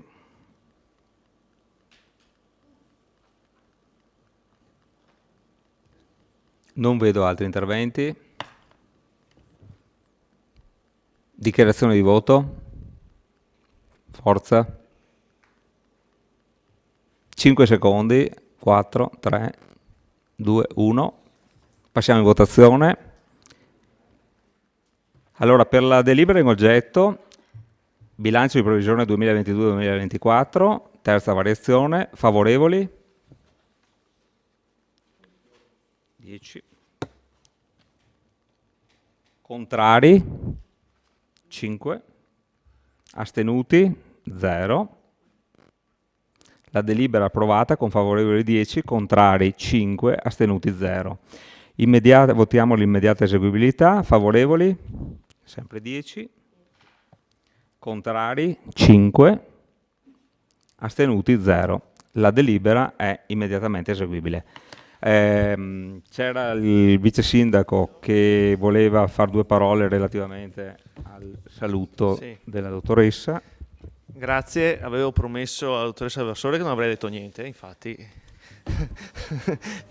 tanto poi si arrabbierà con me ancora una settimana, quindi allora no, come sapete la dottoressa Alversore ha scelto una nuova opportunità lavorativa dopo 22 anni, giusto? Magari sembrerà ieri che arrivavi per la prima volta qui. Quindi per noi è difficile pensare che lunedì prossimo, almeno io arriverò in municipio e non troverò più Giorgia, perché adesso la chiamo Giorgia se permettete, seduta sulla scrivania là a sinistra, che già inizia a brontolare appena mi vede, come brontolava con l'amministrazione Tonon, D'Arè, eccetera. Ecco.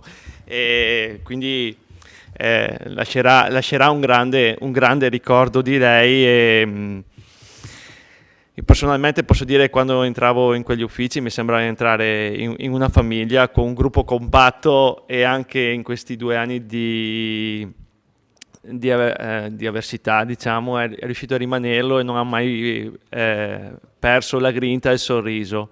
Io la devo solo ringraziare per il suo lavoro, per l'efficienza, la disponibilità, la professionalità, le importanti competenze che comunque hai messo a disposizione di questo ente per tutti questi anni, e anche, e non ultimo, per il valore umano della persona. Quindi un grosso in bocca al lupo per la tua nuova avventura lavorativa. Ti auguriamo tutti noi grandi soddisfazioni. Pensaci mentre sarai in autostrada, partirai dal Sole di Cenere, andrai verso la nebbia di Villorba, ma va bene, e comunque ci mancherai. Grazie Giorgia.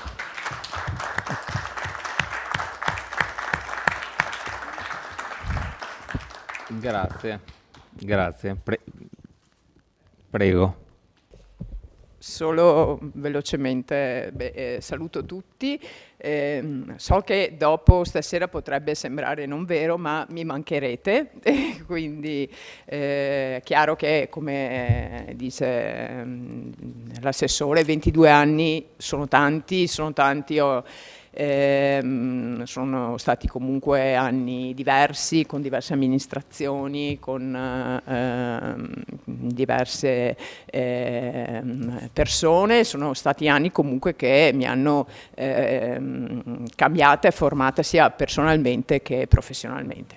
E di questo sono contenta della persona che sono oggi, anche grazie al lavoro fatto insieme a voi. L'opportunità che ho, che quasi per sbaglio devo dire, mi è capitata, è un'opportunità nella quale credo molto e spero di affrontarla nel migliore dei modi. Grazie a voi. Grazie, dottoressa Evassore.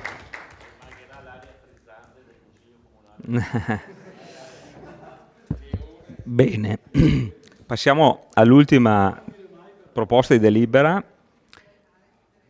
Variante urbanistica per la riclassificazione del complesso produttivo Le Colonie o Le Colonie Resort. Quindi lascio la parola all'assessore, all'ingegner Curti per illustrare la proposta di delibera. Prego, ingegnere.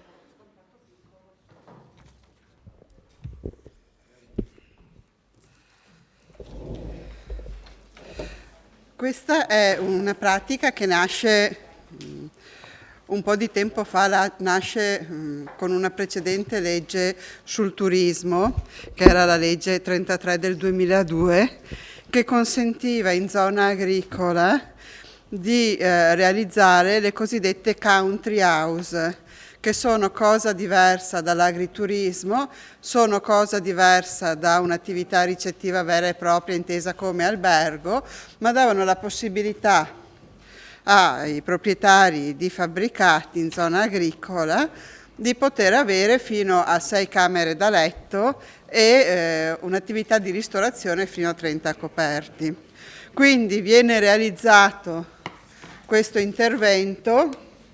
Negli anni poi viene arricchita la country house, cosa che era possibile fare con una serie di attività accessorie.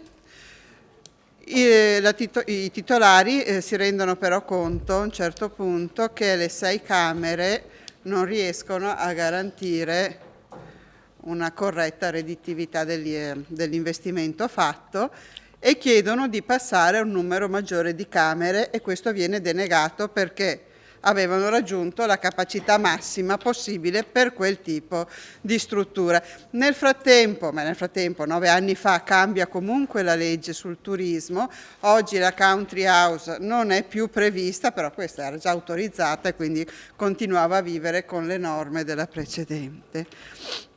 Quello che viene chiesto all'incirca 2 anni fa è di poter trasformare quindi la country house in un'attività ricettiva albergo a tutti gli effetti. Questo viene chiesto a parità di volume esistente, cioè la ditta non chiede di aumentare di 1 centimetro cubo quello che ha già costruito, chiede di modificare le previsioni urbanistiche per la sua proprietà.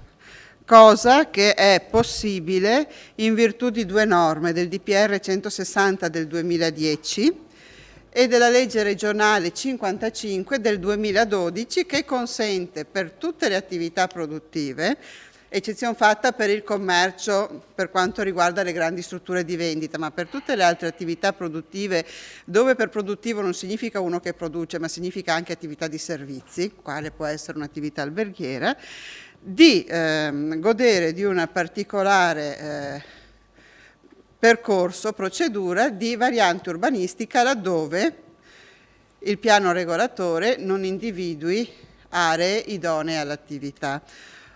Ora, il fatto che il piano regolatore non individui aree idonee non significa che in tutto il territorio del comune di Vittorio Veneto non c'è un'area dove questo poteva insediarsi, ma avendo questo un'attività già esistente, l'idoneità dell'area è data anche dal fatto che per insediarsi in una zona diversa avrebbe dovuto chiudere, rinunciare a tutto l'investimento già fatto, partendo da zero, probabilmente in un posto peraltro non altrettanto ameno quanto quello in cui viene fatto questo intervento.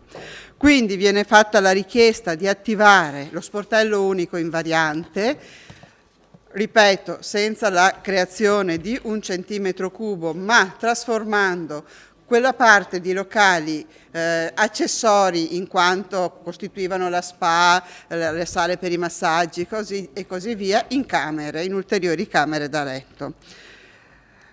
La procedura ha avuto il suo corso, si è conclusa l'istruttoria con una conferenza di servizi dove sono stati acquisiti i pareri della provincia, del Genio Civile e dell'ULS.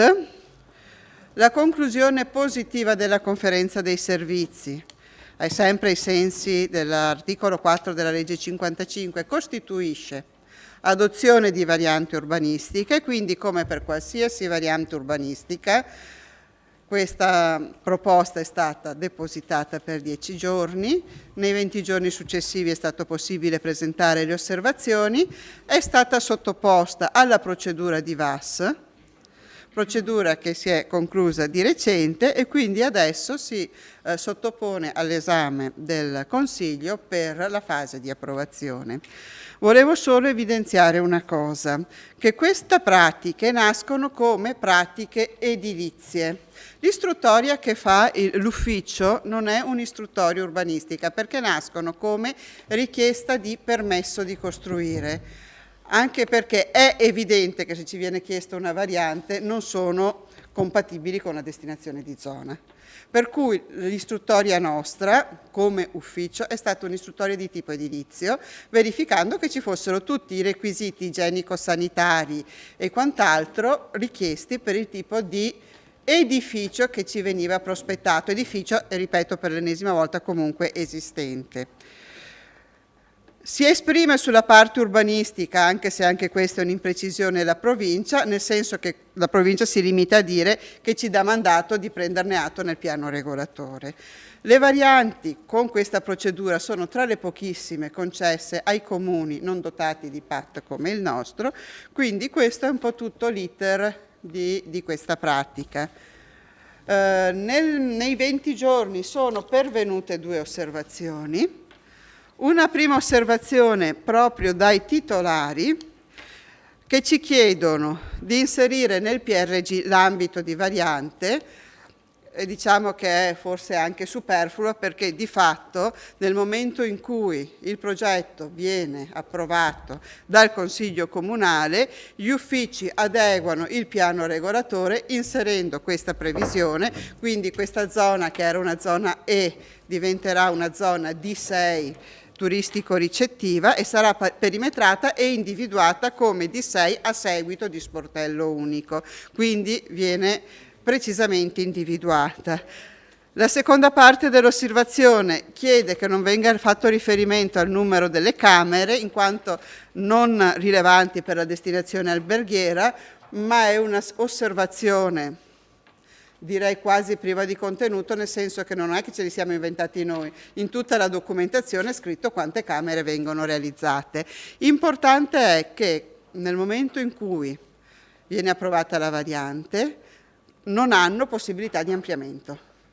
Un eventuale ampliamento della struttura dovrà passare per un'ulteriore variante, perché quando noi abbiamo fatto, e qua correggo un'imprecisione che ho detto, la nostra istruttoria, è vero che abbiamo fatto un'istruttoria sotto il profilo edilizio, sotto il profilo urbanistico cosa abbiamo fatto? Abbiamo esaminato il progetto nel suo complesso, il progetto è di un certo numero di metri cubi, quindi l'area che viene trasformata da agricola in D6 è esattamente quella che sottende quei metri cubi. Pertanto non c'è, domani mi chiedono un ampliamento, se domani mi chiedono un ampliamento dobbiamo rifare tutta la procedura. Si riparte con un'ulteriore variante. La seconda osservazione pervenuta invece chiede di non approvare la variante, portando a motivazione una serie di, scusate il bisticcio di parole, motivi, non propriamente corretti sotto il profilo giuridico e dell'applicazione di questa norma, che ripeto è la 55 del 2012 come legge regionale, è il DPR 160 del 2010, ma in realtà questo DPR ricopia un precedente DPR del 98, il 447, quindi è anche una procedura, direi, che è consolidata, visto che ha quasi 25 anni. La proposta dell'ufficio tecnica e, visti tutti i pareri acquisiti, visto il parere della Commissione VAS, è chiaramente favorevole. Dopodiché il Consiglio Comunale è sempre padrone per quanto riguarda le scelte urbanistiche e quindi di sviluppo e gestione del territorio. Pertanto noi abbiamo tecnicamente adottato la variante, sta al Consiglio valutare e decidere se approvarla o meno.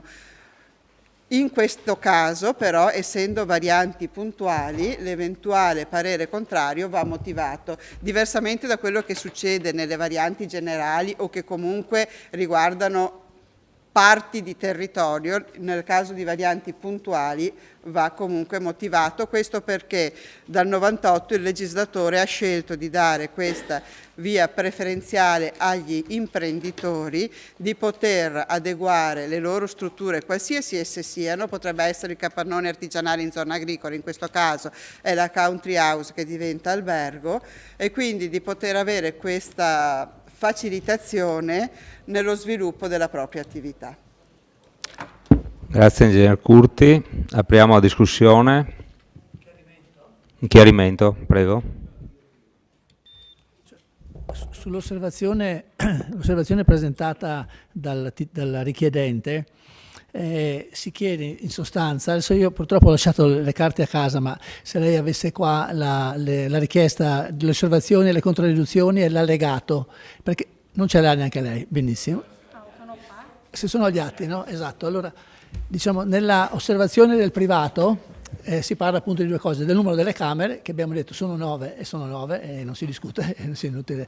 E poi l'altro discorso invece è l'area che il richiedente chiede di delimitare come area soggetta al SUAP, e nell'allegato 8, mi sembra di ricordare, praticamente ci sono due aree, quella strettamente legata al fabbricato di 4.000, probabilmente di 3.000 metri quadri, che è l'area che deve essere vincolata per coprire l'indice di edificabilità di quell'otto, che sono alla fine sono 4.500 cubi, non sono una cosa piccola, ecco.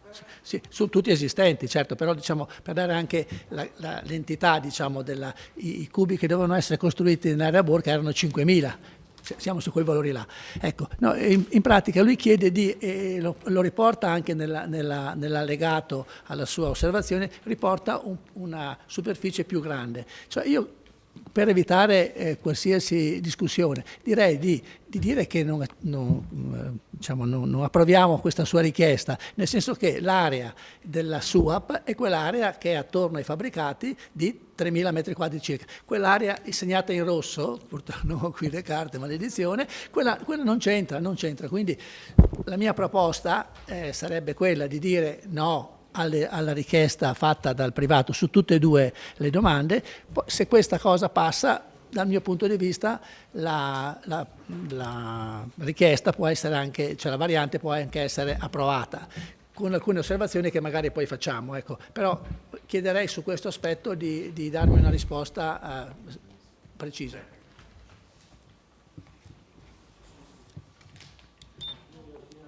Un'altra richiesta, prego. Completamente tecnica, volevo chiedere se questa riclassificazione può avvenire anche in fase di approvazione del PAT. Prego, ingegnere.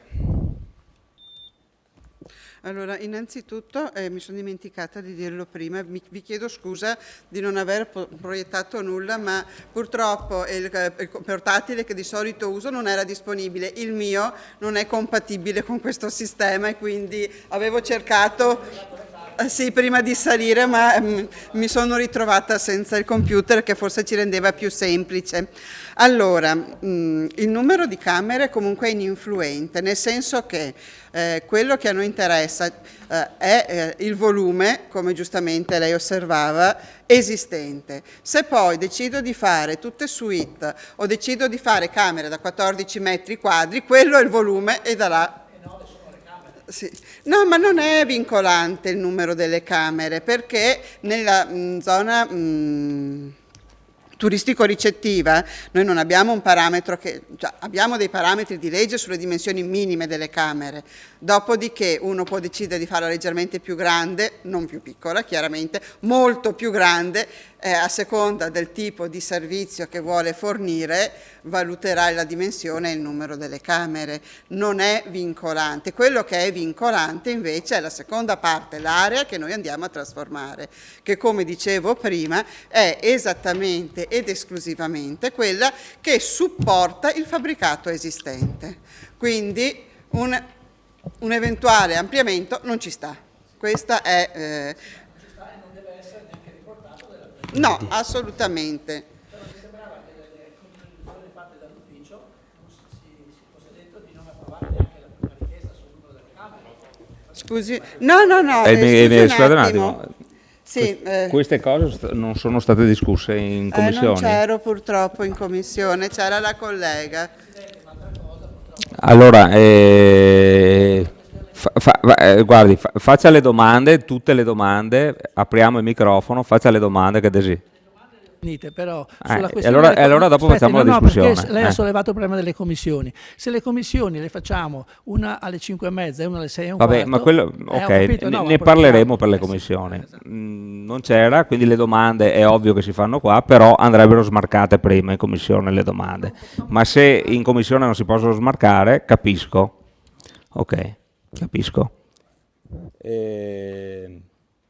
Sì, stavo prendendomi, scusate, la proposta di controdeduzione dove l'architetto Scaletta, ma comunque l'abbiamo condivisa, cioè non è che l'architetto Scaletta lavori, io non so cosa faccia, ci mancherebbe, propone come controdeduzione la definizione del perimetro invariante, è stata comunque avanzata dalla ditta medesima, in quanto noi abbiamo chiesto che tra la documentazione di progetto ci fosse esattamente l'individuazione dell'area, come dicevo prima, con la trasmissione della tavola 8 che fa parte integrante e sostanziale della proposta del SUAP, quindi quella è l'area. L'ulteriore perimetrazione dell'ambito interessato dal SUAP, come proposto dall'osservazione, non rileva alcuna valenza urbanistica e quindi non viene assolutamente riportato nel piano regolatore. Sì. Bene. Per quanto attiene il numero di stanze, sono state richiamate in sede di conferenza dei servizi, chiaramente facendo un'istruttoria, lo riportiamo, in quanto facenti parte della documentazione presentata necessaria ai fini istruttori.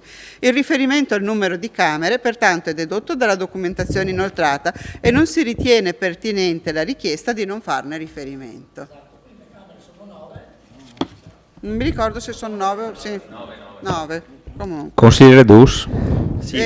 C'era un'ultima, scusate, domanda sul discorso se si poteva rinviare questa variante in fase di PAT. Cioè, sì. Beh, detto che il PAT non zonizza, quindi non sarebbe stata con il PAT ma con il successivo PI, per poterla inserire nel successivo PI bisogna che il PAT individui questa come un'area di espansione, andando ad utilizzare parte di quei famosi 14 ettari scarsi che il Comune di Vittorio Veneto ha a disposizione. Mentre lo sportello unico al momento è in studio una variante alla norma, però al momento questa è la norma che noi applichiamo, non consuma suolo, cioè non consuma il tesoretto dei 14 ettari.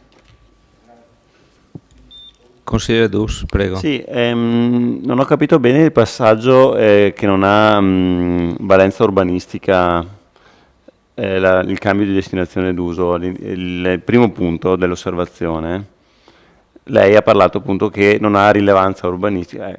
Ecco, su questa cosa qui vorrei un chiarimento. Ok.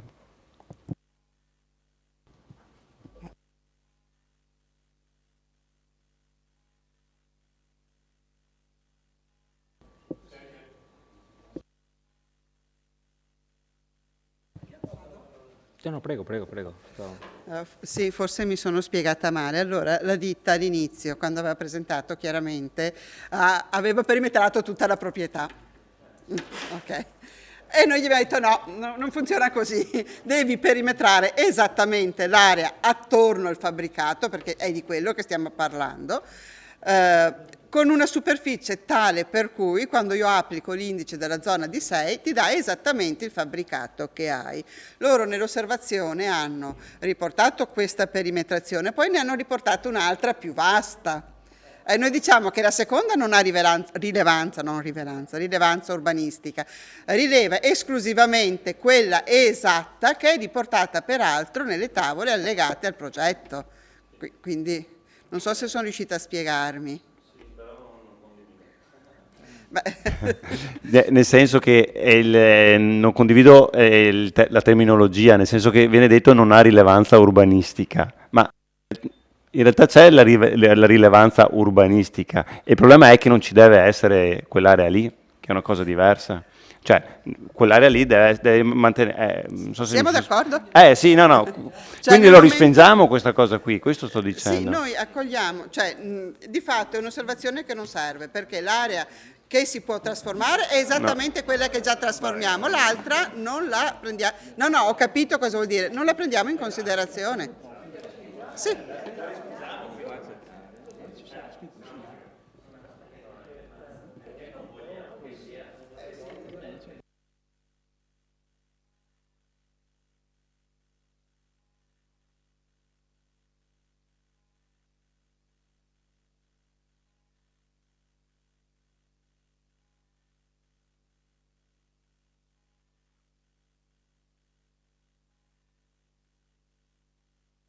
Consigliere Balliana, prego. Io volevo chiedere un'informazione rispetto alle attività accessorie, cioè praticamente l'utilizzo adesso, diciamo che la cubatura che viene sfruttata è quella che attualmente rientra all'interno, ci sono le attività accessorie tipo le spa, questa cosa qua.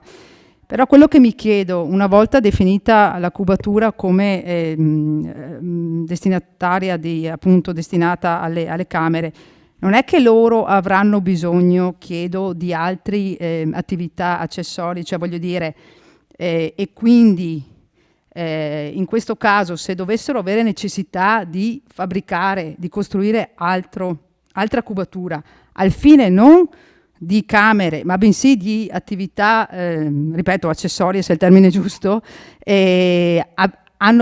cioè dobbiamo fare un'altra variante o va di default perché le attività accessorie non rientrano nelle varianti? Ha capito quello che voglio dire? Ecco, sì, se mi sono spiegata bene.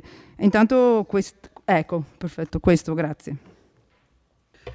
Allora, forse ho usato anch'io un termine improprio, cioè attività accessorie in quanto un conto è la camera, un conto è la spa è a corredo di quelli che sono i servizi che offre l'albergo, però non è il ripostiglio o il volume tecnico che non fa volume come se fa volume. Certo. Quindi se una volta che hanno fatto le 9 camere si accorgono che serve una spa più grande devono rifare tutta la procedura, sempre arrivando che alla fine sarà il Consiglio a decidere se approvarla o meno.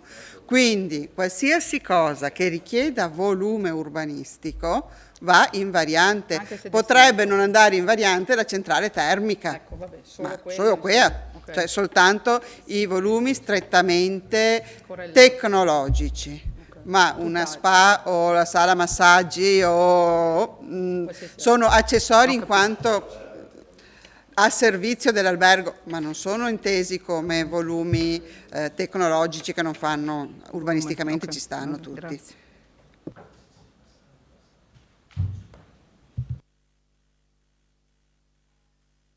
Consigliere Gomiero.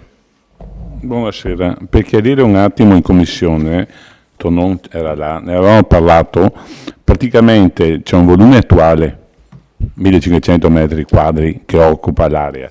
L'ufficio ha riperimetrato circa 3.000 metri quadri che fanno parte di quell'area, che sono i parcheggi e tutti i servizi attorno che non sono fabbricabili, e invece la seconda osservazione non è pertinente, volevano riperimetrare tutta l'area, quindi rimane solo un'area di servizio per avere accesso all'immobile, ma non riperimetrare completamente tutta l'area di quell'immobile là. Questo è anche nei disegni qua, se non ci avete. Cioè le vie di accesso, l'accesso alla piscina, tutta quella roba lì, sono circa 3.000 metri quadri che fanno parte di quell'ambito là, che non hanno un volume edificabile, ma sono pertinenti a quell'area. Il resto rimane tutto agricolo, ok? Sì. No, beh, lei era là a lato, c'era... Allora, finisca, c'è scritto qua sul consigliere. verbale, allora guardate. Il consigliere ha finito? Sì, sì. Consigliere Tonon. Una domanda all'ingegnere. Allora, Prego. quello che viene perimetrato non è solo, da quello che ha detto il consigliere Gomiero, il volume edilizio, ma è anche quello dei servizi, giusto? Di accesso. Sì, anche quello dei servizi. Quindi quella diventa area, secondo la proposta, area D, non più E. D6. Qualora con il PAT successivo PI si stabilisse, è un'ipotesi quella che faccio, che chi ha un volume, o meglio, che l'area D6 può avere una certa cubatura metro cubo per metro quadro e in base alla, ripeto, è un'ipotesi accademica quella che faccio, e questo sito potesse di conseguenza, fra 1, 2, 3 anni, quel che sarà, avere a disposizione ulteriore cubatura rispetto a quella esistente, col PAT ovviamente e P, potrà ampliarsi. Giusto? Cioè, tanto per essere chiari, abbiamo detto che ci sono, mi pare, 4.500 metri cubi. L'area che viene perimetrata è quella della costruzione edilizia più le strade di accesso, eccetera. 3.000 metri quadri, ho capito.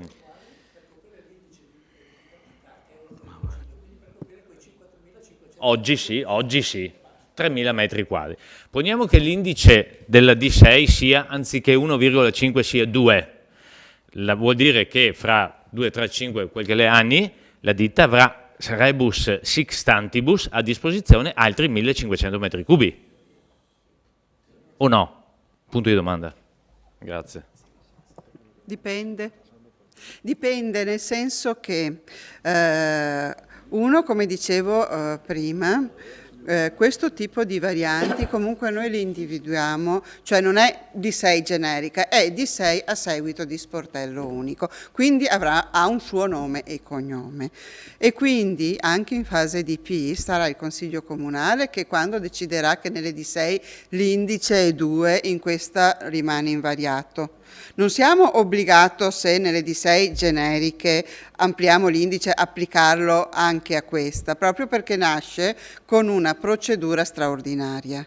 Quindi, se mai dovesse essere, proprio per fare dell'accademia, il Consiglio Comunale potrebbe dire, benissimo, le D6 in centro città hanno un volume, un indice importante, però quella che è in una zona amena, in mezzo ai vigneti, ai boschi e quant'altro, mantiene l'indice per il quale è stata approvata la variante ai sensi dello sportello unico. Questa è proprio una scelta di pianificazione.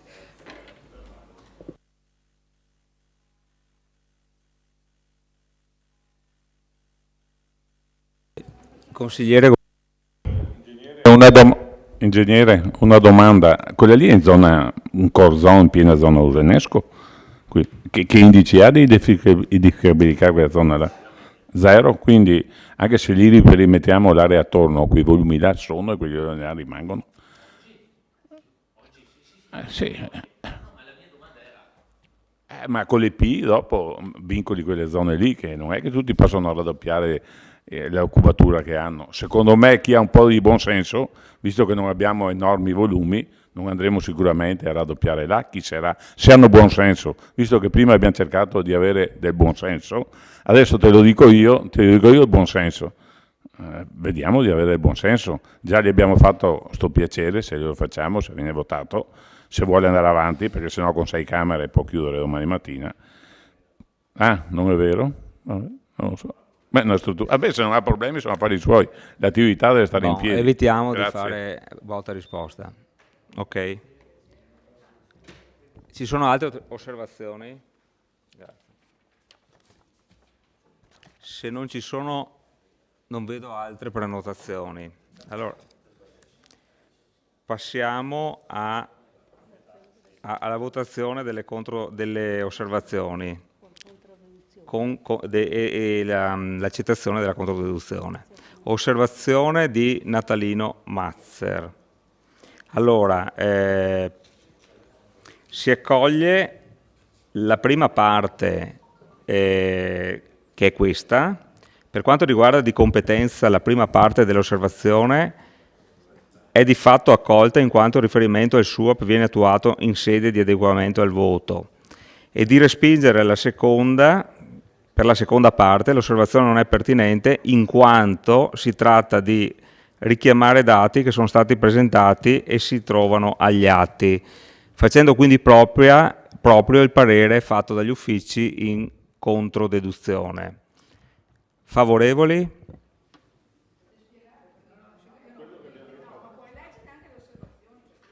Anche la controdeduzione? No? È questa? È osservazione. Un attimo che leggiamo. Questa? Si richiede, oltre al cambio di zona... Ah, ecco qua, contenuto. L'osservazione a nome... Quella originale. Allora, l'osservazione. Si richiede... Oltre al cambio di ZDO evidenziato, l'inserimento del perimetro di SUAP coinvolto nell'ipotesi progettuale presentata e sottoposta, con parere favorevole, alla VTP, Valutazione Tecnica Provinciale, numero 4, del 29/9/2021. Questo al fine di dare completezza alle previsioni del progetto stesso, oltre di adeguarsi alla prassi urbanistico-amministrativa vigente. Si sottolinea che tale inserimento non cambia il contenuto e la forma del progetto valutato, che rimane immutato in tutti i suoi parametri urbanistico-edilizi, rendendo solo più esplicita l'origine della variante. Si richiede inoltre non venga fatto riferimento al numero delle camere in quanto le stesse nella destinazione alberghiera non hanno rilevanza urbanistica. Per la seconda parte non è pertinente in quanto si tratta di richiamare dati che sono stati presentati e si trovano agli atti.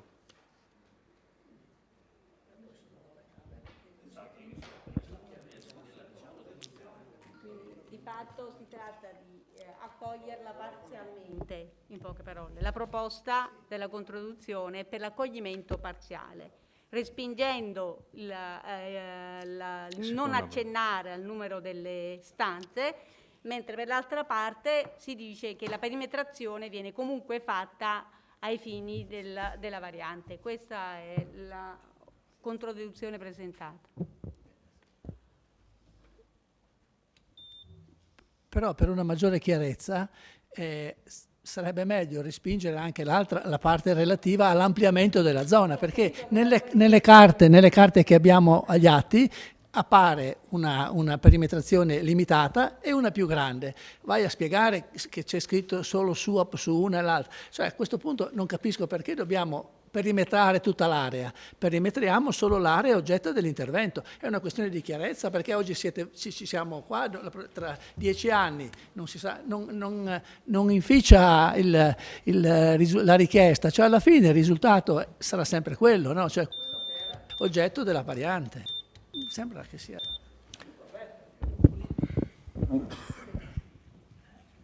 La controdeduzione deve essere riformulata. Potremmo, non so, segretario, se è possibile riformulare, nel senso che sì, scusi che leggo quello che avevo scritto qua. Si propone di accogliere la prima parte dell'osservazione nella misura strettamente necessaria. Accogliere quella richiesta lì, che voi dite non è accoglibile, perché No, l'area non è ha piccola. senso, sì, non ha senso, ma allora se non ha senso diciamoglielo, no?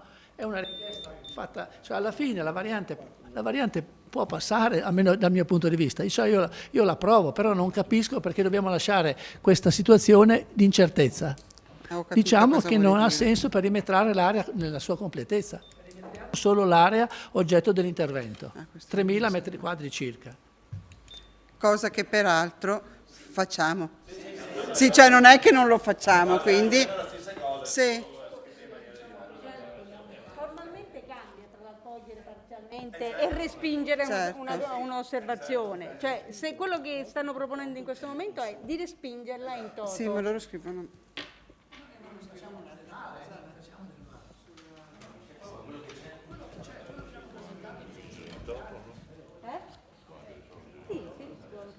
Però è importante definirlo perché bisogna scriverlo sulla controdeduzione.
Allora, propongo di respingere l'osservazione in quanto non necessaria, perché l'attività di perimetrazione è comunque attività che viene fatta come, peraltro è anche come prescrizione della provincia, ma comunque come conclusione logica di tutto il procedimento, per quanto riguarda quindi la prima parte dell'osservazione, e la seconda parte perché non è pertinente.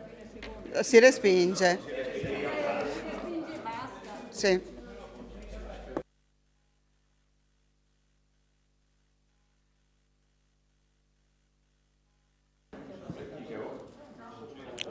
Allora, si propone di respingere le osservazioni, entrambe.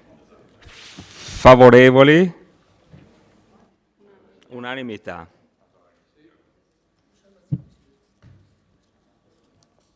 L'osservazione è respinta per la numero 1 di...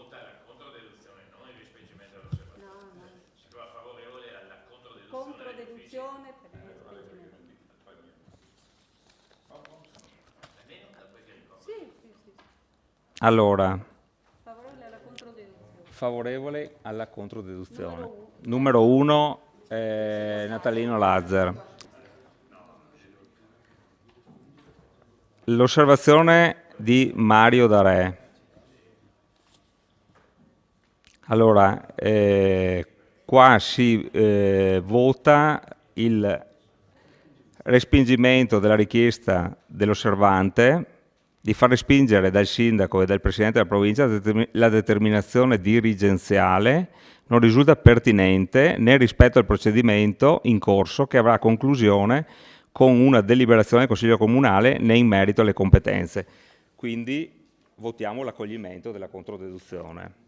Votiamo l'accoglimento della controdeduzione. Favorevoli?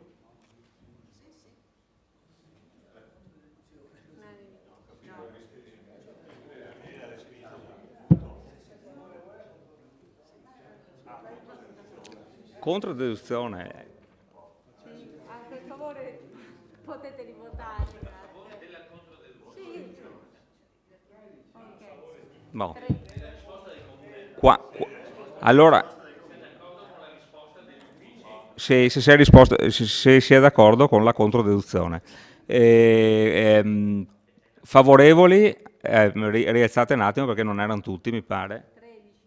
13. Contrari? Nessuno. Astenuti? 2. Allora la controdeduzione è accettata.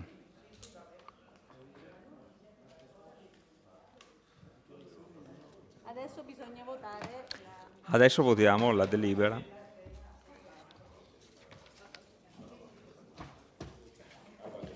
Allora, c'è qualche dichiarazione di voto? Nessuna dichiarazione di voto. Passiamo alla votazione della delibera. Alla delibera in oggetto, variante urbanistica, favorevoli? Sempre 13. Contrari? 0. Astenuti? 2. La delibera è approvata con favorevoli 13, contrari 0, astenuti 2. E qua non c'è l'immediata eseguibilità. Buonanotte.